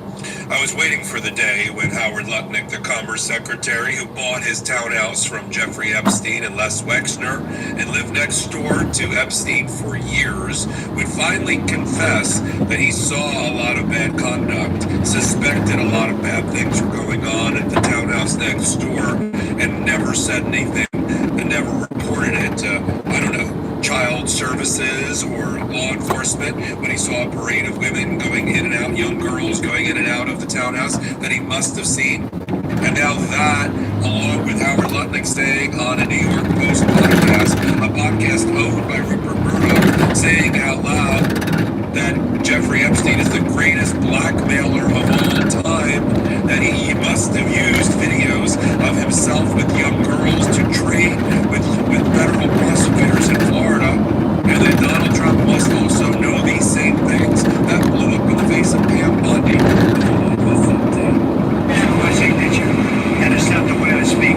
Voiceover. There must be more to life than having everything. Look what I have everything. I have everything. We have everything. Yes, there is, but it won't tell you what it is. Yes, there is. I won't tell you what it is. I won't tell you what it is. Jeffrey, don't rely, since I also know what it is. Nor did I. What do I know what I? And I know what it is. I know what it is. I know what it is. Tom, we have certain things in common, Jeffrey. We have a lot of things in common. We have a lot of things in common. Certain things in common. Right, Jeffrey? Jeffrey, yes, we do. Come to think of it. Yes, we do. Come to think of it. Yes, we do. Tom, enigmas never age. Have you noticed that? Lessons. Have you noticed that? When you notice that? Jeffrey, as a matter of fact, it was clear to me the last time I saw you. As a matter of fact, it was clear the last time I saw him. The last time I saw him was in Mar-a-Lago. Trump, pal is a wonderful thing. He's my friend, my pal. He's my pal. It's a wonderful thing. Wonderful, wonderful, a wonderful thing. Happy birthday, and may every day be another wonderful secret. Happy birthday. Happy birthday. May your dreams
all around.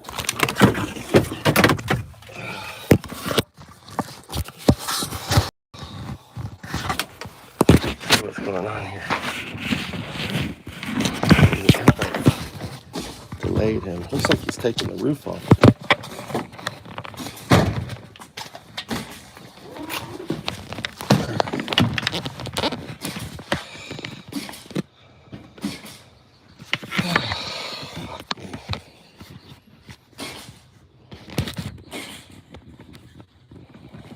I got this here.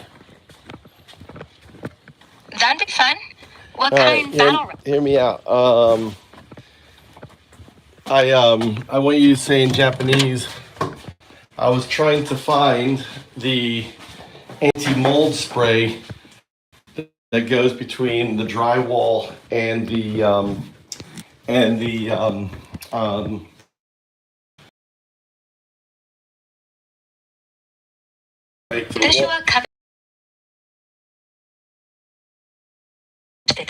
Not ready. Wait. Okay. So say that I was looking for the spray that goes between the drywall and the wallpaper, and I went around to every store and I couldn't find it.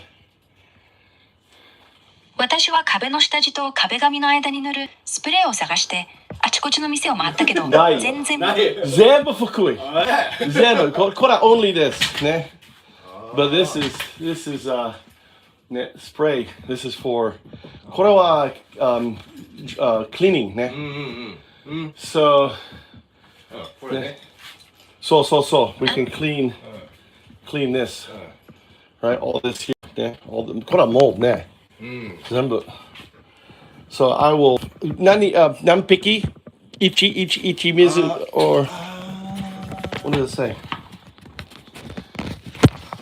モールうるさいso you can see the mold actually on we're going to spray all this down and he's taking out the roof part here. It was moldy. Look at the structure. Look how much support this house has. How many beams. American homes aren't built like this. You see how much, look at that. If you know anything about construction, have you ever seen a Florida house? I have, and it's not built like this.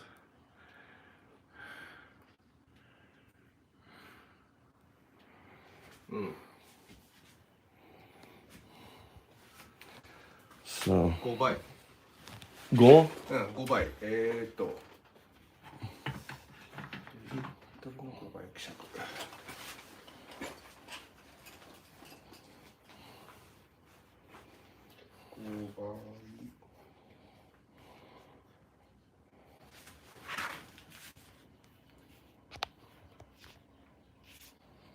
Let's see, I can take Sashimi camera.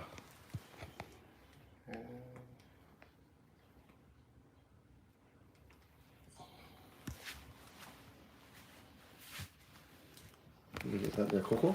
Coco? Okochi?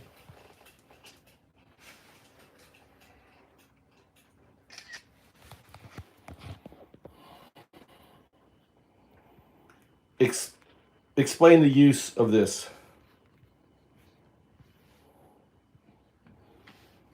Explain the use of this.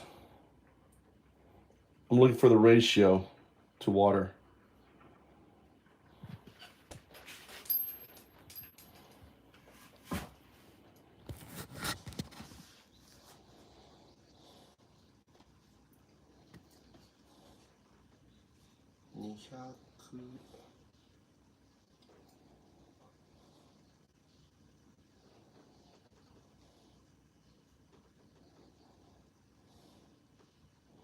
Oh, 5 to 10 times.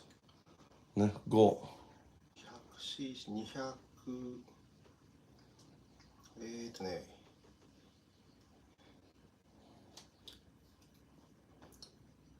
100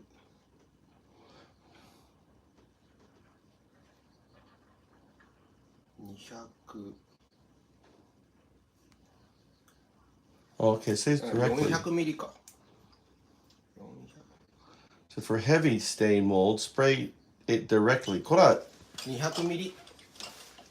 200. 200ミリリットル。 For light dilute, see ratio.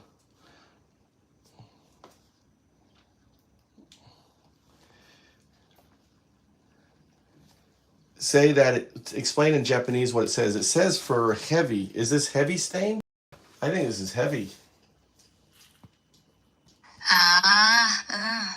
こいつのラベル見てると重いシミ汚れにはって書いてるから、はい、重いカビとか頑固な黒ずみ向けだよ。薄めて使うなら50倍に水で割ってスプレーでも、これくらいのモールならそのままかけてもいいんじゃない？でもね、壁紙は吸い込みやすいからテストしてからね。あと換気して。重いって書いてるけど、君のやつはこれだけってくらいだから5倍で十分じゃない？ 5倍。 5倍。So これ200ミリ。200ミリ。水100、1リットル。200ミリ。水1リットル。200は200ね。200. And then 1リットル。1リットル。水1リットル。Okay. Alright. そう、水1リットルにスプレー200入れる。単語、滴。全体を軽くして。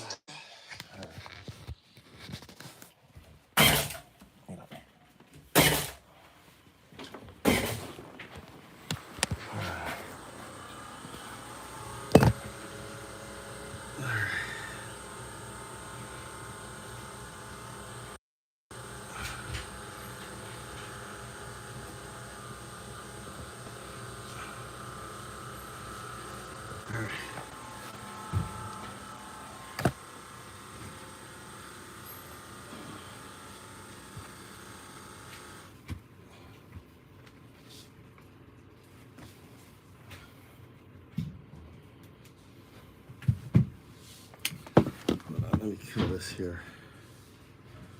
Wi-Fi.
バッテリーバッテリーこれあるよ、これ。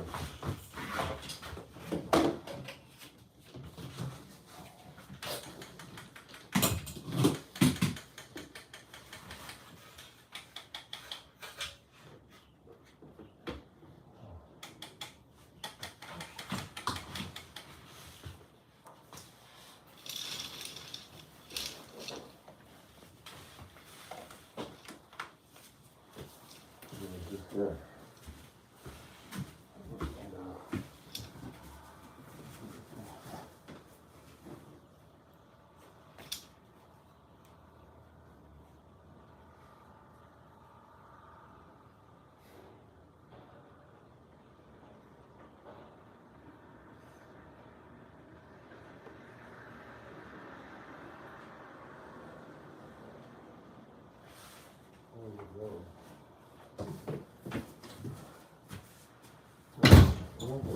Cool.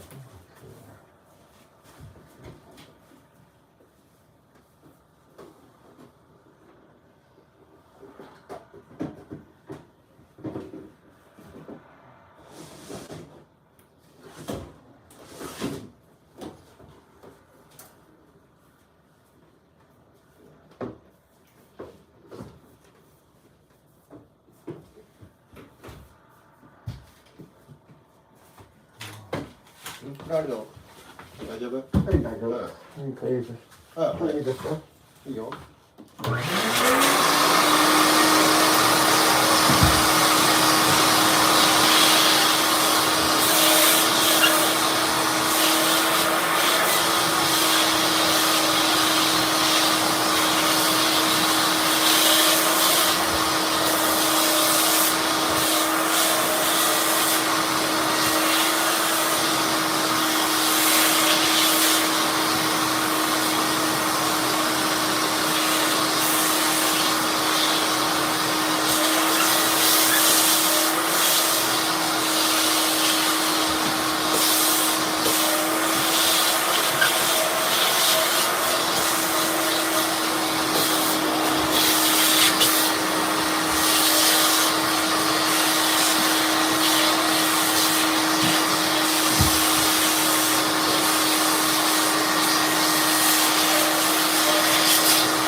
Oh, yeah.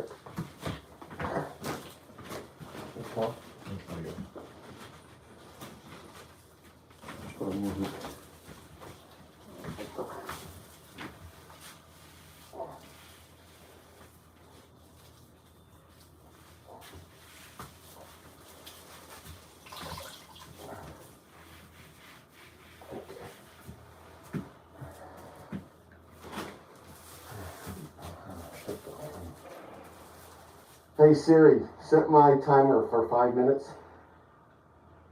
5 minutes, counting down. Oh. And then wash. Facial spray.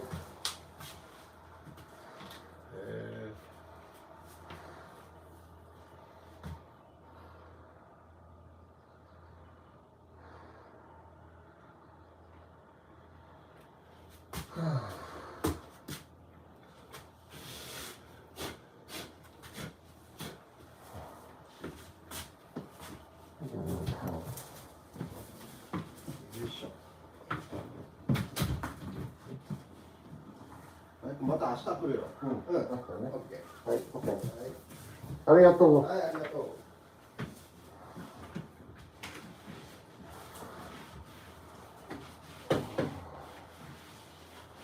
Come back tomorrow.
All right.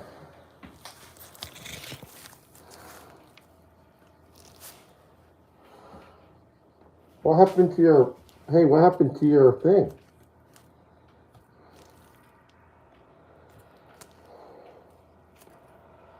Pissed off that.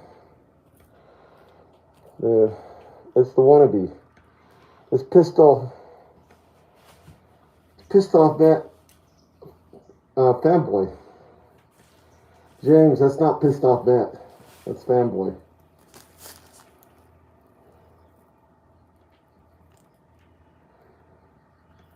No, that's not pissed off Matt. That's a new account. Look at the age of the account.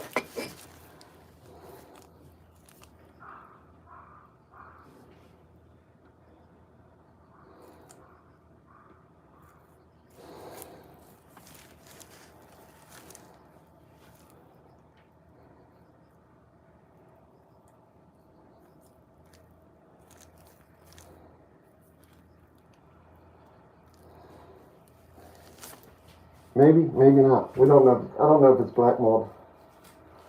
But this is really powerful stuff. Take it off. So I'm not taking any chances. You know.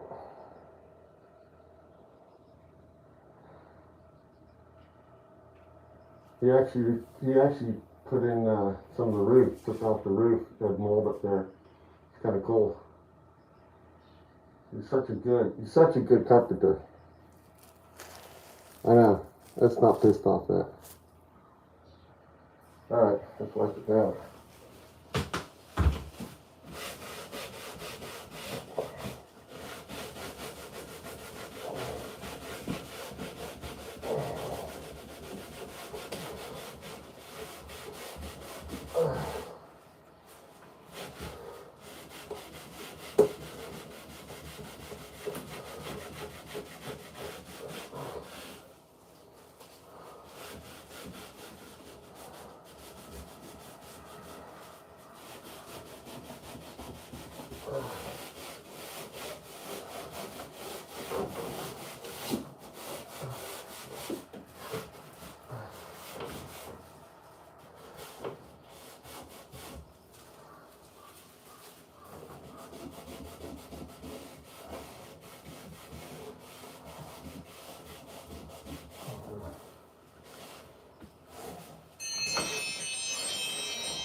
Reset the alarm. Hey Siri, reset the alarm. Hey Siri, reset the timer.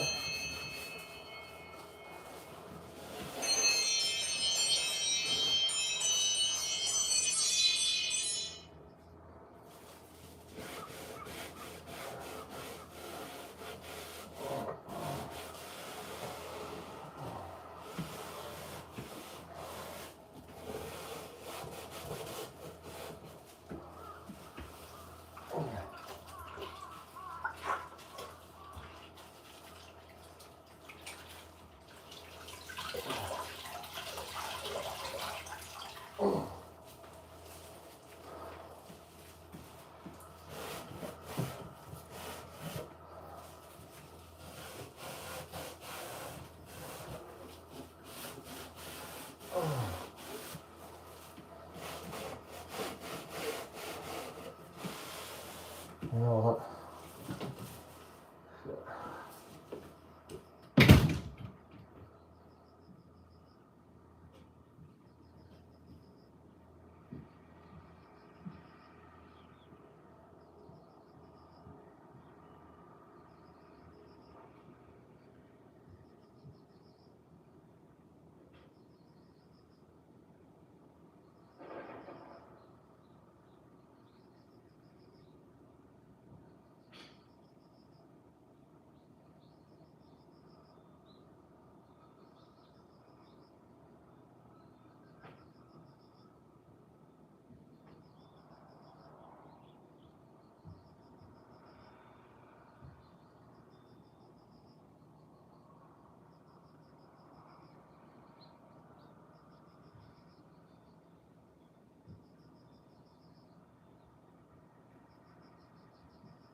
I don't like this.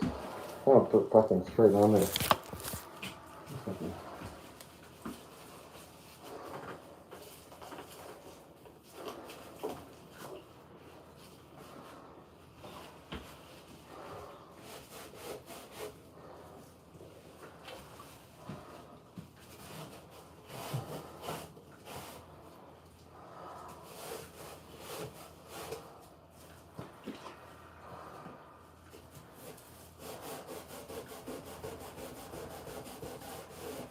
Yeah, that's breaking it down.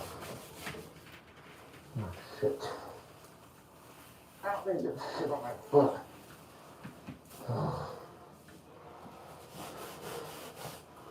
Go get my shoes on. Fuck it.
Oh, no. Fuck this.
Mike, you're gonna have to. Can you go get me up the? No, I'm working in your room. I'll come in, sir. No, you're gonna have to walk home. I'm working in your room. Good night.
Isn't oil, like olive oil, non-conducive to mold formation?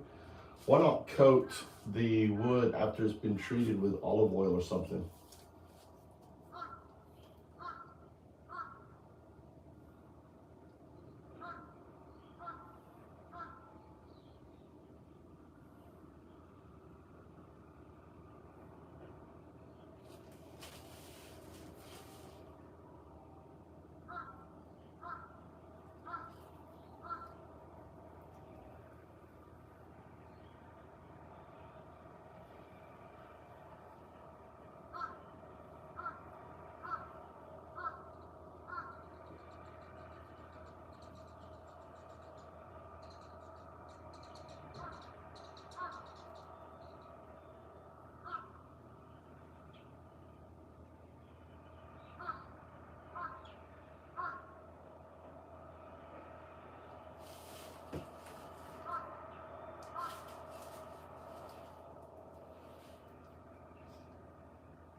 So a silicone spray would be good.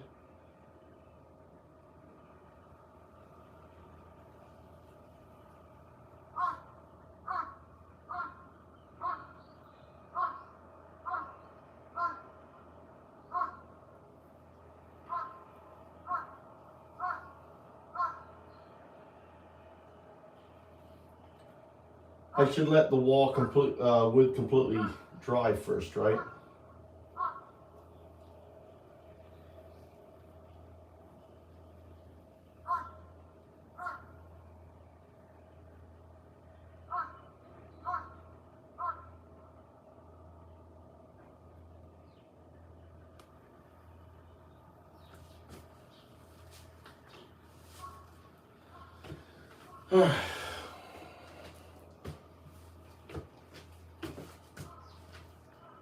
How about paint, like a pre-paint, like an undercoat?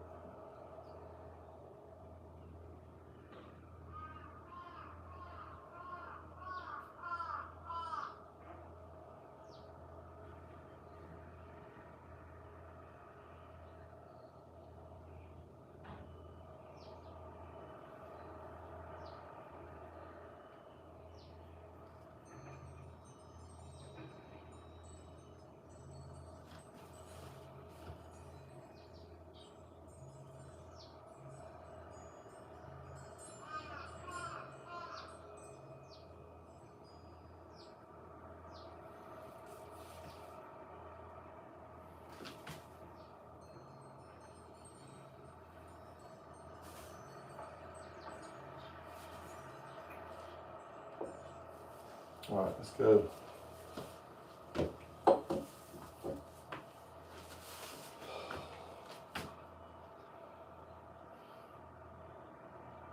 Dude, this shit ain't working. Oh, don't think this shit's working.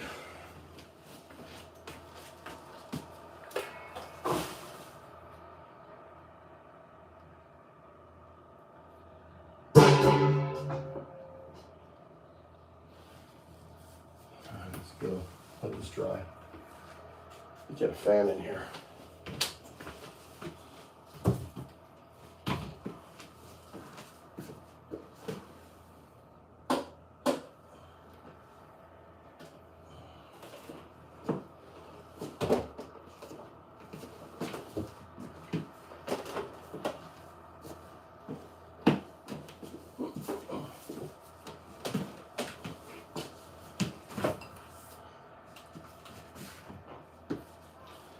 There we go.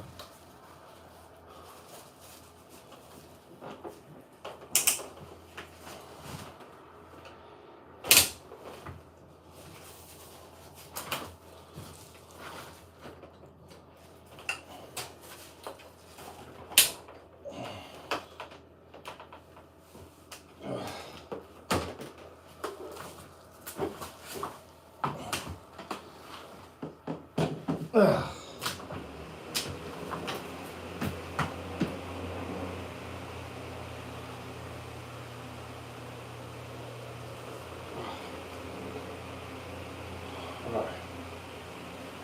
that in there.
All right, let's let it dry.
What the fuck is going on with this shit?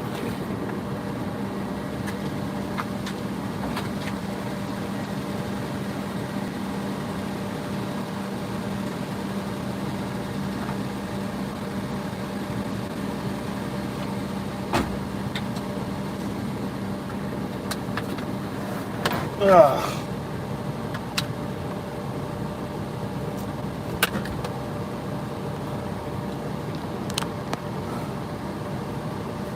Fucking cords just fucking die. It's really ridiculous. So fucking shit. Alright.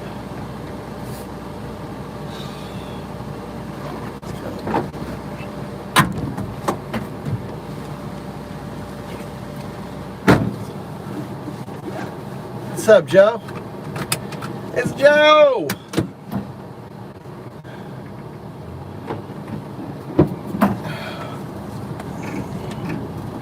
I'm gonna buy some acrylic paint and let the wood dry, and then cover that and try to seal it in there.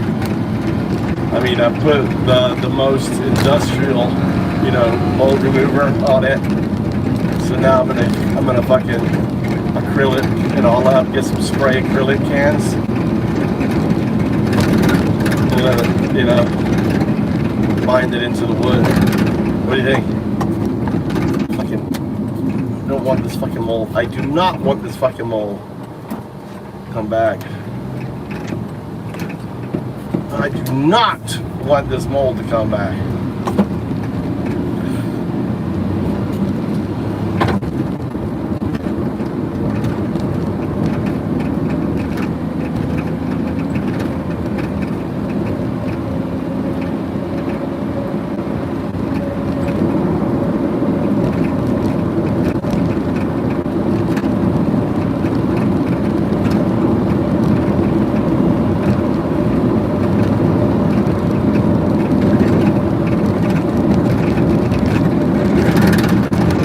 I'm gonna put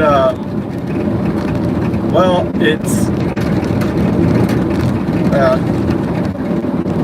I'll put a dehumidifier. I'll do a dehumidifier in the room too. That's a good idea. So I'll buy a dehumidifier. We'll run that all the time, okay? And then also, I mean, I put insulation in there. What it was the temperature in between the rafters and the wall created a thermal barrier that caused it to sweat.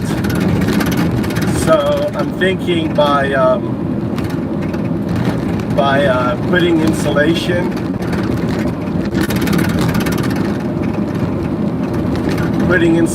in there. Thank you, Joe. Putting insulation in there, it's gonna help. I'm letting Mikey walk home today. Mikey called me. I was like, you gotta walk home. I'm working on your room.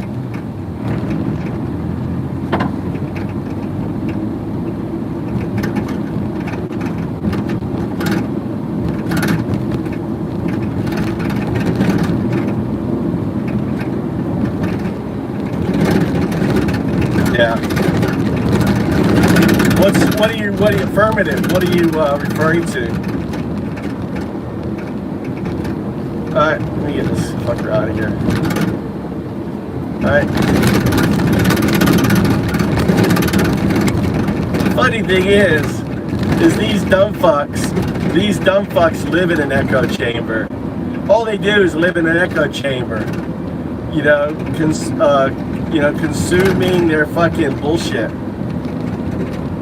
Yeah, everything's a mess. That's true, Joe.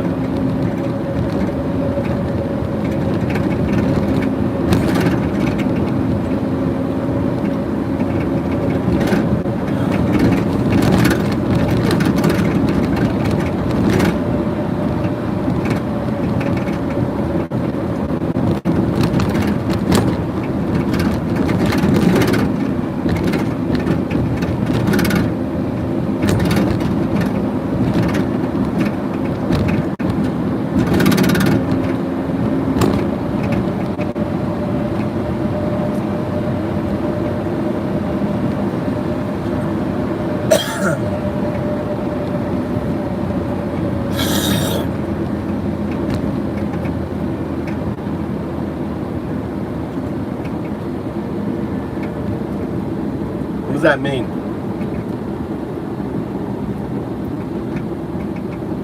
Federal funding, THA?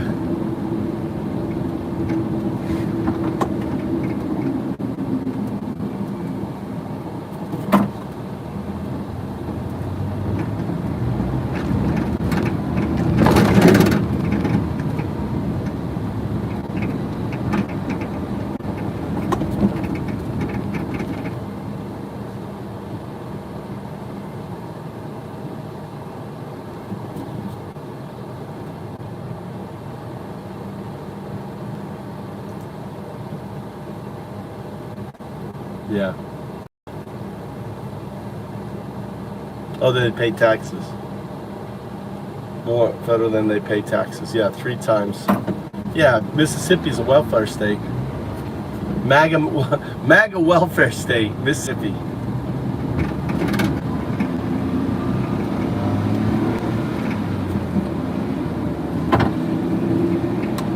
The hip hop.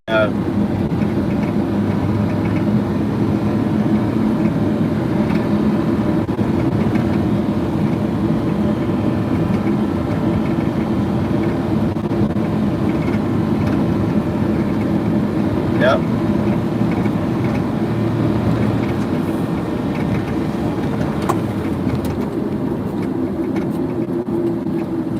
Imagine if California just spent the money on their people and then took the taxes they pay the federal government and paid it out to all their people.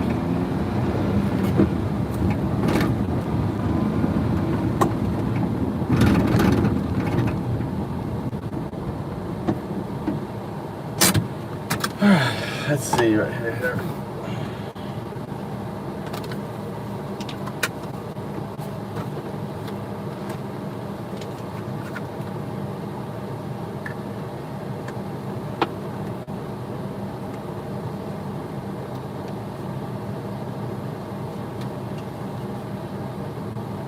That's already out. God damn, this drained it really quick. I think this thing's broken.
We'll try that. ちょっと待っていただけますか。お願いします。高架下防火ビ旅。じゃあ選曲お願いします。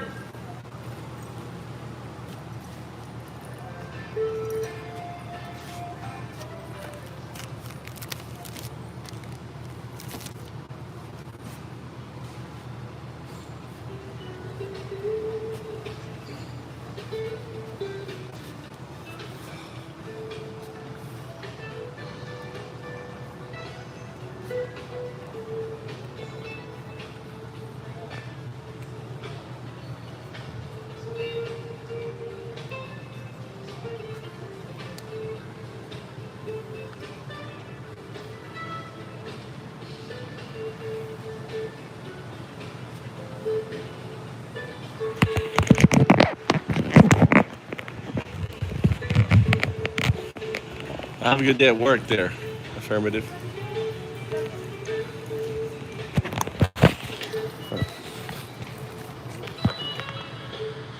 Okabi Shinariuzai. Pocket. Alright. Okay. Maybe I'll do this. Oh, key size? What you show them? You show? これはじゃあシリコンはこれ。シリコン。ありがとう。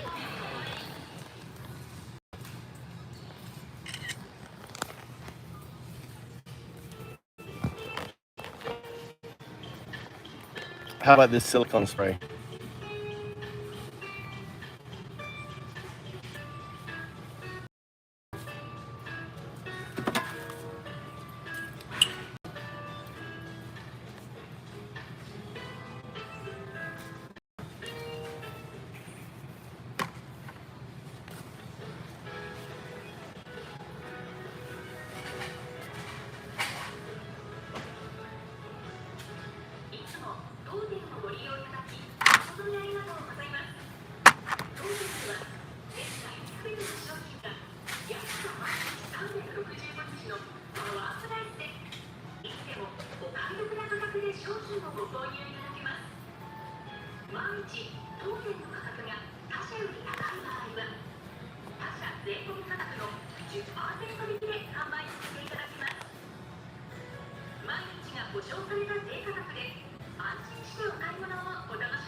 This is for the boards behind the drywall, so there's no wallpaper on it.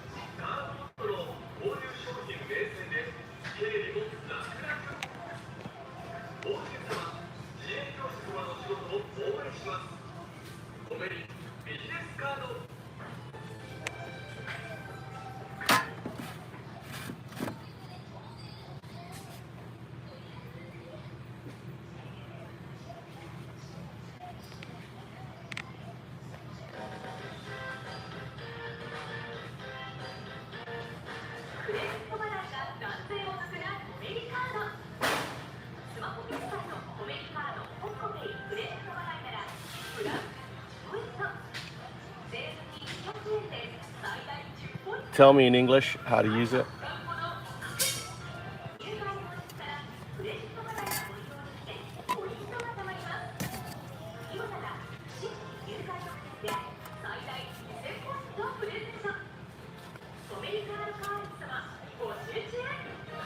Part's cool.438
円頂戴します。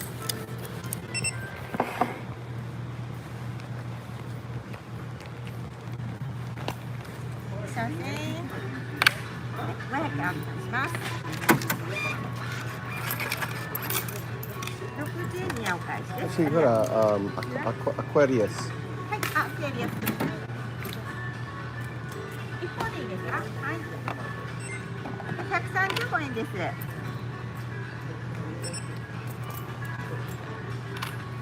150円お願いします。ご覧お返しです。ありがとうございました。いいですか？はい。ありがとうございました。はい、ありがとう。またお知らせありません。軽いんじゃないかな。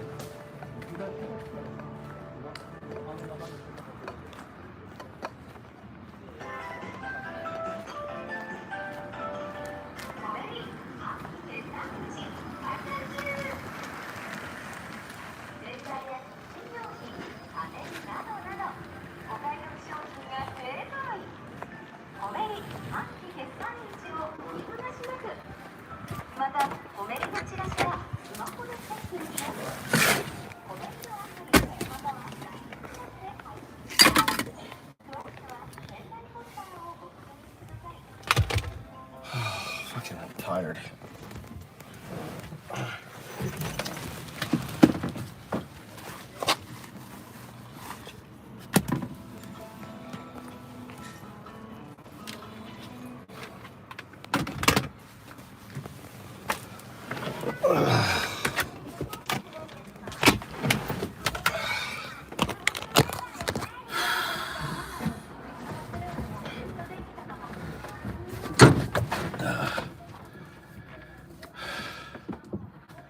I know. I only got about 2 hours of sleep.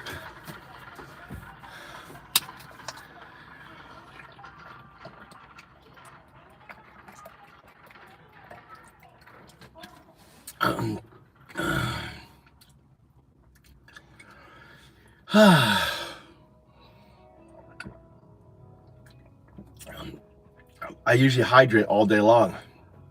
It's the first fluids I've had all day.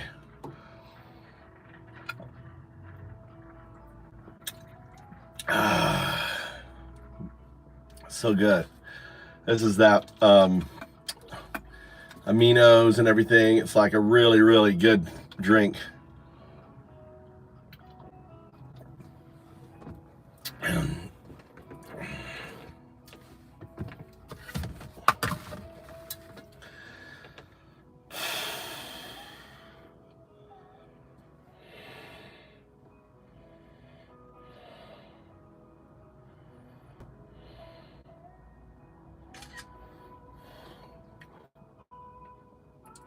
Read off everything that's in here.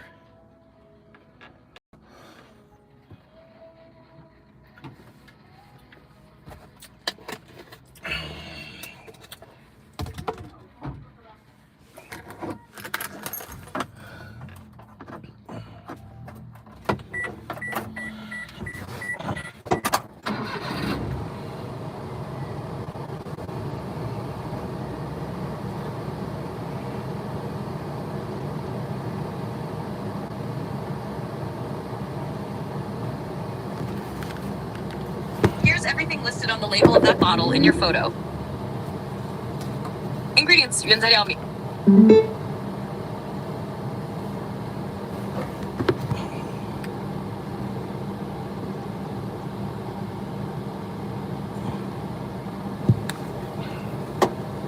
Here's everything listed on the label of that bottle in your photo. Ingredients: Guatao, Bordeaux lactose corn syrup.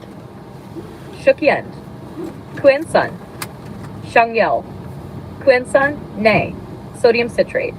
Yonghua K, Yusun Mg, magnesium sulfate. Yusun Ca, calcium lactate. Sanquafo antioxidant, vitamin C. Cammedial, acesulfame-kerarose. Sweeteners, acesulfame K, sucralose. Other info, Nayorial, 500 milliliter. Jizalja, Coca-Cola customer. Odzum Fafat, Chiksha Metrukwan Sikete, Jorwanum temperature, avoid direct sunlight. You're reading Chinese. It's in Japanese.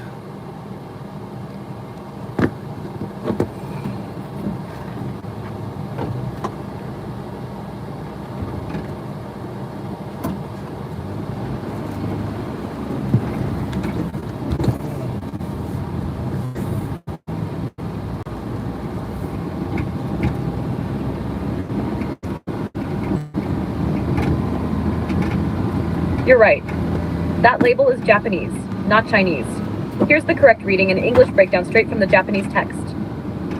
Yuncaidalmine ingredients: guatambudo-tangyatang, fructose glucose syrup, shishim, salt, quinsun, citric acid, xiangmiao, flavoring, quinsun Na, sodium citrate, yinhua K, potassium chloride. You're still reading Chinese.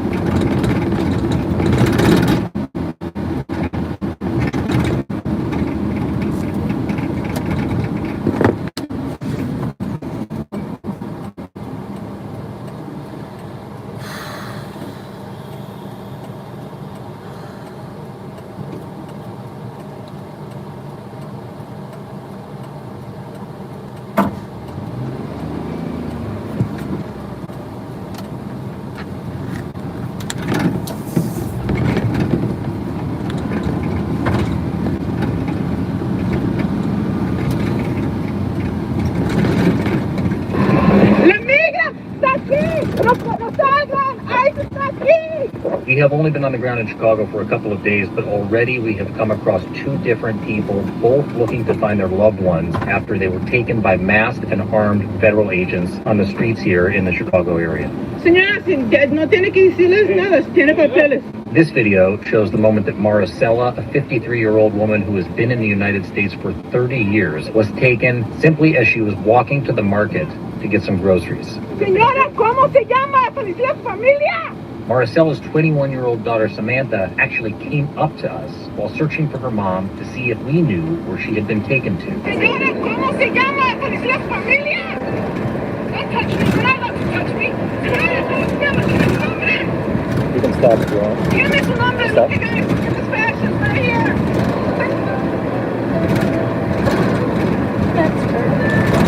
That's her backpack right there, and that's her sweater. She always wears that sweater.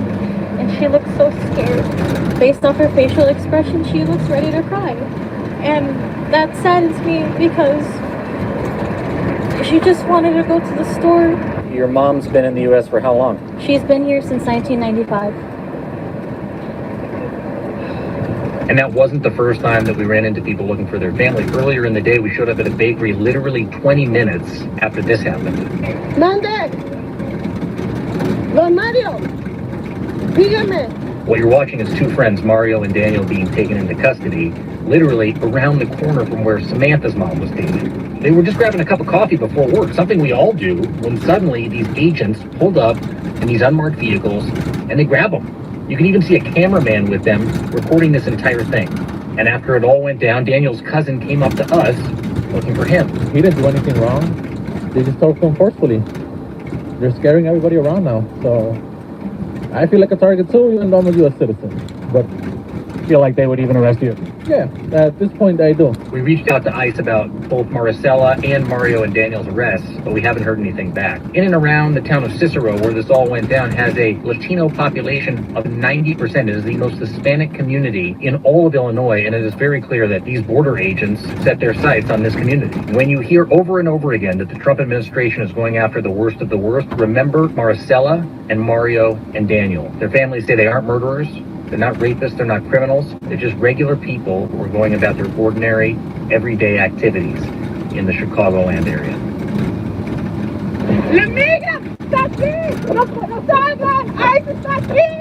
We have only been on the ground in Chicago for a couple of days, but already we have come across two different people, both looking to find their loved ones after they were taken by masked and armed federal agents on the streets here in the Chicago area. This video shows the moment that Maricela, a 53-year-old woman who has been in the United States for 30 years, was taken simply as she was walking to the market to get some groceries. Señora, ¿cómo se llama? ¿Policía familia? Maricela's 21-year-old daughter Samantha actually came up to us while searching for her mom to see if we knew where she had been taken to. Señora, ¿cómo se llama? ¿Policía familia? Don't touch me. You're not allowed to touch me. You can stop if you want. Give me some numbers. Stop. Look at this fashion's right here. That's her. That's her backpack right there, and that's her sweater. She always wears that sweater. And she looks so scared. Based off her facial expression, she looks ready to cry. And that saddens me because she just wanted to go to the store. Your mom's been in the U.S. for how long? She's been here since 1995. Just kidnapping people. And that wasn't the first time that we ran into... This shit is Nazi. Kidnapping people off the fucking day.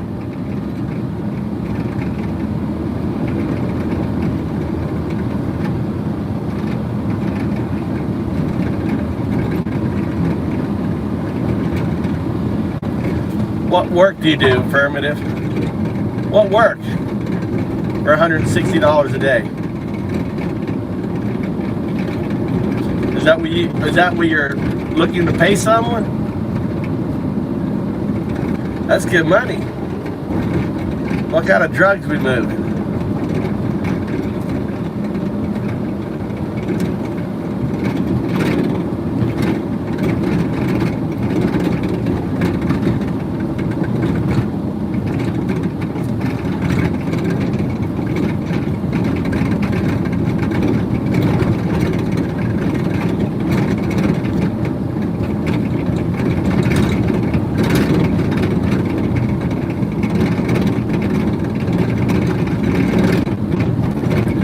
So you're a truck driver.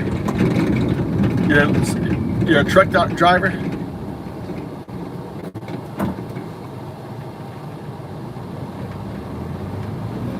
Because companies go out of work, right? So you're making crazy money right now.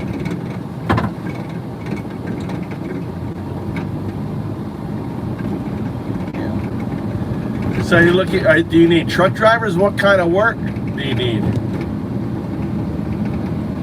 What kind of worker? What's the job they do?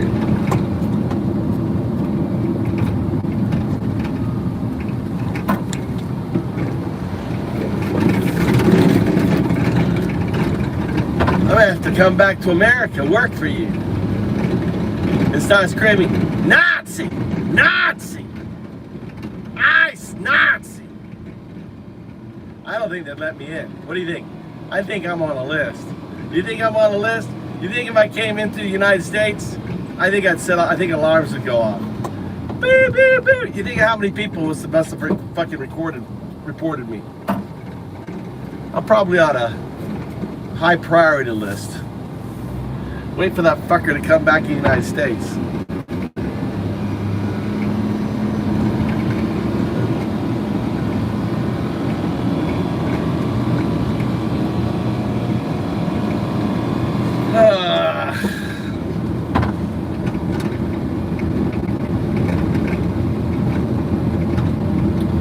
I need to go lay down. Yeah, we're all on the list now. Dude. I saw a video of 2 FBI guys coming up talking about a post. The guy was recording. He's like, what's your name? Let me see your name. Give me your name. Your full name. They were like, they didn't want to put their name on a fucking video, dude. Oh no, this is going up. I'd be like, I'm live right now, buddy. I only do live.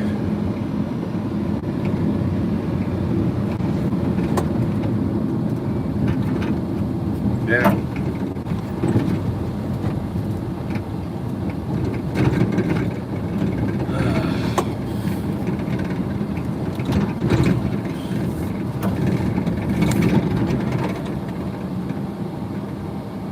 Making that crazy money.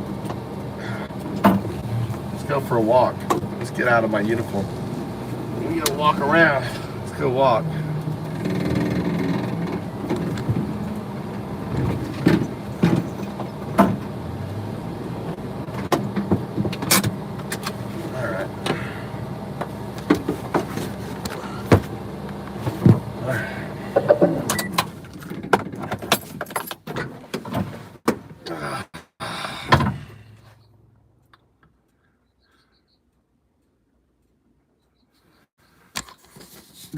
Is Ed Snowden saying shit? Yeah, no one listened to Ed Snowden. What has Ed Snowden said recently? Anything? Do you know?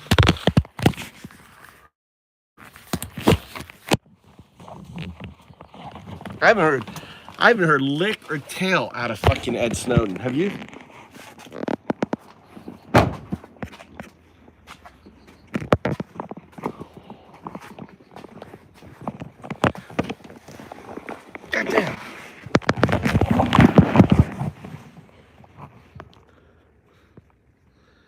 you guys ever seen that?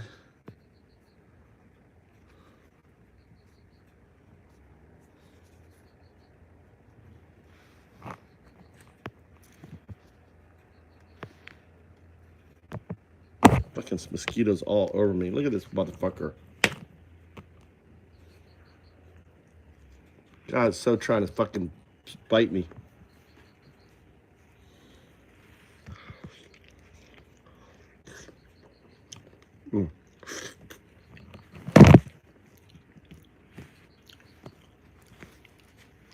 They get me in my head, it's gonna stop. So many mosquitoes around me. Trying to get me.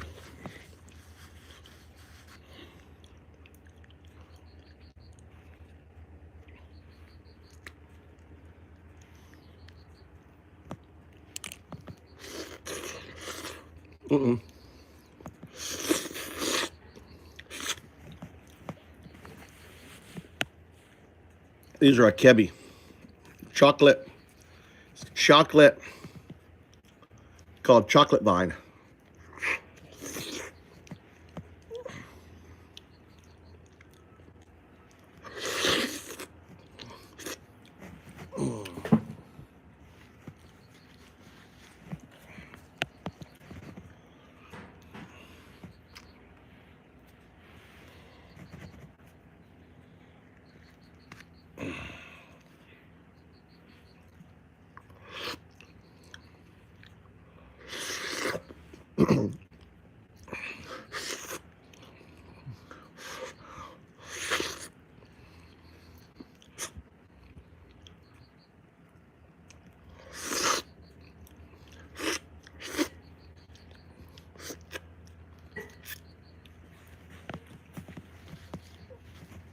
I don't try and get the mosquitoes off my fucking head.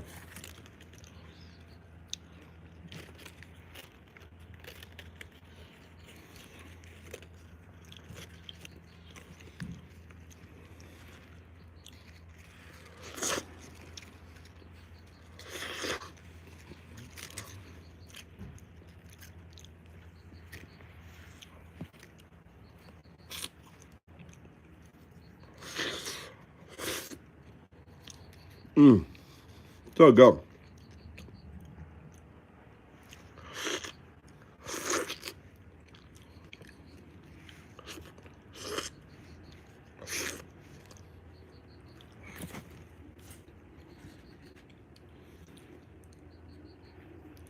I have so many mosquitoes flying around me. Thank God they're around my fucking legs.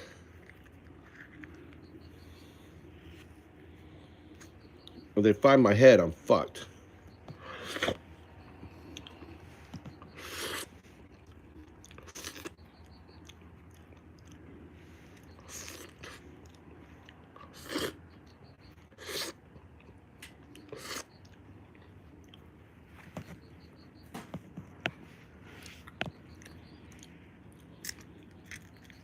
Like eating chocolate. This is like white chocolate.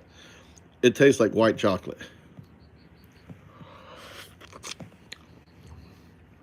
Just so good.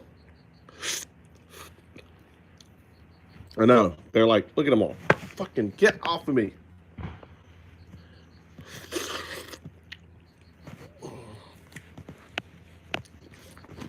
They're going crazy.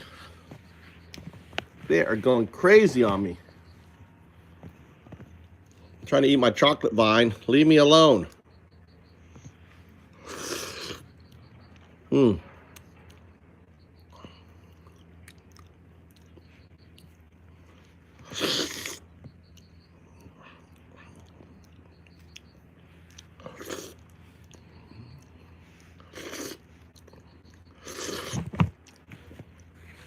All right. One more. One more.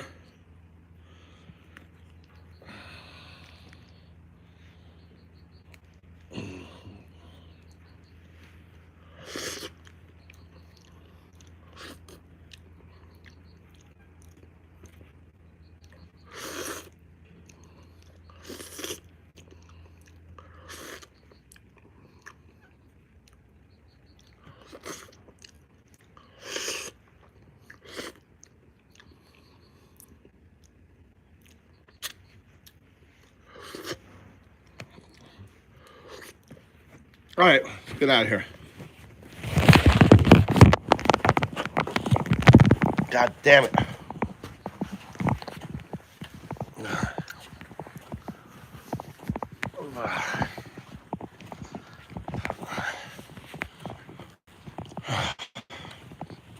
I know some got me.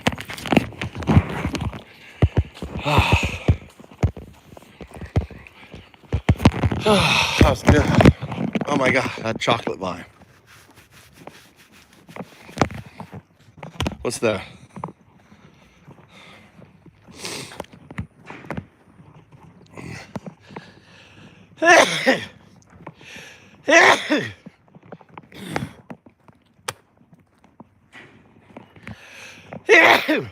Ah.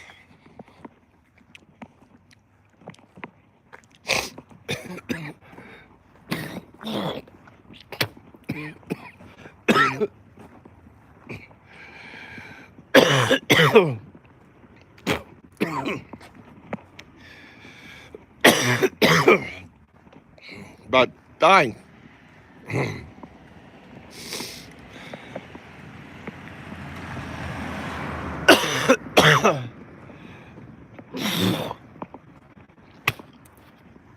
Ah.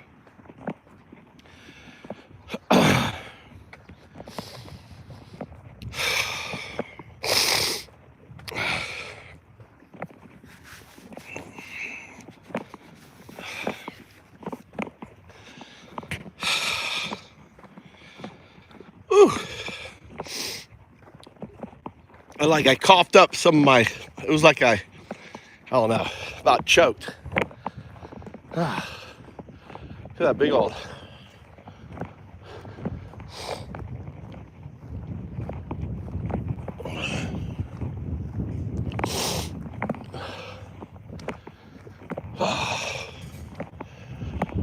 Where this guy's going?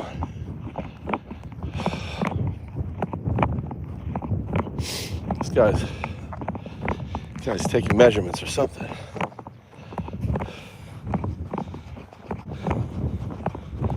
Maybe he's looking for the foxhole.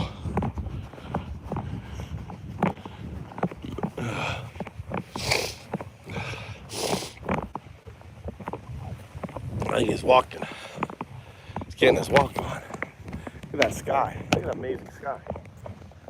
Isn't that great? Look at that amazing sky.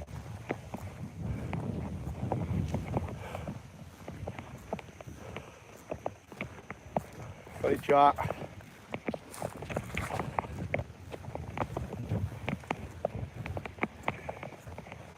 Yeah, it got bit on my fucking ankle. Look at that sky. Isn't that cool? Isn't that sky cool?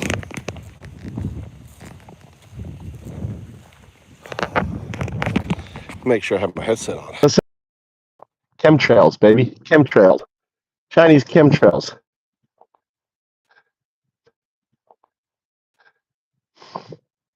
It's all flying. It's all shit's going towards like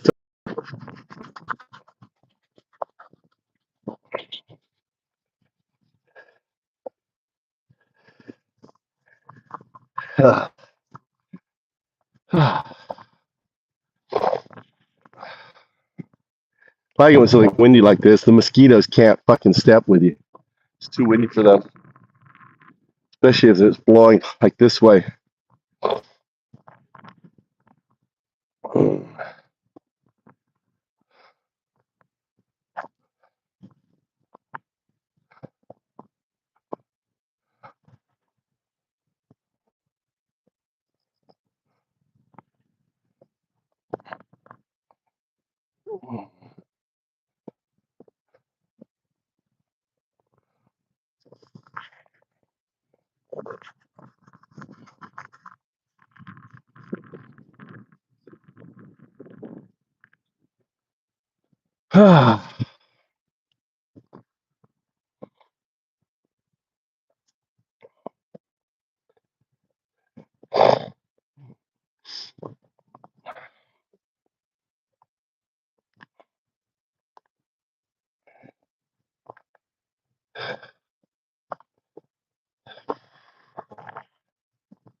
Charlie Kirk, FBI, Israel.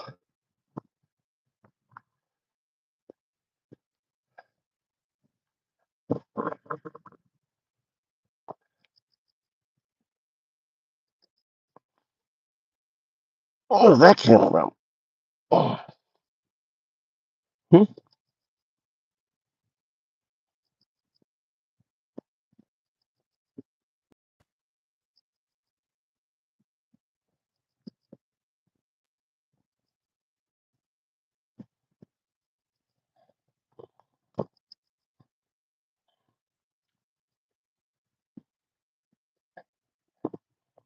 Forensics.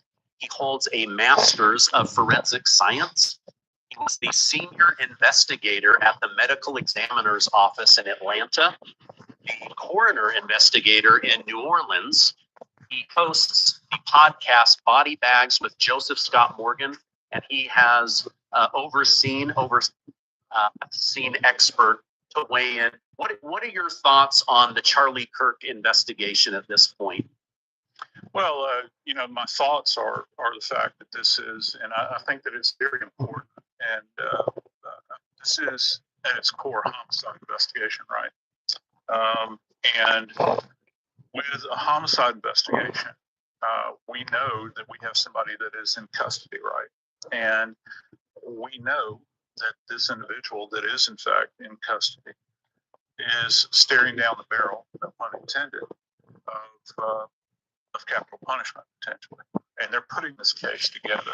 That's why I think that when you have kind of this insulated silence that you have from an investigative team where they're not releasing a lot of information, it plants seeds for people that have a lot of time on their hands to create, other narratives. Now, who am I to say? Maybe some of the narratives are true. But you know this: if you're going to kind of create a narrative, it's best to be based in facts, things that we can prove. We're not, for those out there that are sitting by every single day just hoping that they're going to have a chance to see crime scene renderings, or they're going to be able to see autopsy reports, or even surgical notes, which actually play into this. Don't hold your breath. It ain't going to happen, all right, unless there's a leak.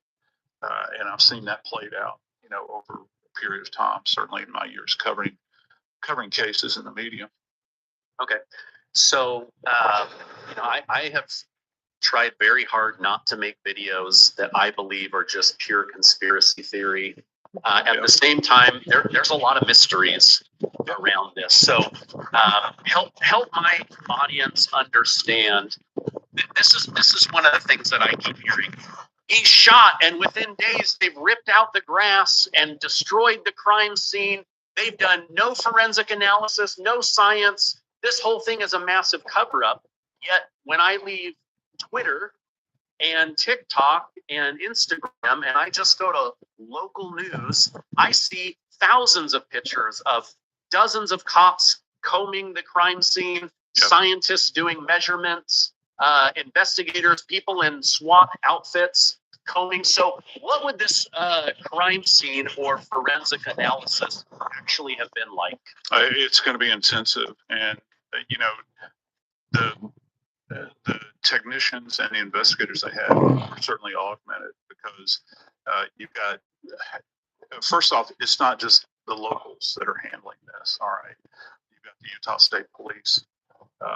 And of course, at their disposal, you have the Utah State Medical Examiner that's involved in this. And then you take it up another notch where you have the feds that are involved. They can throw all kinds of resources at this. When you think about just the ATF alone that gets involved whenever a weapon, many times shooting like this, because they have this fantastic database. And you have the feds called.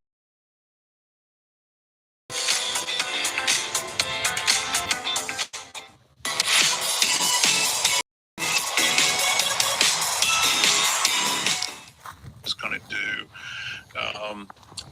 at any given time. A lot of it has to do with the platform that it's fired from, the weapons platform that is, and it can change depending upon the age of the ammunition, the quality of the ammunition, and we don't have that data at this point in time. I can tell you this: that weapon would have been taken after they had recovered it. It's either gone to the state ballistics lab or probably ATF, and they're running tests on it. And those tests are going to consist of firing the same type of ammunition from that weapon to actually get an exemplar of that pristine round. It'll be fired into maybe a water tank or into a cotton box. They'll recover that and then compare whatever remnant they retrieved at autopsy. Now, if this round is fragmented, that can create a problem relative to ballistic examination. You'll have to go literally to the base of the round. Let's see. I'm sorry, I've only got pistol rounds here, but I'll kind of show you real quick. This is an intact live round. I think this is a 40 caliber, which is significantly smaller. The cartridge is smaller than 30-06, but if you just look at the round here, this is actually a projectile with the head poking out. Okay, the whole round is live ammo. This is the casing, and this is the projectile itself. Once this thing exits out of the casing, travels downrange, how much more do you want? It's a murder investigation involving a man who's been robbed of his life on a public platform. Why is it necessary to insert all of this other stuff into it? And if you can, and this is the difficult thing for the investigators, they have to tune down all the static, Steve. The side that Charlie himself identifies as the pro-Israel side, well, they managed to alienate and push away Charlie Kirk. And if you're on that side, you should really, really stop and think about that.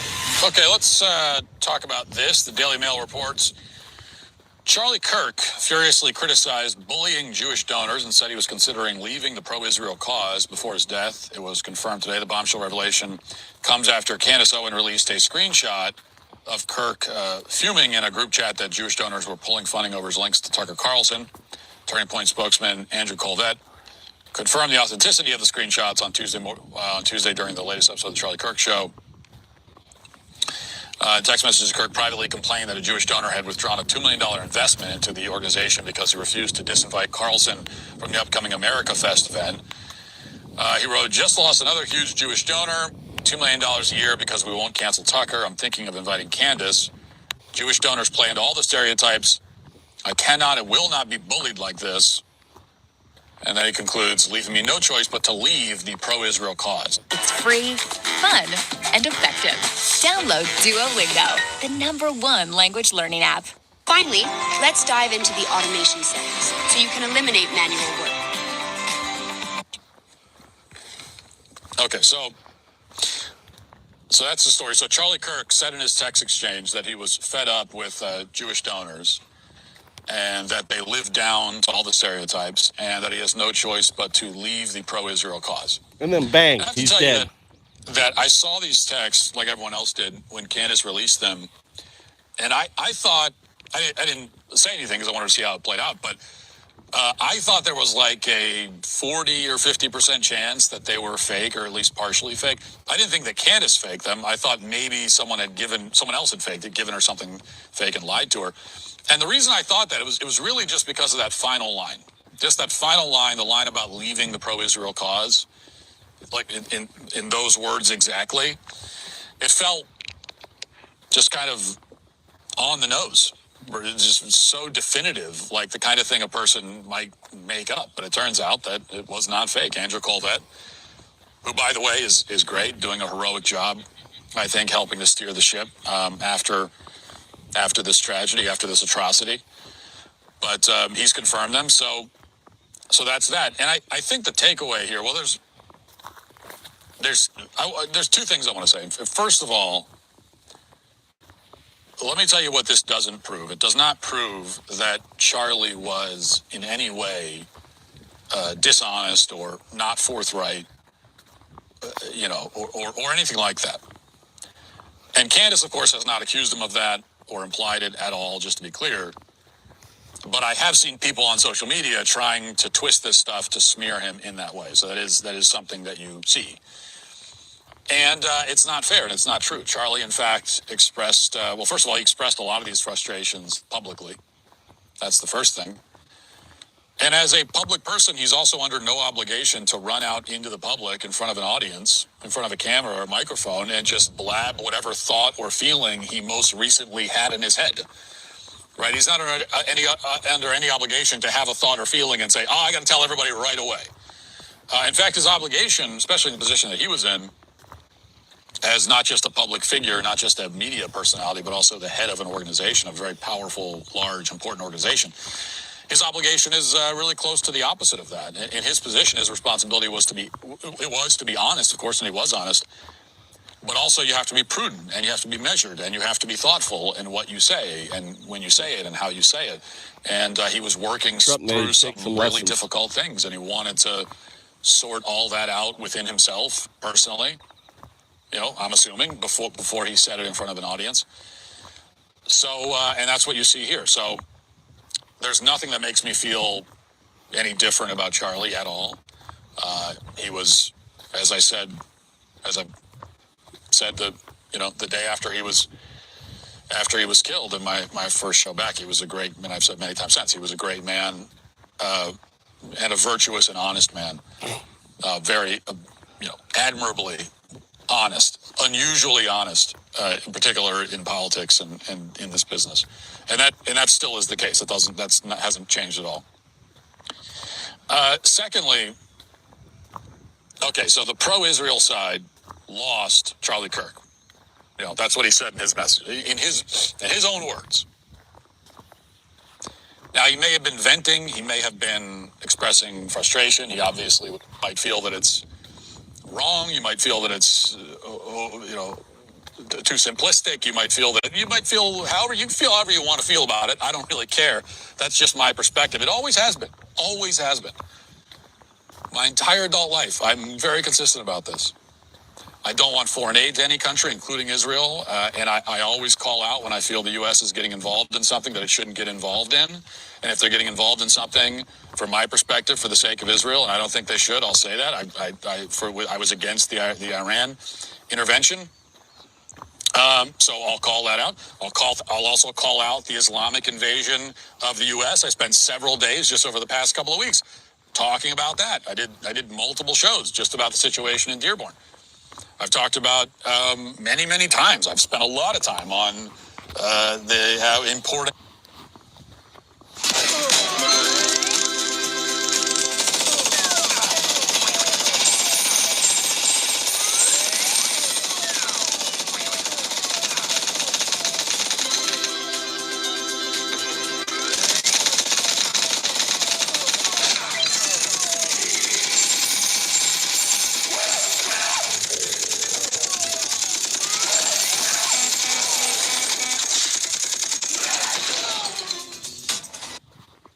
Owens has stated that 24 hours before Charlie Kirk was assassinated, he told multiple people, I think they're going to kill me. She talked about this on her show.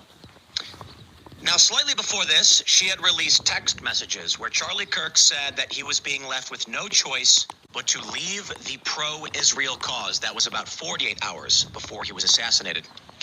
Andrew Colvett of Turning Point USA has confirmed that these texts are correct. He went on to say that Charlie was still pro-Israel, and this story has erupted. So I am going to get as into the weeds and candid as possible, and I'll start by saying I respect Colvett in terms of he's going to tell the truth on the matter. He's going to say, yes, this is correct. These texts really do exist. But I will also say politically, it is created an environment where everything has exploded. Basically, there was an attempt for a while to say, guys, let's chill out, slow down, not get ahead of ourselves and say too much that could compromise an investigation, that could potentially help the assassins or whoever did this, get away.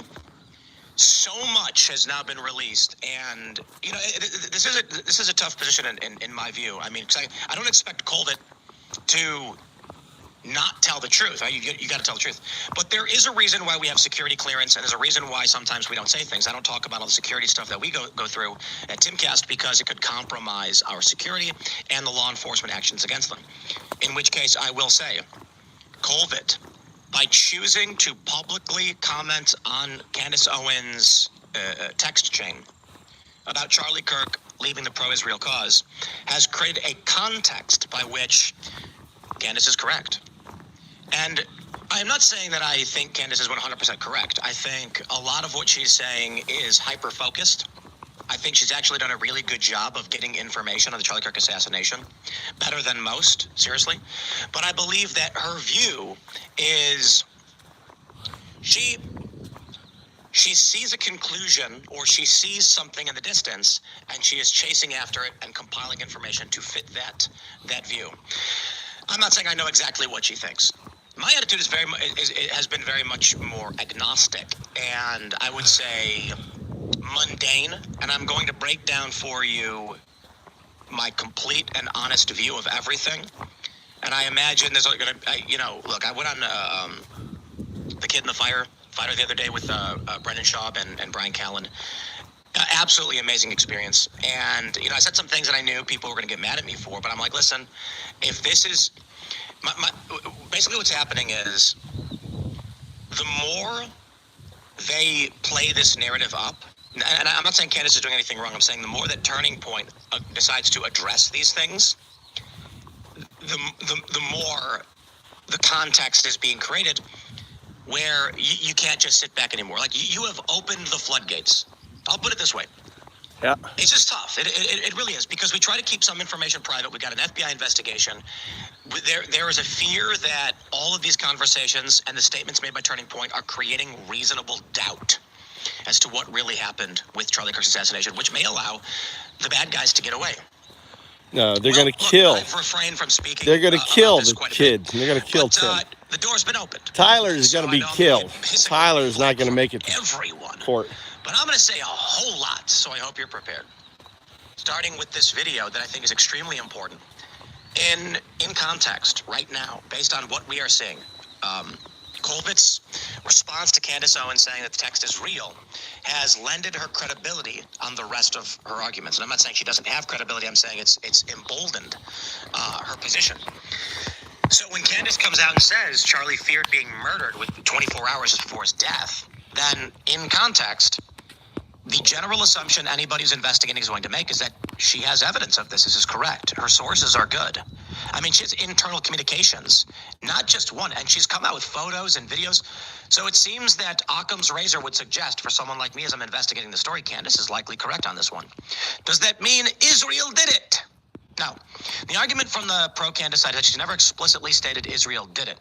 But whether it was her intention or not, she has created that implication. And again, maybe she'll say, I didn't mean to imply Israel. Well, she created that. I mean, when you say Charlie says he's going to leave the pro-Israel cause, then 48 hours he's killed. Well, who else are you referring to? Islam? I don't know. But let's get into it, baby. Let's make everybody angry, and well, it is what it is. Let's play the video. One more thing rather explosively. 3 people told me off record. 2 people who have this in a written communication from Charlie. One who is a Turning Point USA donor, and I would say very much one of the white knights in this. The very day before Charlie Kirk died, he expressed that he thought he was going to be killed. He told these people, I think they're going to kill me. Okay? He did not express that to me. They think they're going to kill me. Who killed Charlie? Who benefits most from Charlie? Charlie's worth more dead than alive. He becomes a martyr. 220,000 chapter applications for Turning Point. Turning Point is going to be massive. It's the Nazi Youth Party. Who controls Turning Point? Israel or Charlie Kirk? Ooh, Charlie's dead. Erica, his wife, is pro-Israel. So who's going to control Turning Point. Who lost 50% of the under 30 support? Israel. Who benefits from Charlie Kirk's death? Israel. This ain't rocket science. So I am telling you this based off the testimony of 3 people. And I am saying this because I hope that these people who I think are good will be inspired to come forward with that. Again, those conversations I had were off record. I honor that. If I say it's off record, it stays off record. But I'm hoping that watching what I am doing and feeling the energy that is rising across. They're going to kill him, James. They're going to kill him.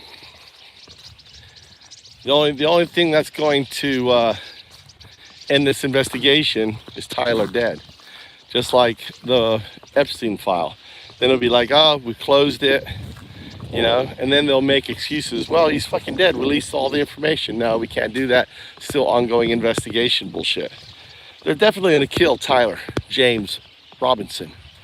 Tyler James Robinson. TJJ.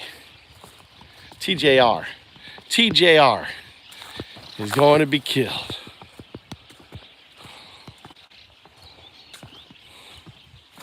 Across the world for people who want to know what the heck happened on 9/10, that, you know, they will be brave and they will say, yeah, Charlie did the day before he died think that he was going to be killed, and maybe tell us, who is they? Well, for once and for all, who is they? Who is the they that we thought were going to kill him? Israel. Today. So the first thing I'll say is Candace is not saying that she has the evidence. It's hearsay.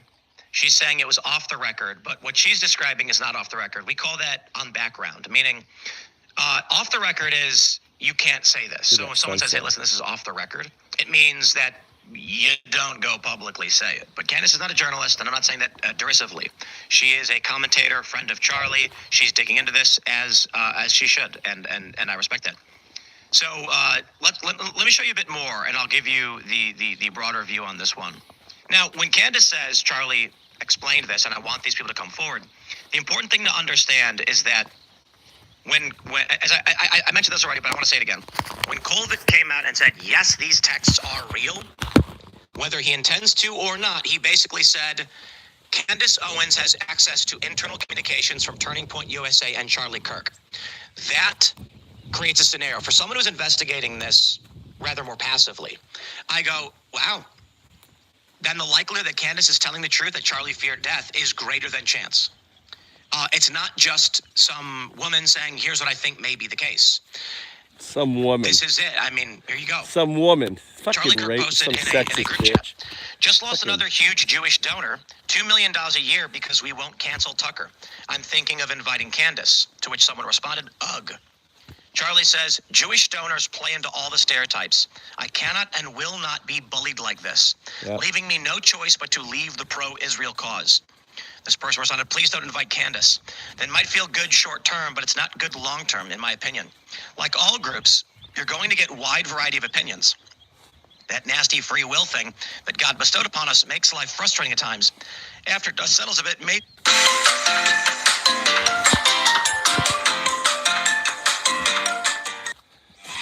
年に数回のビッグチャンス。定額ホテルや半額航空券などあらゆる旅行商品が一番お得に。 It cuts off. We have this video from the Charlie Kirk show of Andrew Colvett discussing these tweets. I'll play just a little bit for you. But I want to take the start of this show to address some of the things that have been going around on public, namely about a group text chain that has been made known and released by Candace Owens. And I just want to address it head on because, that was a screen grab that I had shared with people. So it is authentic. And I want to go into it because I actually am really excited that the truth is out there. Okay, pros and cons. First thing, let me say, from an investigative standpoint, from a turning point structural standpoint, and probably every lawyer in the world will tell you, do not do this. You're too close to this, and this is going to compromise the organization in a multitude of ways. I wish the world was so simple where I could just say anything and everything, but how about this? I've got legal settlements, I've got NDAs, and It's war, baby. Not literal, but I'm saying when someone wants to shut down my show and they file a lawsuit and it puts us at risk of $1 billion in fake legal costs, you have to navigate these waters, and it's very difficult. So sometimes you have to surrender. Sometimes you have to keep secrets. Sometimes you have to, charge it head on. I don't know. From a legal perspective, from a narrative perspective, this hurts Turning Point tremendously. Now, many of you may be saying, well, so what? They deserve it. Candace should get to the truth. Indeed. Perhaps the truth will destroy Turning Point USA. Perhaps it won't. I don't know.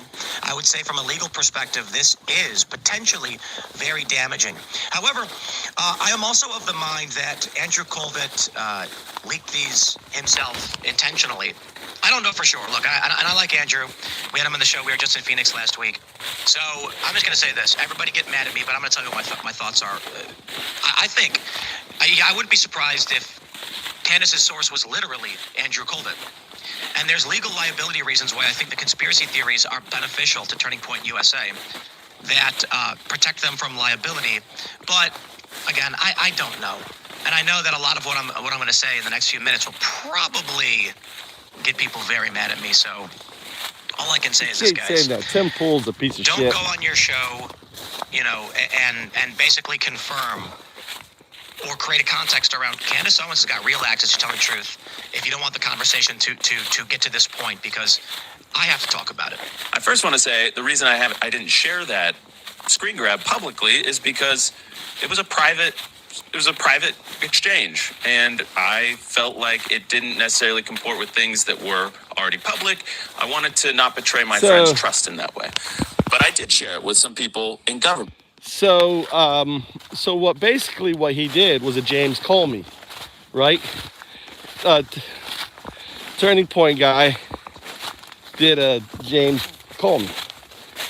He released the emails, right? Look at this. Look at me walking. Kutsu. Sea of Kutsu. It's great, isn't it?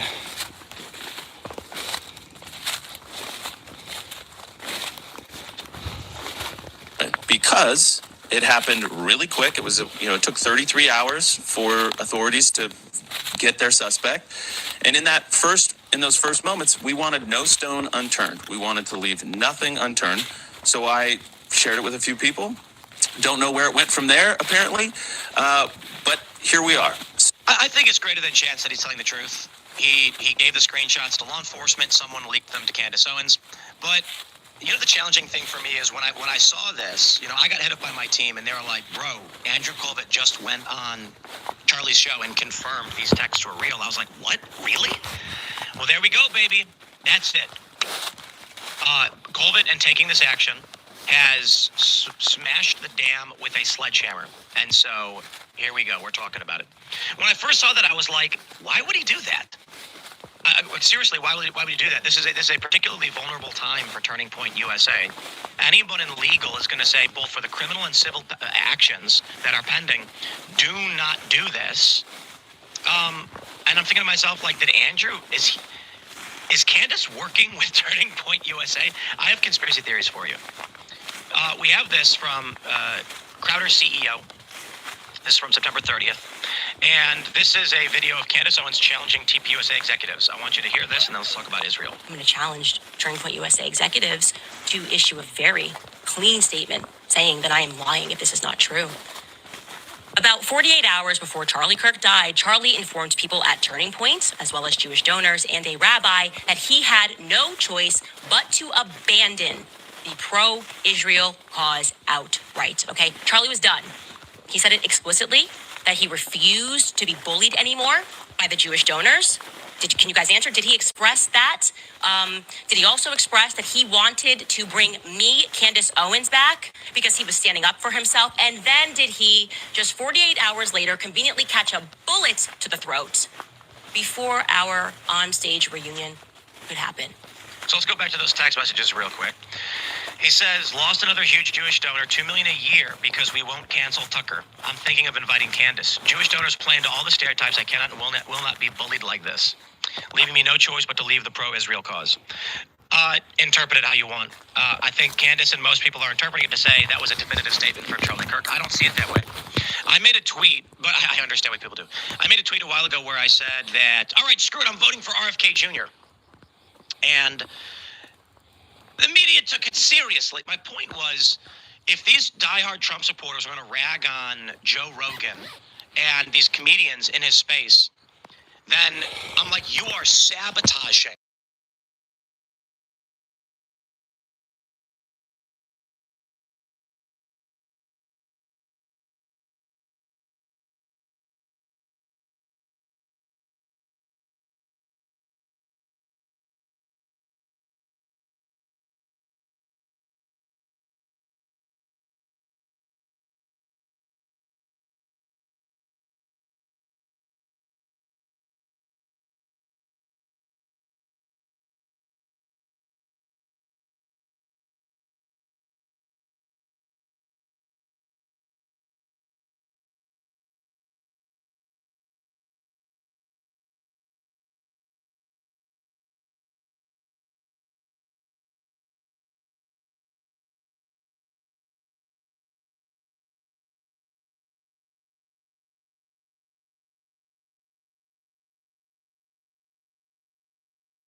Absolutely, but the problem is when you get someone who does the opposite, basically the opposite of that, or something that is singularly disaligned with that way of behaving.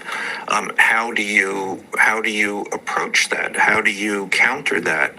How do you explain that? Which the Democrats have been at a singular disadvantage so far. Well, I noticed, I mean, we've talked about this before, and obviously everybody has noticed Governor Gavin Newsom's nicknames and leaning into some of Trump's own tactics. And I noticed this week he called Pam Bondi, the head of the DOJ, and as we like to remind people, formerly Trump's personal lawyer. He called her pedophile protector Pam, which seemed a bit of a mouthful. If I were him, I might have shrunk it to pedo protector Pam.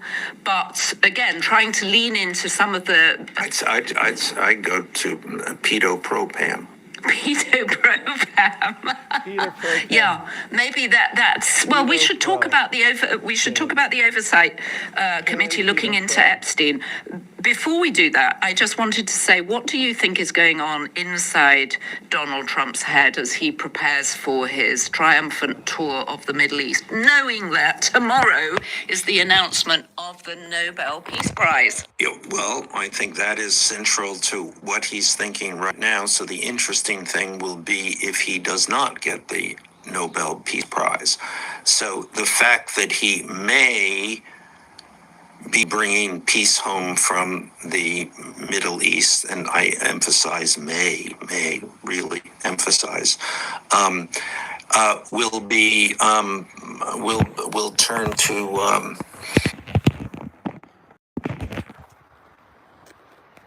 char in his mouth if he does not get the prize. Well, how could he not get the prize, Michael? I mean, come on. He's ended 7 wars, some with countries that weren't even at war with each other. Yes.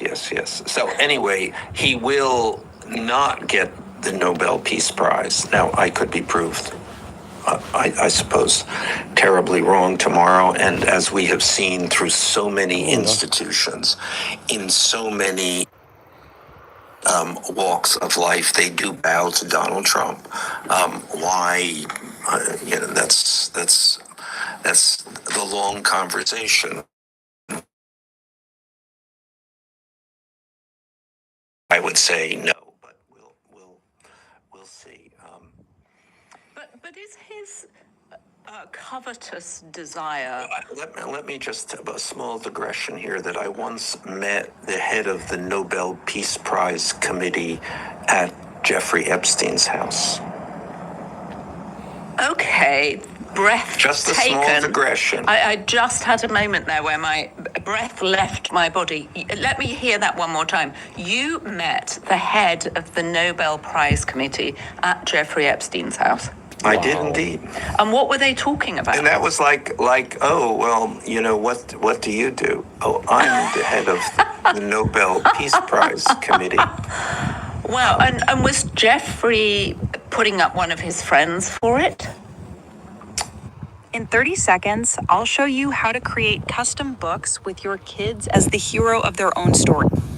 Why was he there? Was he there to raise money for the Nobel Prize Committee? Yeah, I can't answer this. I mean, I can't answer this not because I won't answer this, but because I literally don't know. And that was often the case at Jeffrey Epstein's house. You would meet these people and you think, what are they doing there? What is going on? So I don't know. Is Trump desperate to get one because Obama got it? Is this just sort of presidential competition?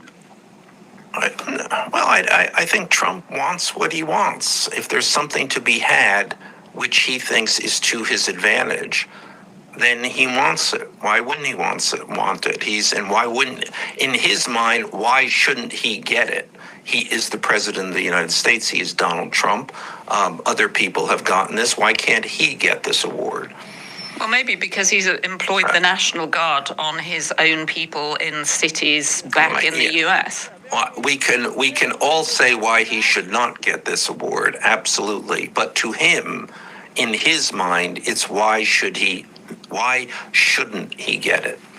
And if he doesn't get it, then the leap that he immediately makes is they haven't given it to him, is that he's been cheated out of it, of course. It's just, and also, why would the Swedes and the Norwegians want to cheat him out of it?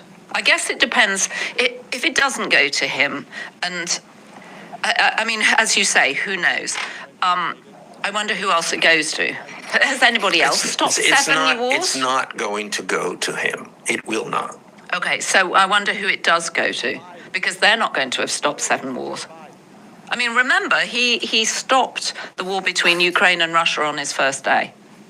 On his first day, within 24 hours. And it wouldn't have started. I mean, the other thing is, none of these wars would have started had he been president. But yes, this is, I mean, Donald Trump is a preposterous figure and says preposterous things. But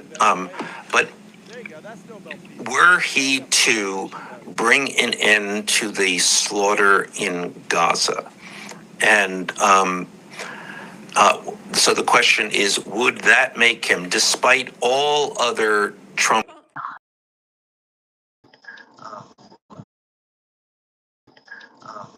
I mean, I don't want to go too far down this road because Can you hear me? really so many. Can you hear me? In so many instances, so many American presidents have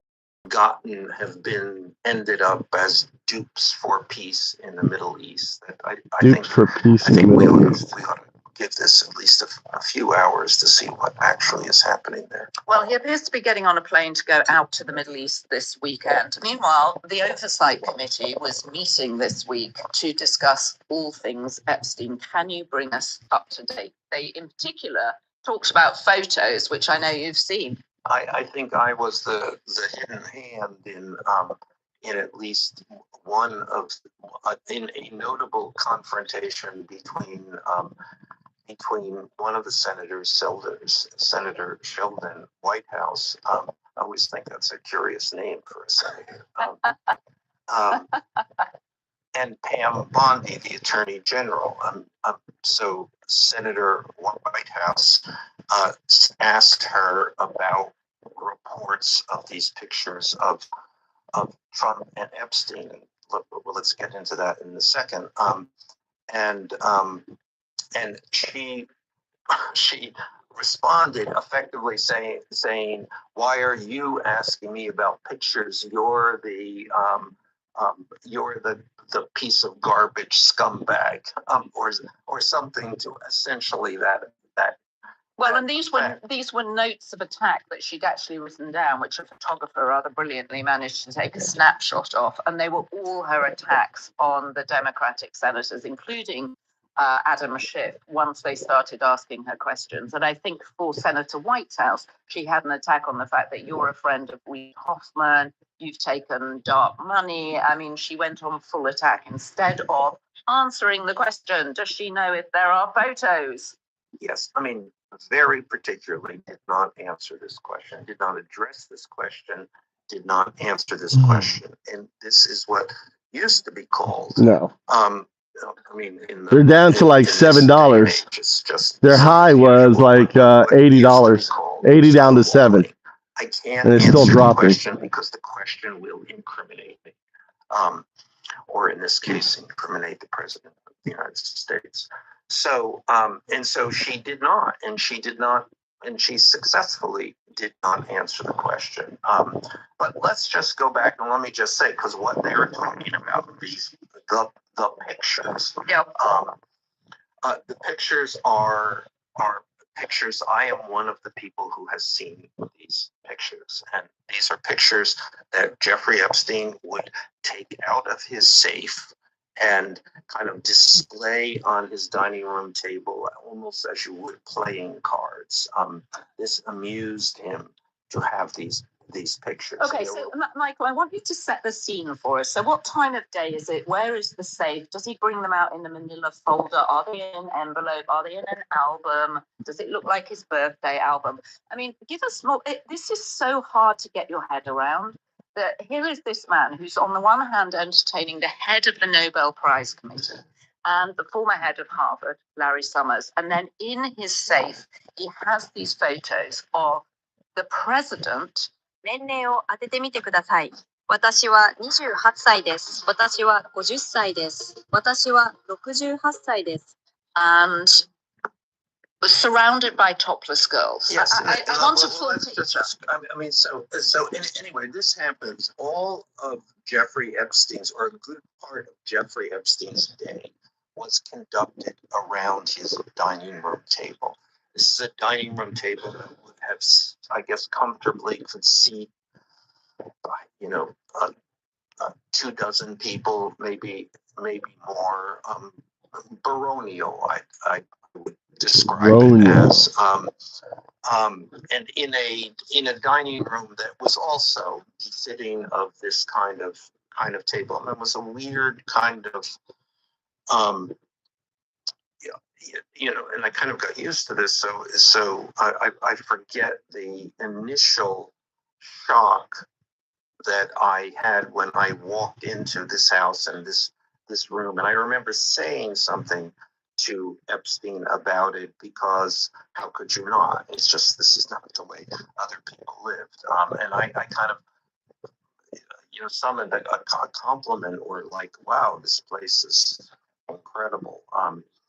And I remember he then took his knuckle and rapped on the wall, and he said, "Fake, it's all fake." And I'm reminding people that you were there at his invitation because he wanted you to write a book about him.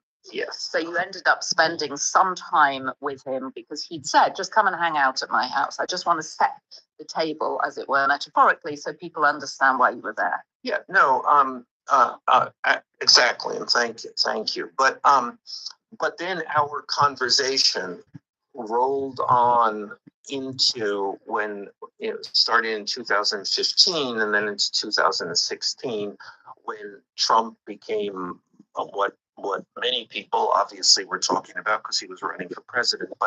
But Epstein was particularly focused because he and Trump had been the closest of friends for more than a decade, and Epstein fancied himself a real Trump whisperer, that he understood Donald Trump. And in my experience, he was one of the more insightful people about Trump. And I have spoken to a lot of people about Donald Trump. But at any rate, in the course of one of these discussions about Trump, he left the room and then came back holding in his hands about a dozen Polaroid snapshots. Oh, they're Polaroids. Well, in my mind, they're Polaroid. I'm not 100% sure that they were, but they had those crenellated edges like a Polaroid. That's in my, as I say, in my mind, these are Polaroids, but they certainly are snapshots. And then he kind of like a deck of cards, kind of displayed them on the table.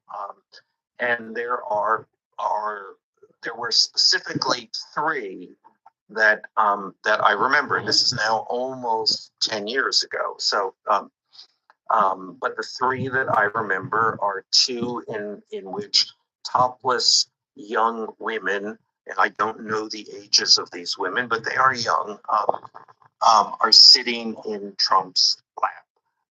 And this is outside Jeffrey Epstein's house in Palm Beach, around the swimming pool. Okay. And is Trump dressed? Is he at what? Trump is dressed, and in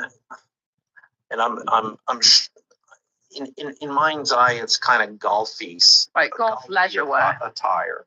But and then in the third picture, there is, and so he's wearing light pants. There is or tannish pants. And there's a stain on the front of his trousers, and the girls, 4 or 5, as I remember, are pointing at the stain and laughing. And that is what I remember. And then Epstein would have returned these pictures to the safe, because I actually asked him, where do you keep these pictures? And he said in the safe. And later, when Trump was elected president, and I tried to encourage Epstein to do something with these pictures, and he said, fishing gear has been expensive lately, and I don't have much money to buy it. I'll tell you about AliExpress.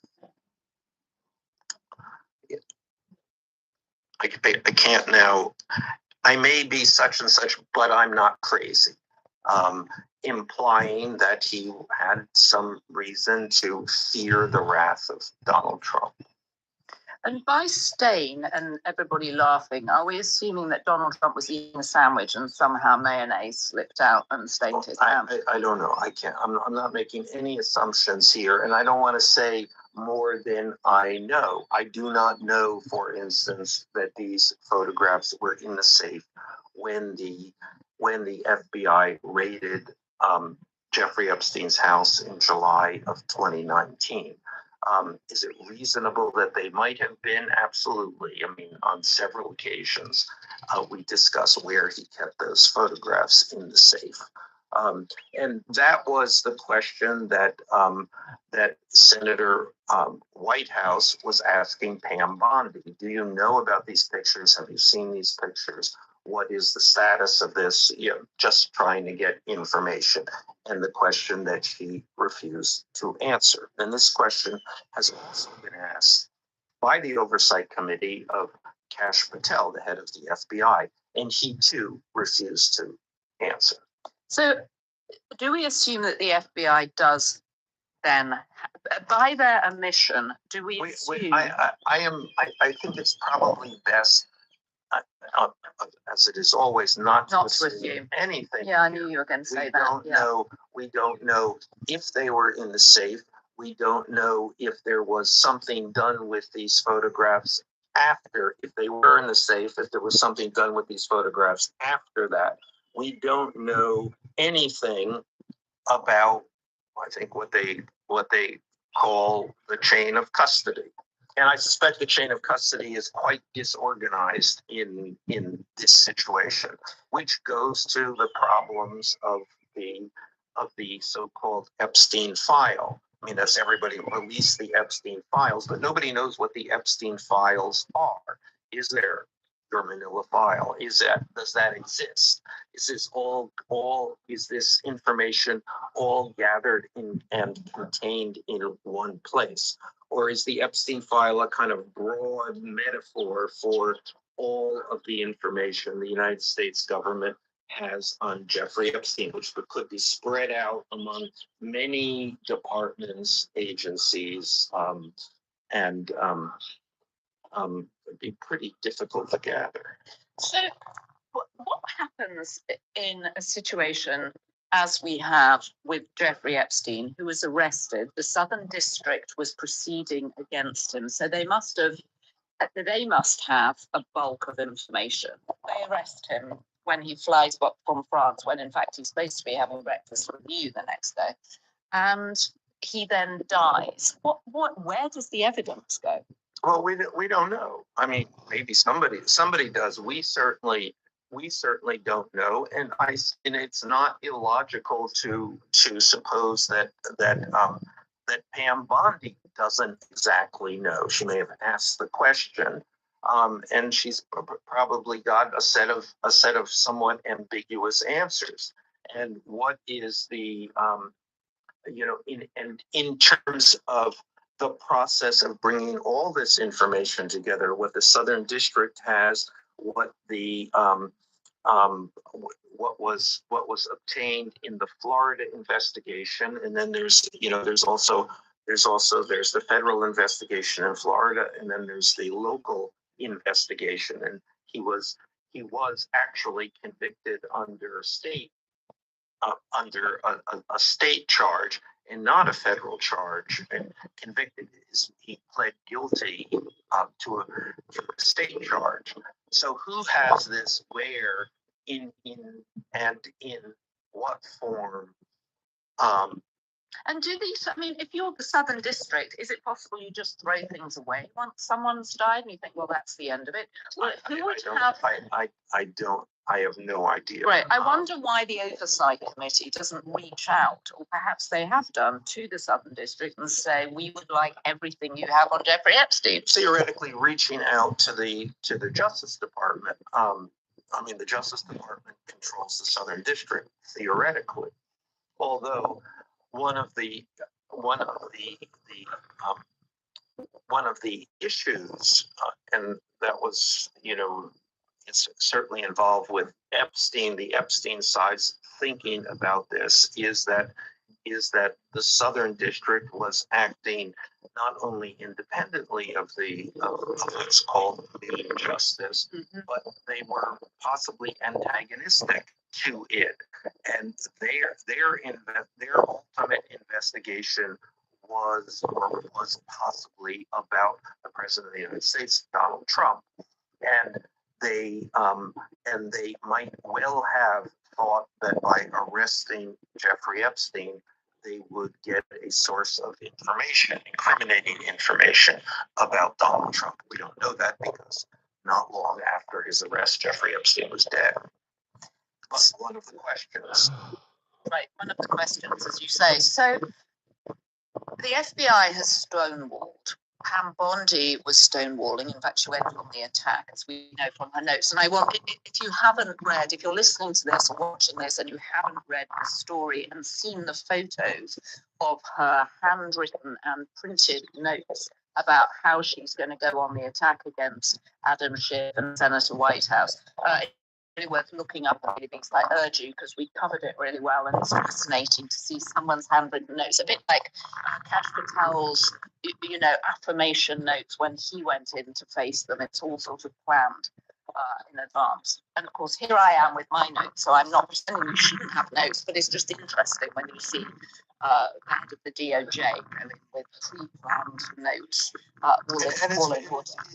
It's important to realize that there's an enormous amount of stagecraft that goes into appearing before Congress.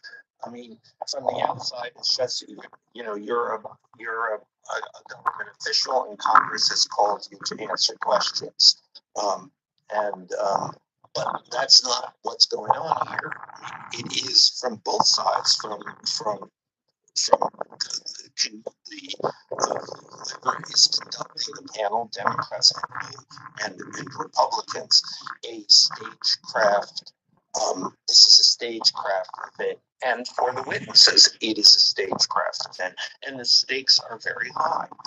Well, and as you are always saying, audience of one. Donald Trump was watching this as if it were a television show, and I couldn't help thinking when he was doing his roundtable on Antifa that there was stagecraft involved in him sitting there, Pam Bondi sort of, makes trip planning easy. Even when your friend group travels in different styles. Be the group chat hero. Exclusive travel deals. Booking.com. Booking.yeah.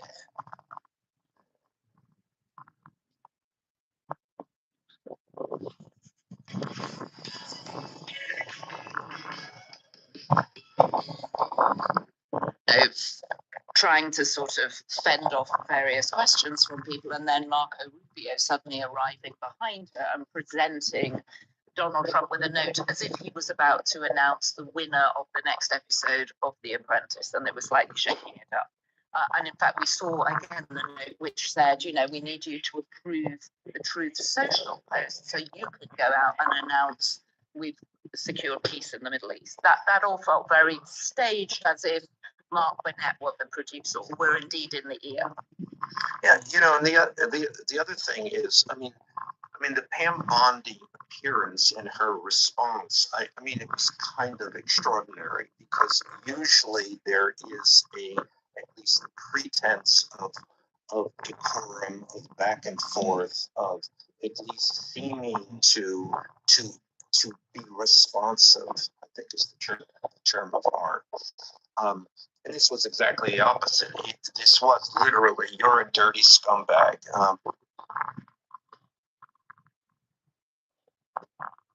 I'll pick you up at the convenience store. I'm still walking. I'm 5 minutes from home.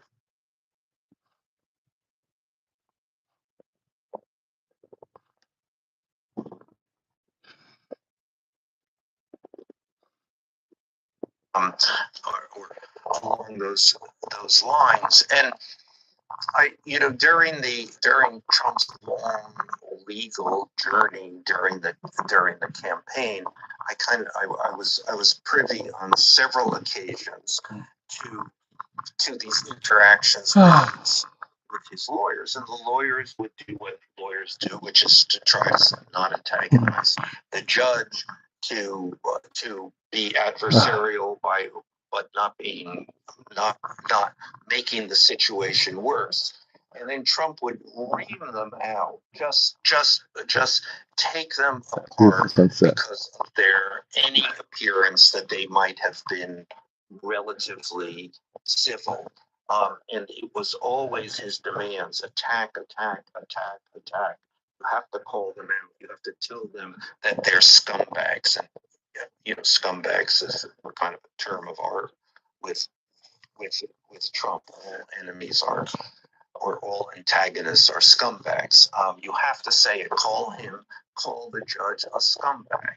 So this was Pam Bondi doing exactly, staying exactly in Trump character.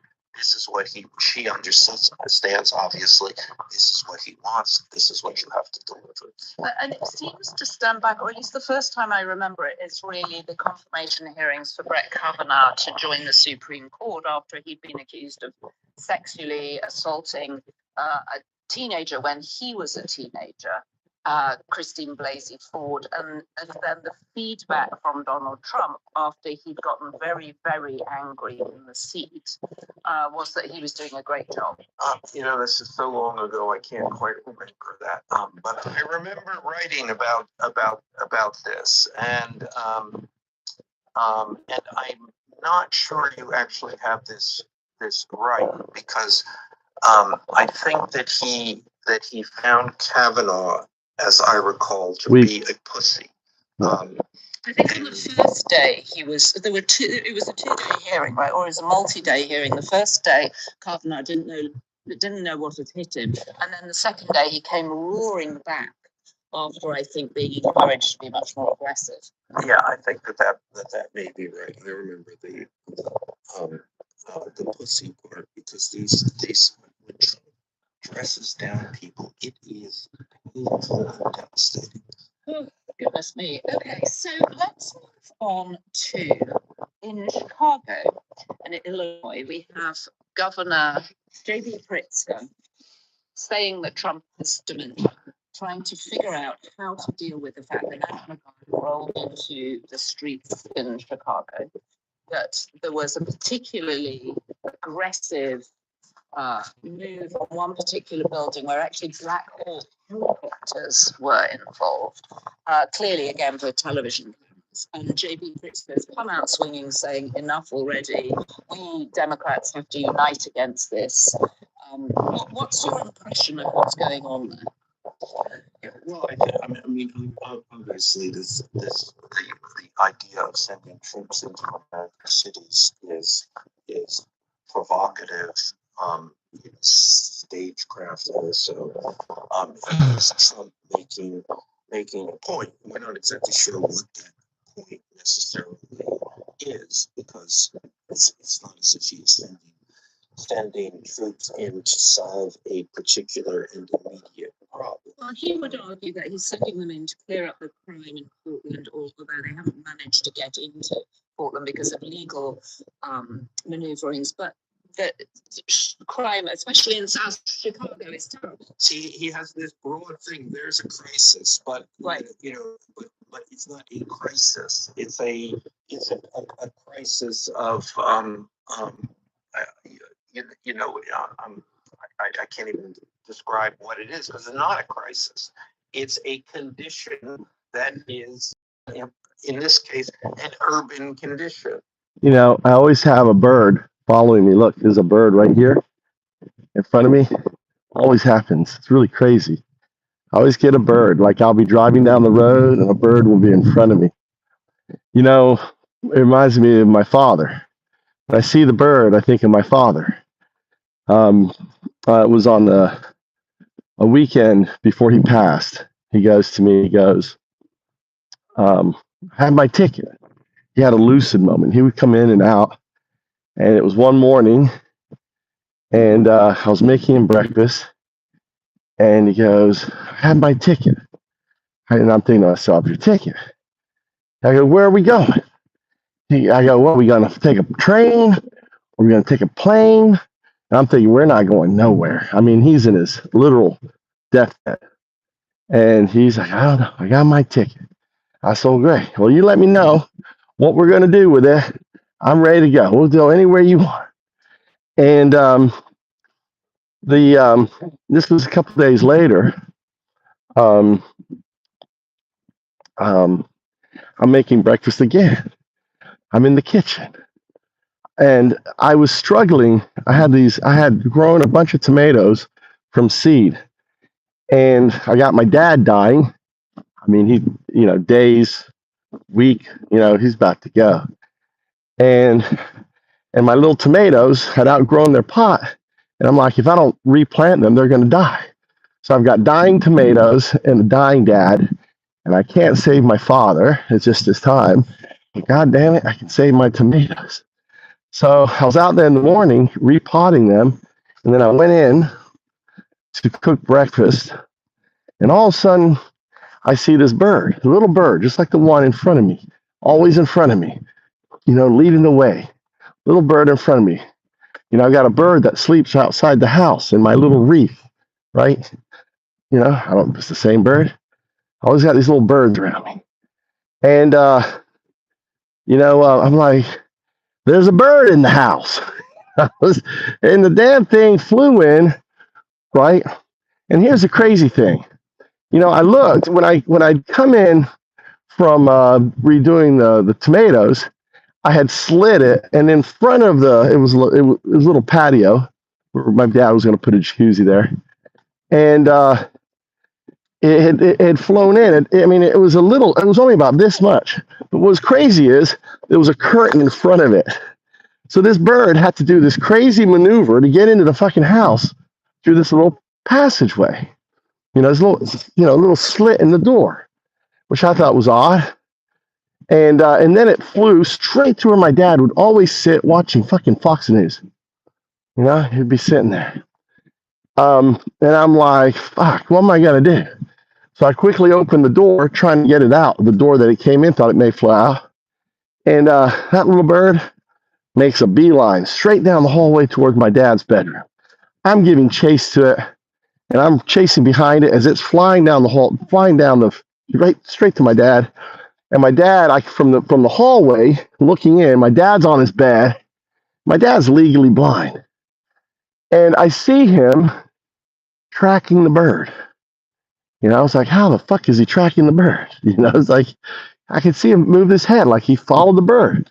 And the bird flew over my dad, landed on his windowsill, right? I was like, there's a bird in your room. So it's like, there's a bird in the house. Now there's a bird. What are we going to do? So I shut his bedroom door. I opened the lanai. I was like, let's get him out in the lanai. There's a porch. So open it up. I come home, bird flies straight out. Good. I get in the lanai. I shut it. I open the side door. I tell you, this bird starts trolling. It's kind of, the thing that it kind of felt like was I was like a 3-year-old chasing my dad. And my dad was like, come on here. And then it would move, right? He'd move quickly. And the kid is laughing and running.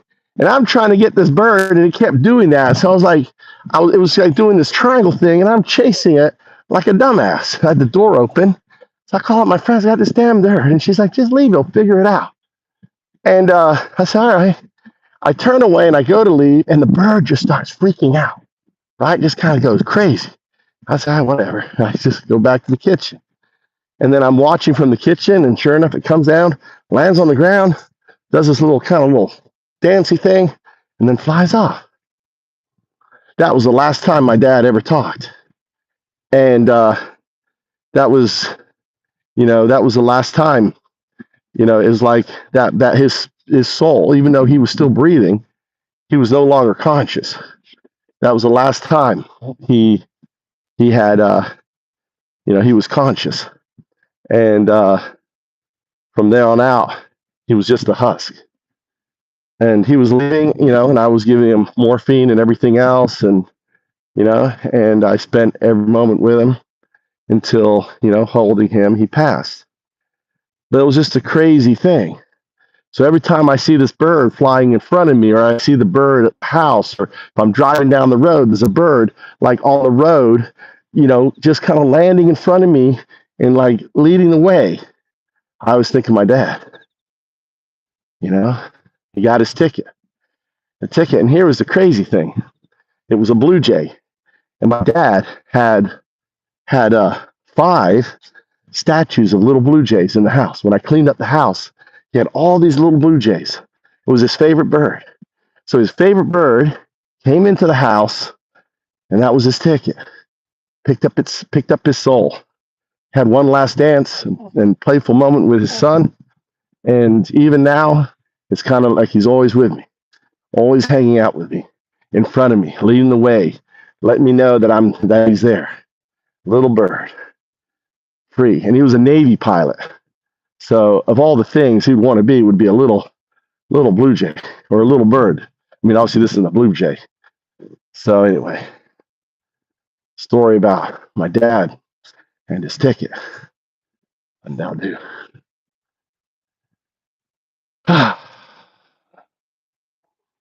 Oh no.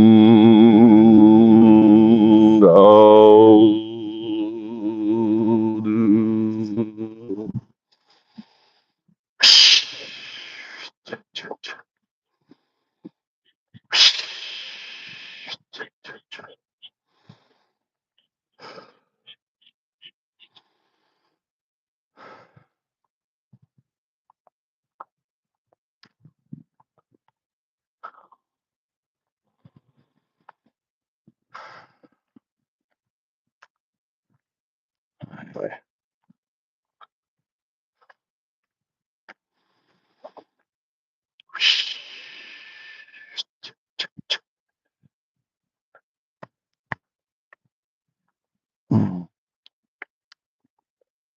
Got to go get Tommy. Then we get to the car. It was a beautiful sunset. It sure was. Beautiful sunset, Joe. Nice walk. Burn some calories. Need to walk like this every day. It's a good walk. Oh, that light is still up in the fucking sky. Thought that was a plane, but it's just been there for the last 20 minutes. It's crazy. Must be another plane. Maybe it's a second plane. I think it's the same one, but it's not. It's crazy. I don't know if you can see that bright. Really can't. It's right by the. Can you see that one? No, you can't see it. Oh, that's weird. Can't see it on the phone, even zoomed in.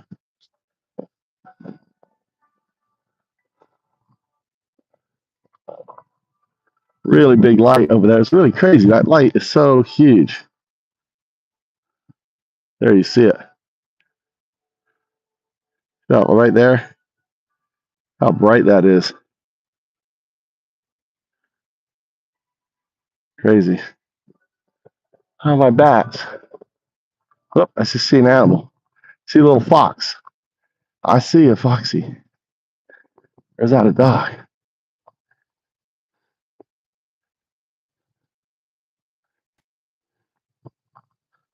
All right. Let's get in the car.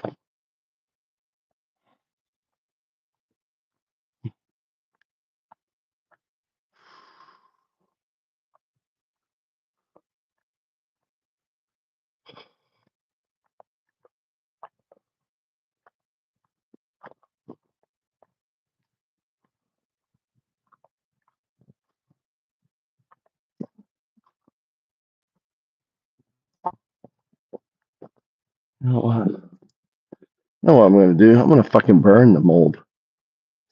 I'm gonna burn the mold. I got my jet fire thing. I'm gonna scorch the mold. Then I'm going to where? Oh my god!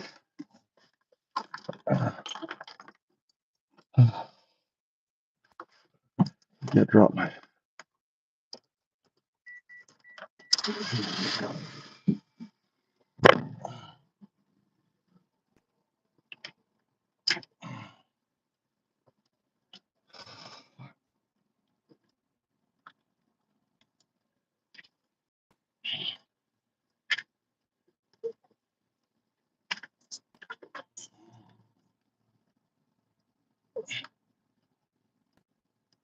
That's what I'm gonna do. I use my favorite. I use my damn burner. I'm gonna fucking burn the shit out of that fucking mold, dude. Why did I think of that? Isn't that clever, James? What do you think, James?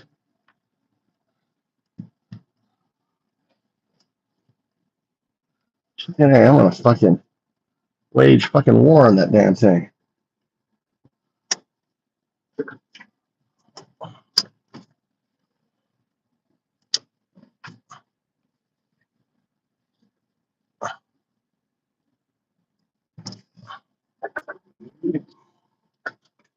What do you think?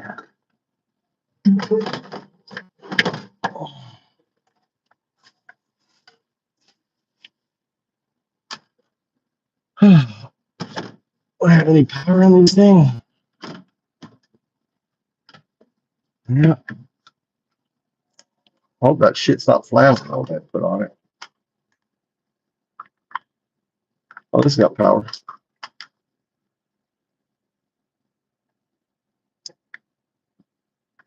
These two are dead.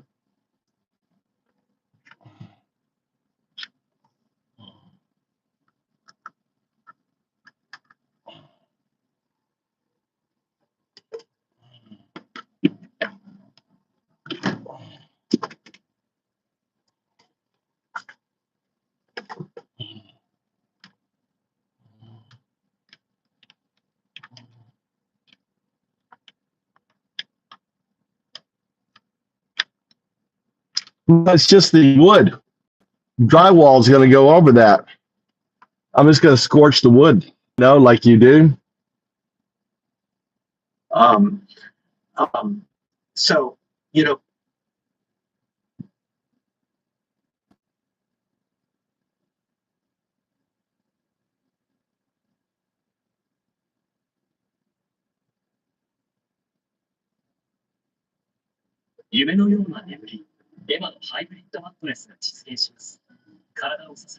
have there been AI?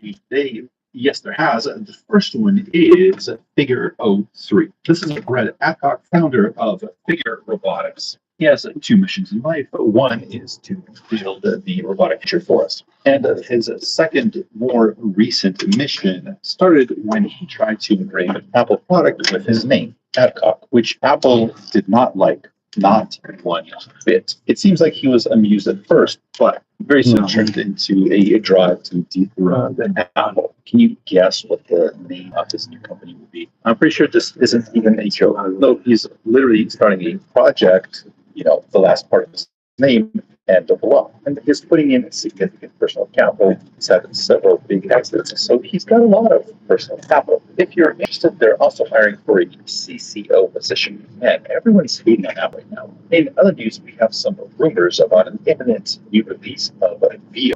Some of those are known to be false, but some of them are true. We'll take a look at that, as well as some weird news from RTGI and exactly where my model lands on the ArcDGI benchmark. And Dario Day, the founder and CEO of Anthropic, is in some hot water, or at least something he said is costing him.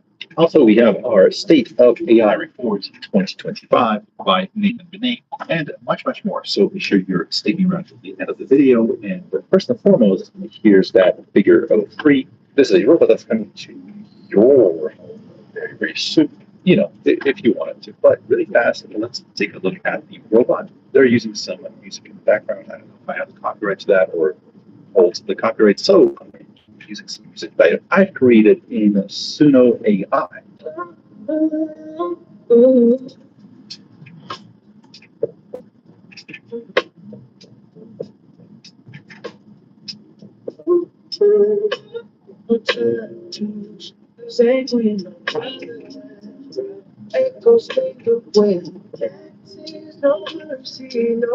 Robot slaves.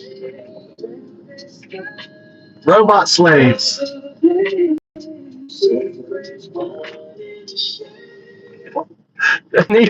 You know what? I want to do it. It'll be so funny. I want to take a woman and the robot is down, checking an injury on her thigh, and she's leaning back in ecstasy.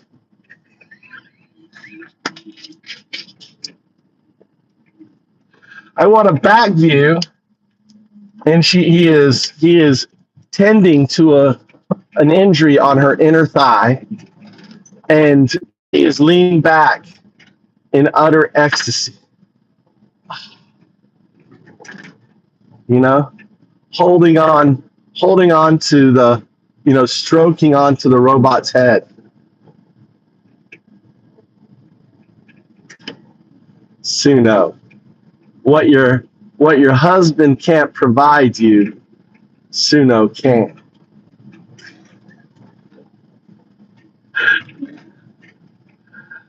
Yeah, you see the blonde, and then you look, and she's like 80 years old. My husband died last year, but now I've got Suno. She's everything my husband wasn't.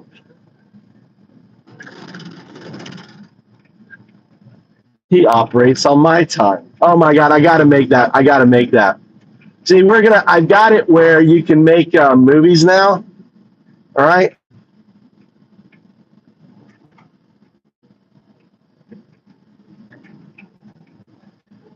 I bet I can fake that one out.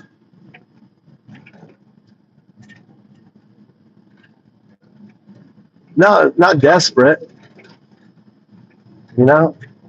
Just don't want the mess of a husband, Joe.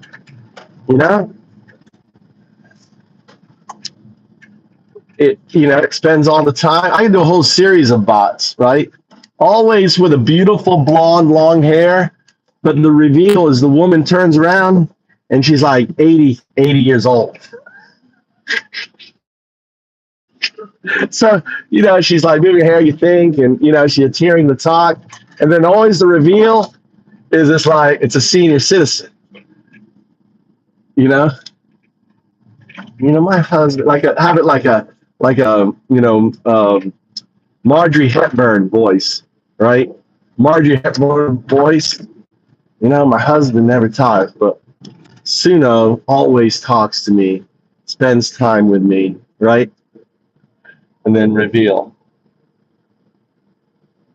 Suno.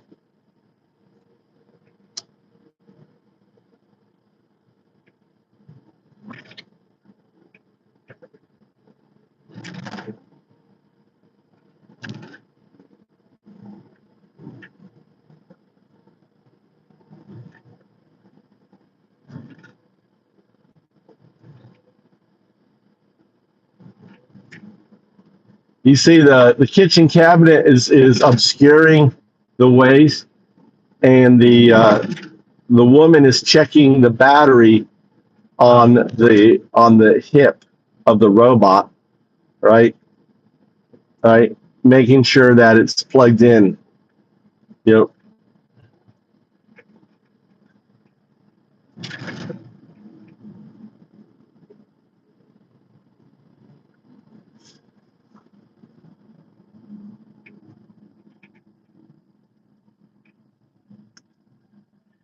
It's too obvious. Yeah, they're all men robots.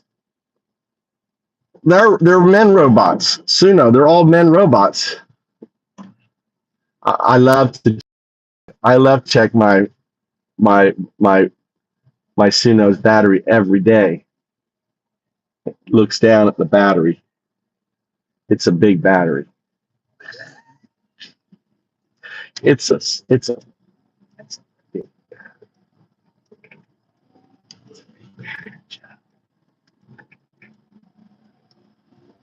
I'm gonna have fun. We're gonna have fun once I get my damn stuff working. You'll be able to make the videos from my screen.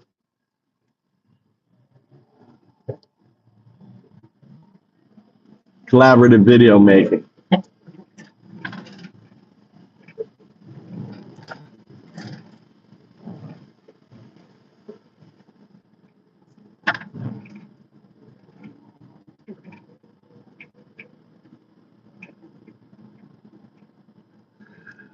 It's even robot. Now when you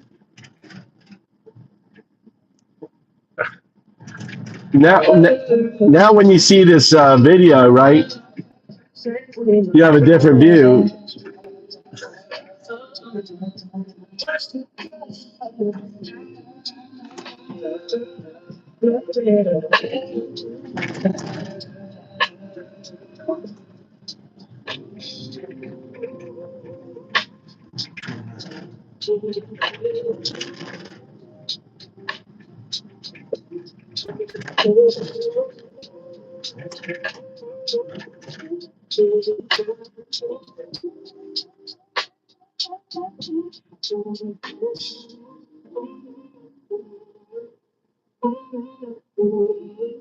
As you know, in my past life, I spent a decade running Such a waste. Launching products and marketing campaigns would take weeks. Today, I'm going to do that for a brand new Shopify product in under an hour using an AI platform called LTX Studio. Thank you, LTX Studio, for sponsoring this video. If you run ecom, you know the grind. Product shots, UGC, B-roll, cuts, voiceover, timing. It's slow and expensive. LTX Studio is an all-in-one platform that takes your idea from multi-shot video, storyboard, shots, timeline, export, all in one place. I'm using their new project setup so my GenSpace storyboard and timeline live together. First, product visuals in GenSpace with Flux Premium for crisp, ultra-realistic images. Then, click turn image into video. There are several models to choose from depending on your needs. Add motion using camera motion presets and keyframe controls for repeatable pro moves. Drop everything into the timeline editor to time hooks. Add auto SFX, music, and voiceover. It's a fast-paced world we live in. They also just added Google's Nano Banana integration. And I'm using it to do super easy iterations and high-quality image editing. No need for Photoshop. When I want cinematic quality, I switch models. LTXV Turbo for fast iterating, LTXV 13B for higher fidelity, or step up to VO when I need that final pixel look. In under an hour, I've got a testable ad pack. Hooks, benefits, lifestyle, and product in use variations ready to A/B test. If you want fewer tools and faster results, try LTX Studio, link down below. So one interesting thing about the figure presentation is that nothing in that film is teleoperated. So a lot of the demos that we've seen by robots, they are teleoperated, meaning there's a person somewhere with, maybe VR goggles and some sort of a feedback gloves that is controlling what the robot does. Or at least that's how those robots are trained with teleoperation. If that's how we're sort of gathering data for them, it's kind of VR goggles plus the gloves. So I guess when you have a final product, it can be probably operated through any member. It's free, fun, and effective. Download Duolingo, the #1 language learning app. I need to find the best way to learn math and science. It's brilliant that word. But the point is, most of the robots that we see out there, especially if they're like on the conference floor engaging with human beings that are probably teleoperated some way or another. This figure 03, according to Brett Ackock, the founder of the company, nothing in that video that we saw is teleoperated, so that would imply that it is autonomous. And I gotta say, if all that checks out, this is incredibly impressive. Now, I'm wondering if you noticed the pattern of what you have to add to the robots if they're meant to go inside a residential place, inside your home, as opposed to if they're going inside a factory. There's one minor but very important difference. That important distinction that is needed for robots to be allowed in household clothes, or at least some sort of a cloth that you throw over it, somehow making it more appropriate for the home. Here, that is saying, figure 3 introduces fabric layer design, a garment like shell or precision hardware. That's not to be confused with the Terminator. That's a cybernetic organism of living tissue over a metal endoskeleton. I figure I just throw that in there. I'll be back.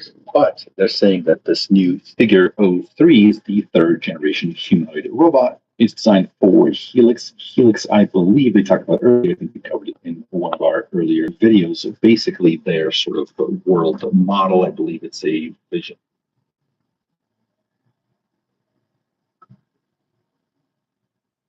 I'm here.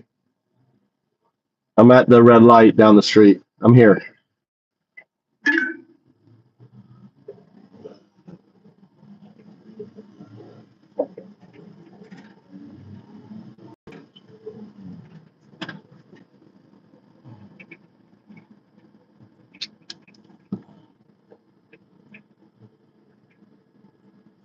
Model really designed to run on the robot, so you need to connect them to the cloud or whatever it's all on board. Didn't look too much detail out about it, which I guess kind of makes sense, but certainly I think a lot of people would love to know more. If you recall a while back, OpenAI and Figure Robotics were going to team up to develop these robots using OpenAI models. Later, Figure withdrew from the deal, citing a major breakthrough. So the founder and CEO, Brett Adcock, was tight-lipped in terms of specifics, but promised that we're going to be seeing something massive, never before seen on a humanoid in the next 30 days. So the system allows for just better vision and a better ability to interact with the world, new ability to grip, find objects without breaking them, etc. Because it's designed for the home, as I told you earlier, right? It's covered in soft textiles rather than hard machine parts. It's interesting, but that's I was working on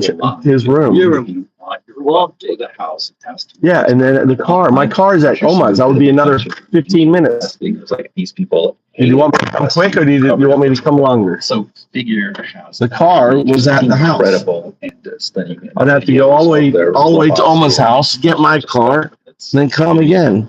Well, it's extra 5 minutes. And it just looks You're already stunning. It looks like a futuristic movie. A lot of people online, myself included, have asked to just see more raw footage, more behind the scenes kind of just interactions with these robots. Something that's I made Mikey walk home. Mikey walked home. Live stream where I was working on his room. See what he does. Like how we see just like a normal person that interact with him. Huh? Things that really interesting to see. You got an injured leg? What did he do? Things that they've shown us, but we haven't seen Did he fall down? How did he fall down? What happened? I tried to smash the shadow of Batman.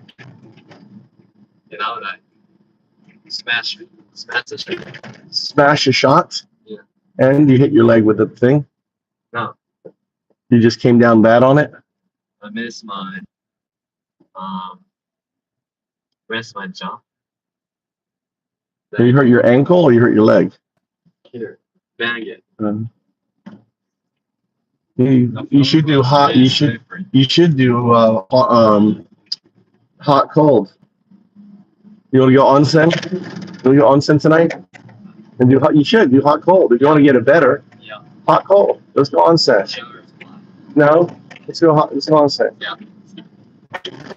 That's it. You don't want to get it better. Yeah. You just want to. No. Yes. Let's hang out together. Go onsen. Let's get more.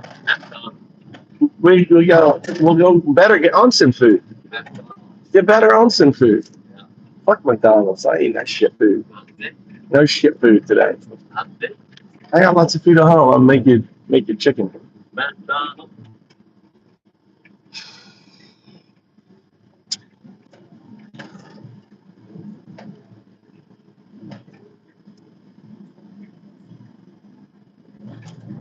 You have to get them to type 1. If you want McDonald's, you gotta talk to the stream, tell them to type 1. We need type 1. Let me type. Tell them that I need a 1, a 0, no, 1, yes, McDonald's. 1 or 0. I'm a robot. Need the stream. There's 11 people. You gotta get at least 4 ones for McDonald's. Otherwise, go home. Look, no ones. You gotta talk to them. Come on, guys. Come on, guys. Give us a 1. Try it. You're addicted. Not addicted. You're stupid. So stupid. Oh, you got 1. Kelly Quinn gave you 1. Just 3 more. Let me ask you the stream. Stream. Oh, you got 2 ones. Look, 1-1. Just need 2 more. Need 2 more. You didn't even try. I bet if you tried, it's just 2 more. Just 2 more ones. Oh, you got a 0. Vic gave a 0.5. Oh, you got. Al, you already did a 1. Joe ruined it. Joe and Vic. Not letting you they're not getting you McDonald's. They care about your health. They care. They care about your health. No, we didn't get there. Let's go. We needed 2. We didn't get there. Let's go. No. Let's go. No. We have no room in the car for it. Yes. And never there. We have 100 yards. You got to go. Come on. You got to talk to them. Talk to the stream. Give me a 1. Give me a 1. Come on, Tommy. Engage.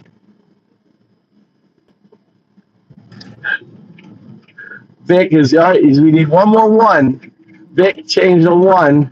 We got 20 yards for a 1, people. 10 yards. 5 yards. We need 1 more 1. I guess we're turning. We're turning. Oh, no, McDonald. Oh, Vic. Saved by the bell.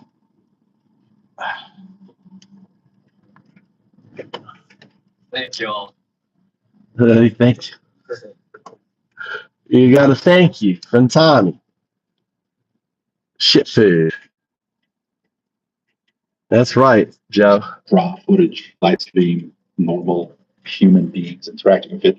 I think everybody would love to see that. There was even a Time article on the figure of the CEO Brett Ackock says robotics is on a similar curve to digital AI, suggesting that big capability jumps are coming. And this is a true dinner, not breakfast. CEOs of dinner time, Kelly Demis Hassabis, saying that we should expect to see some pretty big jumps in robot capabilities pretty soon. And figure is going to be being at some point. It costs about by just a little bit, right? So maybe if Grok 4 was 66%, GPT-5 Pro is maybe 7%. Why don't you go hang out with her? Like that. Yeah. Oh, it's a 7.2%. Nanda? But no, Who's she with? Cost per task is significantly go hang out. Notice this is a logarithmic chart. So how does she see you? To $1 to $10 to $1,000. So this jump is from right around that looks like her to about 478 per task.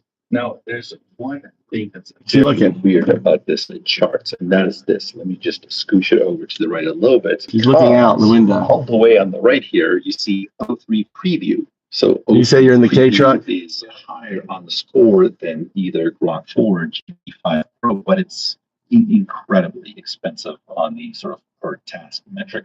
So kind of depending on where this is, maybe it's a few $100 per task, definitely over 100 on this logarithmic scale. It's hard to tell, but maybe $200 to $300 per task, whatever that is. Greg mentions that here, saying that GPT-5 Pro still isn't at the performance of the O3 preview model we tested in December 2024, right? So almost a year ago, about 10 months ago, we had the O3 preview at 75.7 at about $200 per task, basically, he says here. And the GPT-5 Pro, so the current best from OpenAI, only gets 70%, but is significantly cheaper at $478. By the way, if you're wondering about these dots up here, so as you can see here, E. Peng and J. Berman 2025. So J. Berman is sitting at 80%. So that's the highest result. So that's actually a modification of Grok 4. This person, Jeremy Berman, I'll link his X profile down below, but he is the person that got that high score. Believe it or not, he has a Substack.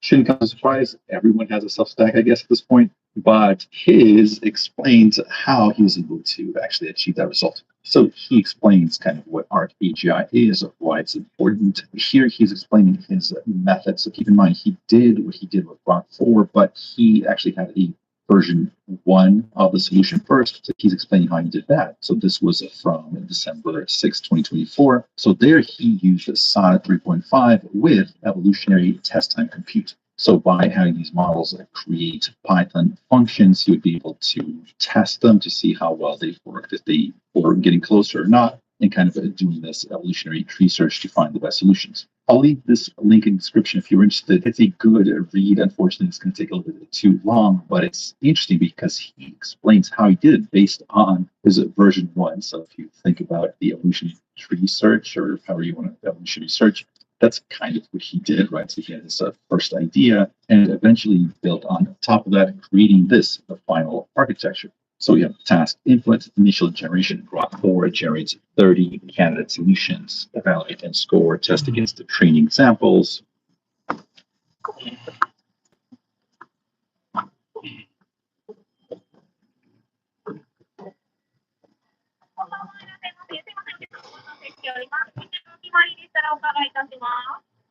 Big Mac の倍のセット。はい。で、ドリンクスプライトの氷抜き。はい。Mm-hmm. Get him the samurai roast cheeseburger. ダブル肉厚ビーフのセットで。No sauce. Sauce neki de. Coke. で、コーラ、ドリンクコーラ。はい。で、はい。Yeah, no. 炙り醤油ソース抜きで。はい。And no ice. で、氷もなしでお願いします。はい。Get her a cheeseburger. Cheeseburger and nuggets. あと、ダブルチーズバーガーの単品と、あと、ナゲット15ピース1つで、That's it. Let's go. で、瀬戸内レモンのソース1つと、バーベキュー1つと、マスタード1つ。で、あと三角チョコ袋1つと、You don't want that? I don't want anything. No, I'm full. I'm full. I don't want あ anything. と、いちごミルクの三角チョコパイも1つお願いします。はい、以上でお願いします。はい、大丈夫です。I'm sorry.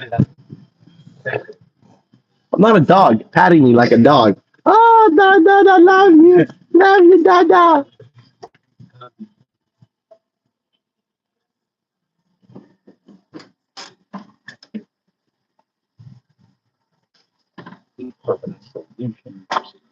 So yes, go to array. I can't get my wallet out of my pants. If no, we do revisions evaluation to see if that's the perfect solution or not. If no, then we do full revisions. He assigns top 5 instructions that generate 5 new candidates. So keep in mind, this is similar to what we saw with Alpha Evolved. It wasn't the same approach, but kind of like a scaffolding system. It was similar. It's allowed for sampling the large language model. So basically asking for multiple answers, and then it had a certain grading and revision steps. So over time, through kind of this evolutionary tree, it was able to find better and better approaches. Sakana AI did something very, very similar with their Darwin-Gödel machine, I believe it's called. So same thing, the evolutionary tree search for a self-improving coding agent. And there's a number of other ones that I'm probably blanking on right now. But the point is that notice these systems tend to produce really good results. We're seeing the same approach used at Sakana AI, at Google Mind, and now by this researcher to top the ArcAGI leaderboard. So just kind of an idea, this is where most of the models are. This was brought forth to me, right? And this is that result that I just showed you. So notice how big of a that is. In some other news, a Chinese researcher, Heng Yao, brought to join DeFi. Big portion, 40% of it was he strongly disagreed with the anti-China statements that Huawei has made. As Eugene saying Dario's first experience with AI was at Baidu, a Chinese company. He learned about in there. Strangely, he made wild public statements and drove talent away. Also, that researcher said that the 60% of the YNT is covered. Most of them contain intelligent profit information. You can't share it. That does sound kind of bad, though, doesn't it? Next, let's quickly jump through just a couple of slides from the State of AI Report 2025. OpenAI is still leading this year, but the pack is closing in fast. Also, while the US is still a whole frontier, China is an incredible number to see. You see, India is models published this season. Talks about scaling up.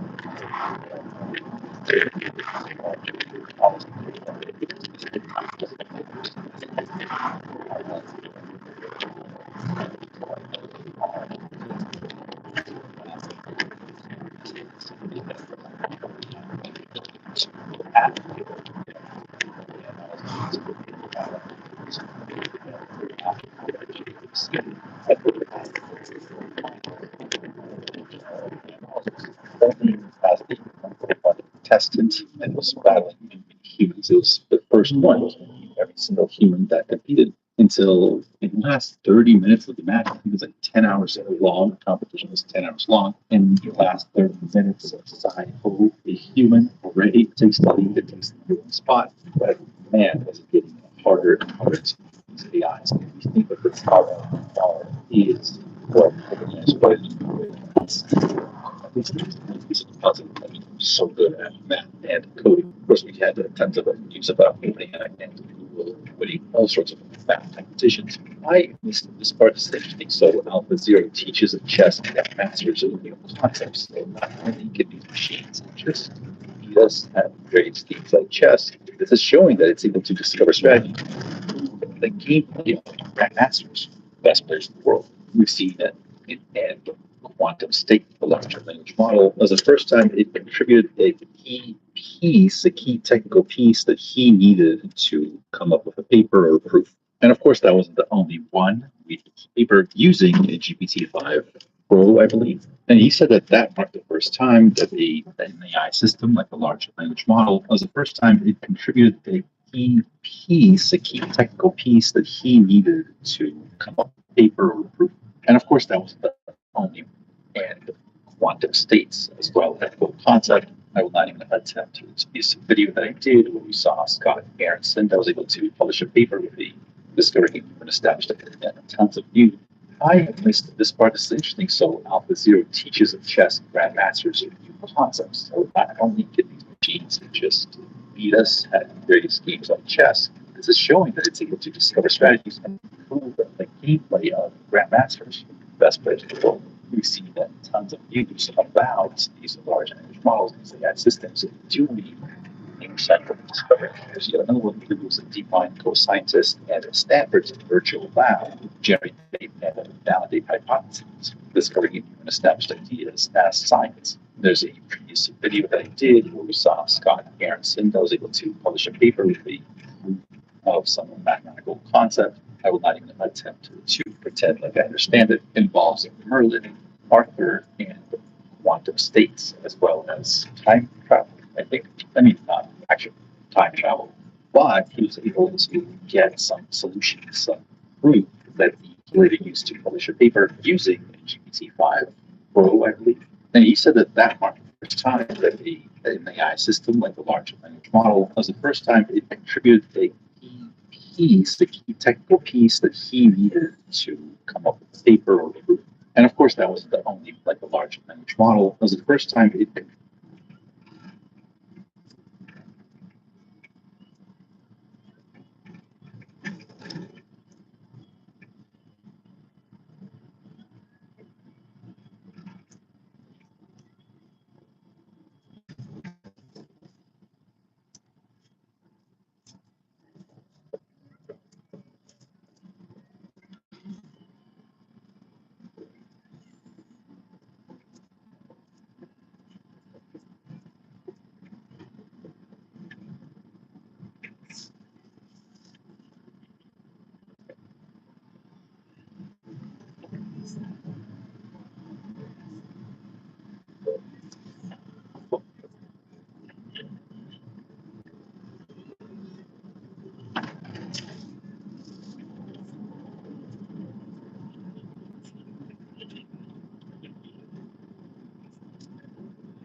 this guy just wrote a paper, right?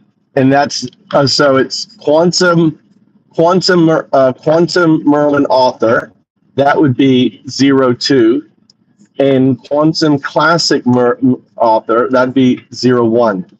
So someone just did a 0102 proof in mathematics. This is really cool. Doing a quantum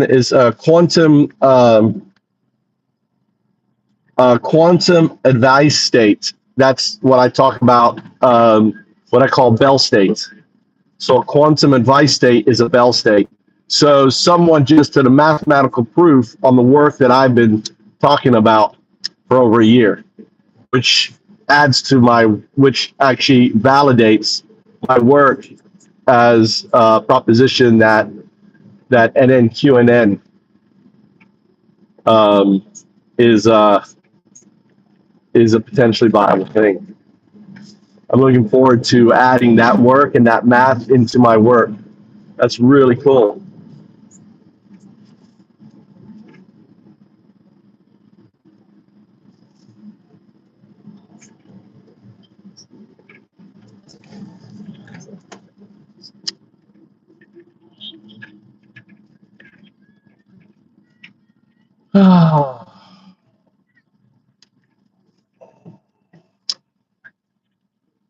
All right, Tom.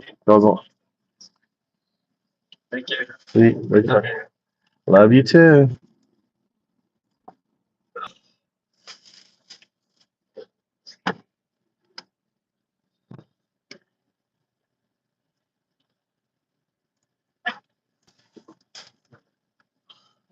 I'll hold this. Hold on.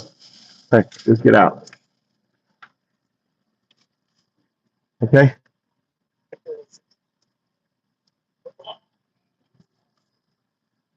Okay. All right. Yeah.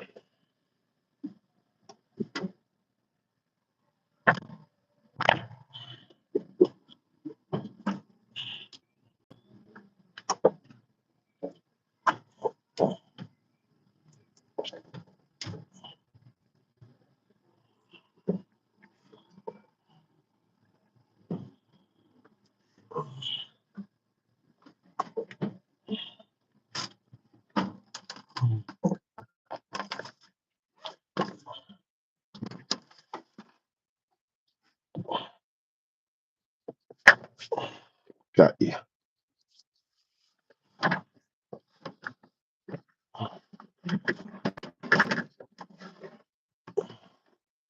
mean, what happened? What do you mean?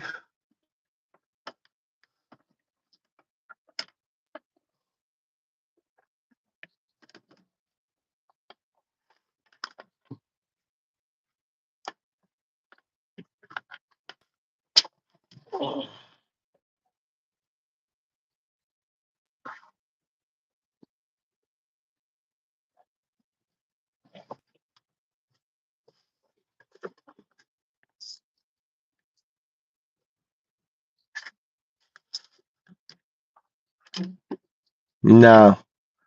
Interesting math I will look into. I was listening to this guy. I want to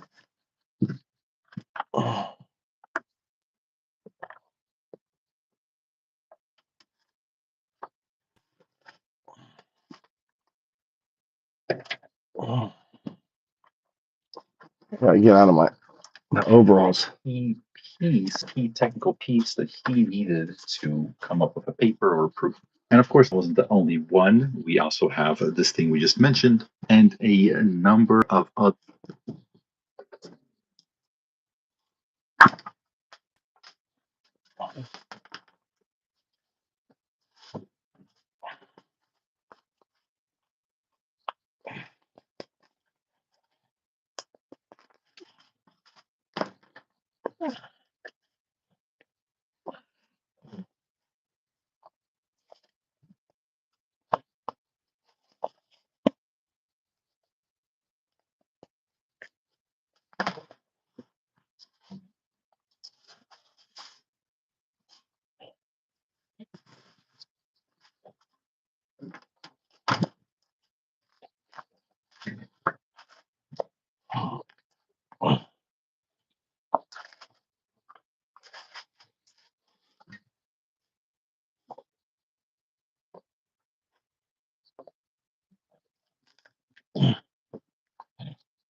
We're going to the onsen. My wife and I. I was gonna go by myself. Now my wife wants to fucking go with me. God damn. I don't get any time. She's gonna be loud and noisy. She's been drinking. Heck shit. 90. I've been eating it. I've been eating it. It's my akebi. I'm letting it ripen. I sit there and eat my akebi.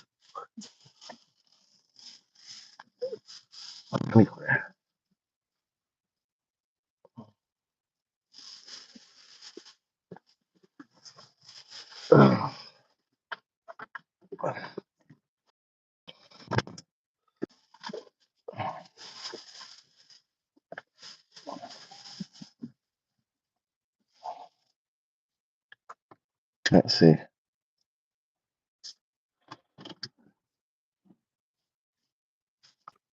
Don't hit my car.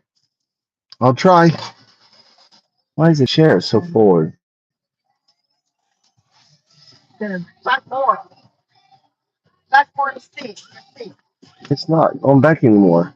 Really? Max. Oh.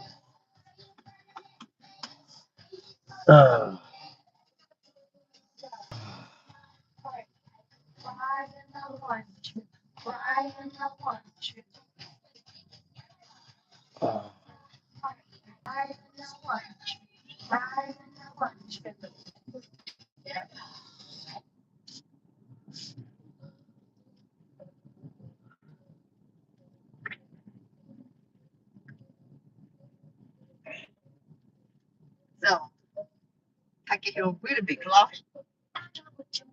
Oh, my girl say he's a bit tired today. What?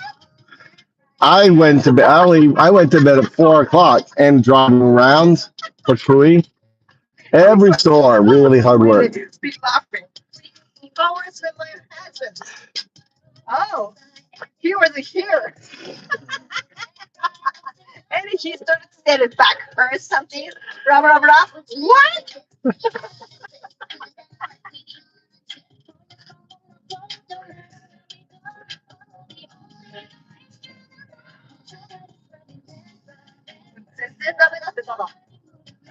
I was trying to find. I thought it'd be really easy. I first went to comedy, didn't have it. Then I went to Mutz. What's it called? Mutz. You know, the big store. Musashi. No, it's on Highway 8, past where our kids' doctor used to be. Further down on the left. No, Musashi. Yeah, Musashi.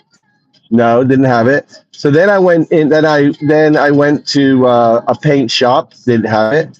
Then I went to a wallpaper shop. It's a stop mold between the wallpaper and the board. You put it on the board to stop the mold, right?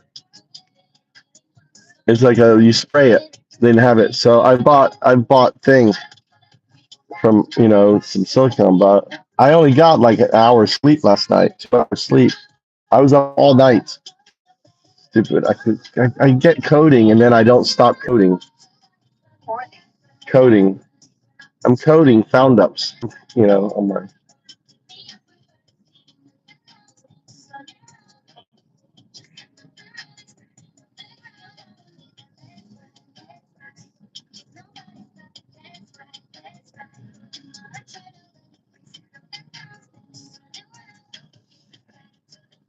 you want to drink first or go onsen first? Onsen, sure. You want to eat? Going to glad to my car. No, it's just bushes. Bushes can't scratch your car.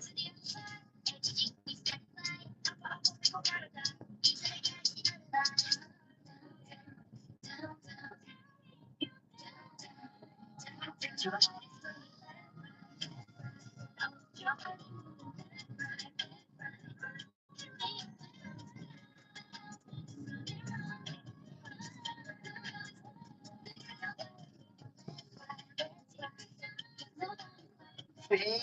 That's why I don't like it. I didn't scratch anything. I didn't scratch anything. I didn't touch anything. What are you talking? You couldn't clown? No, no, no, no. Don't use this or back anymore. You can. It takes the dirt off. I'm just getting the dirt. It's like a car wash.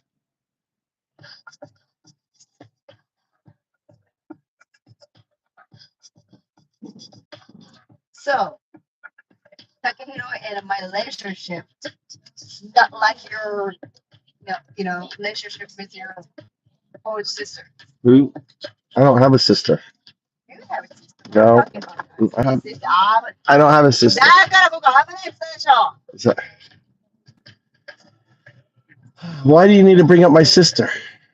Because my I don't. me and Takehiro's relationship is strong. I'm really proud of the Takehiro. He should take Michael. Should be construction. Teach him. What do you think? Cha-cha. I think he should take Michael. Yeah, he needs a trade. Construction would be really good for Mikey. Huh? And I asked Tommy, me and Charlie relationship really strong. If I order to him, he going to do anything to do it for me. And Jill, what are you gonna do more than Mikey? Oh, if Mikey had problem, I would protect Mikey. Even Yeah, but it should be the other way. What will Mikey do for Tommy? Even like he's going to go to the jail. He says so. If Mikey had, really from this summer and have it really from something, he will protect. He said to me, what do you say? I would like to that.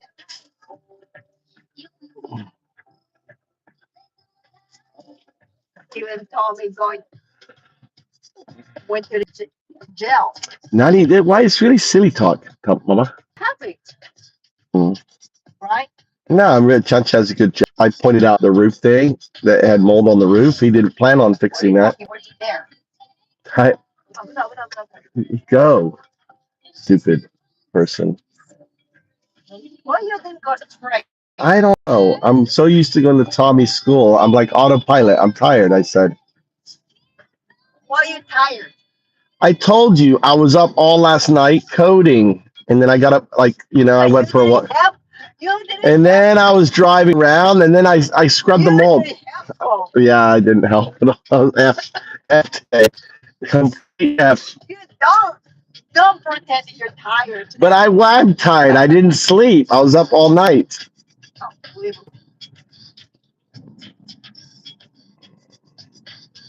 How was my husband today? Why you sound like a broken record? You're like a broken record. I am tired. But I am tired, Mama. I didn't go to sleep last night. Joe wants me to say hi to you. Joe, you know Joe. You talked to Joe before. She died. No, it's not Joe. That was Tia, but she didn't die. She came back. We all thought she died, but she didn't die. Tia's back. They block her accounts. No, Joe's still kicking. She got new eyes. She fixed her eyes so she can drive again. So she's really happy. Wow. She got her cataract surgery or something.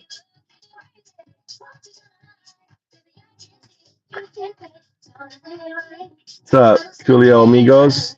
And Crystal Ziegler is in here. Just a small group of people hanging out. They like to hear Mama Madonna. They call you Mama Madonna. They like your karaoke. Yeah, you're like a superstar to the.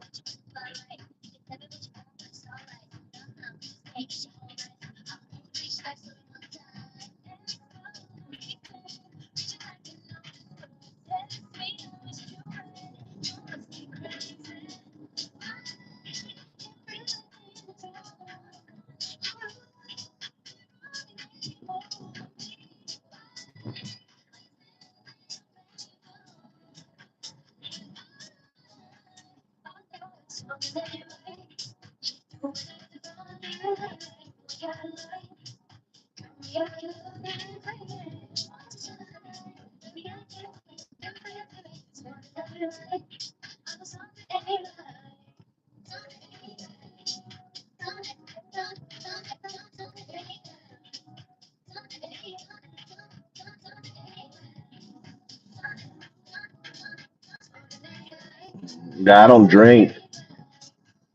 I drink rarely. I have a beer once in a while if there happens to be one in the fridge, but I don't buy alcohol.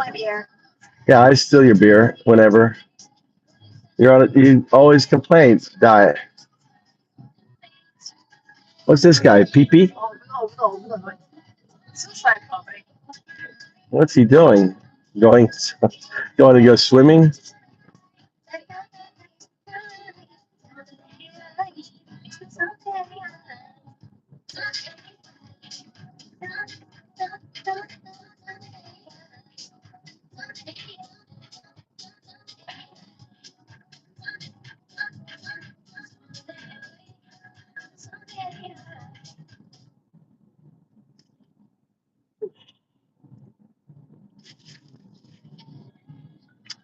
I wanted to go to my car and get that onsen ticket. I got one more onsen ticket. Remember you gave me those tickets? I've been using them. But I left it in my car because I've got the truck. So, okay.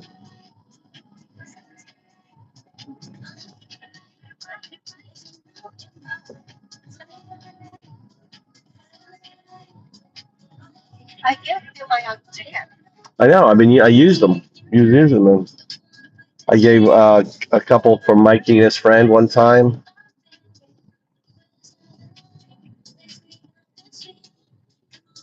Oh, love. Remember when you used to hold my arm, walk around? Love. Remember, Mama? Remember? No. Oh. Handsome. That memory got. That memory gone. Handsome guy's gone. Oh, that guy's gone. Where is the handsome guy? Where's the handsome guy? Yeah. Where am I going here? Back up? I guess back up here.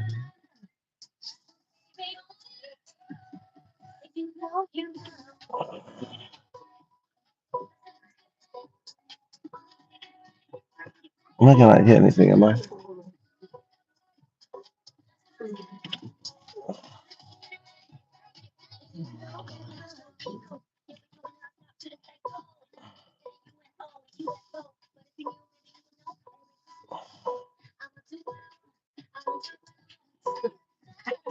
Beer driving. What? Beer driving.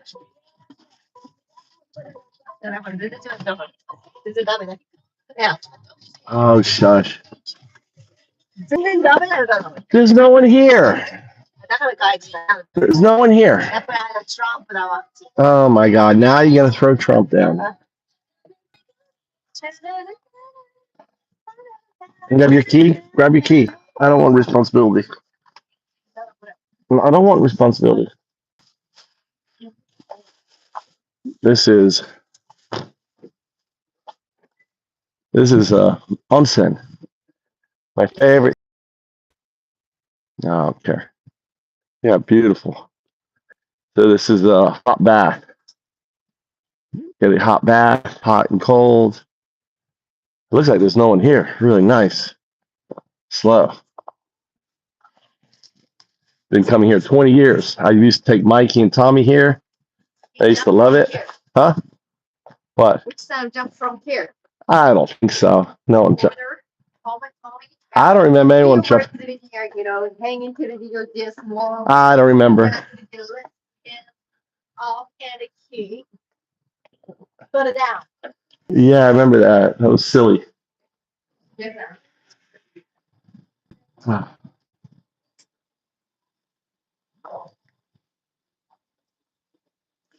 Oh, look, they put English. This is new.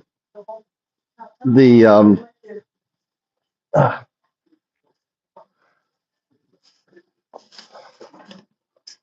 right here. My shoe's really stinky.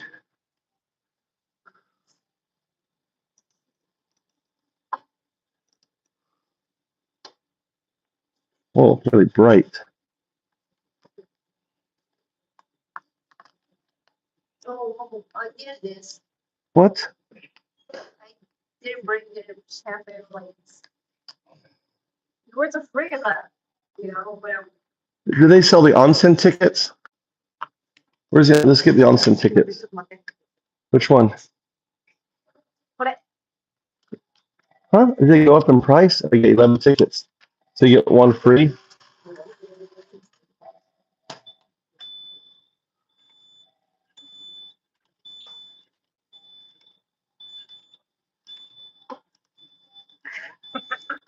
Where's it coming from? I need those. Those all?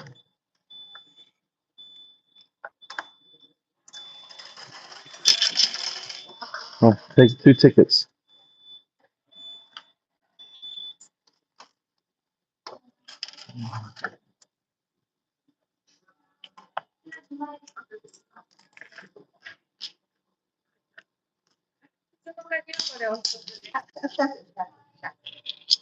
You know what? I didn't grab a towel. Buy a towel.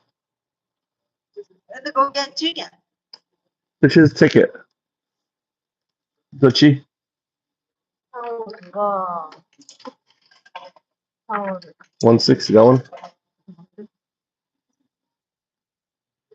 160. Nani? It's for rental. Rental. No, I don't want the rental. I want the little towel. What? Oh, What?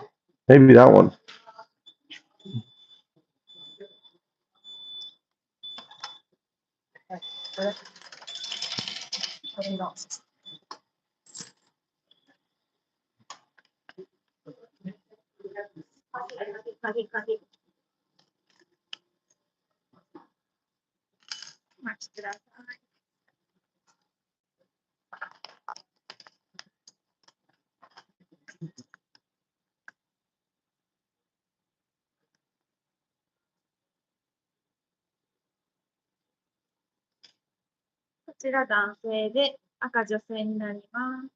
My towel. All right, I'll be back later. Onsen time.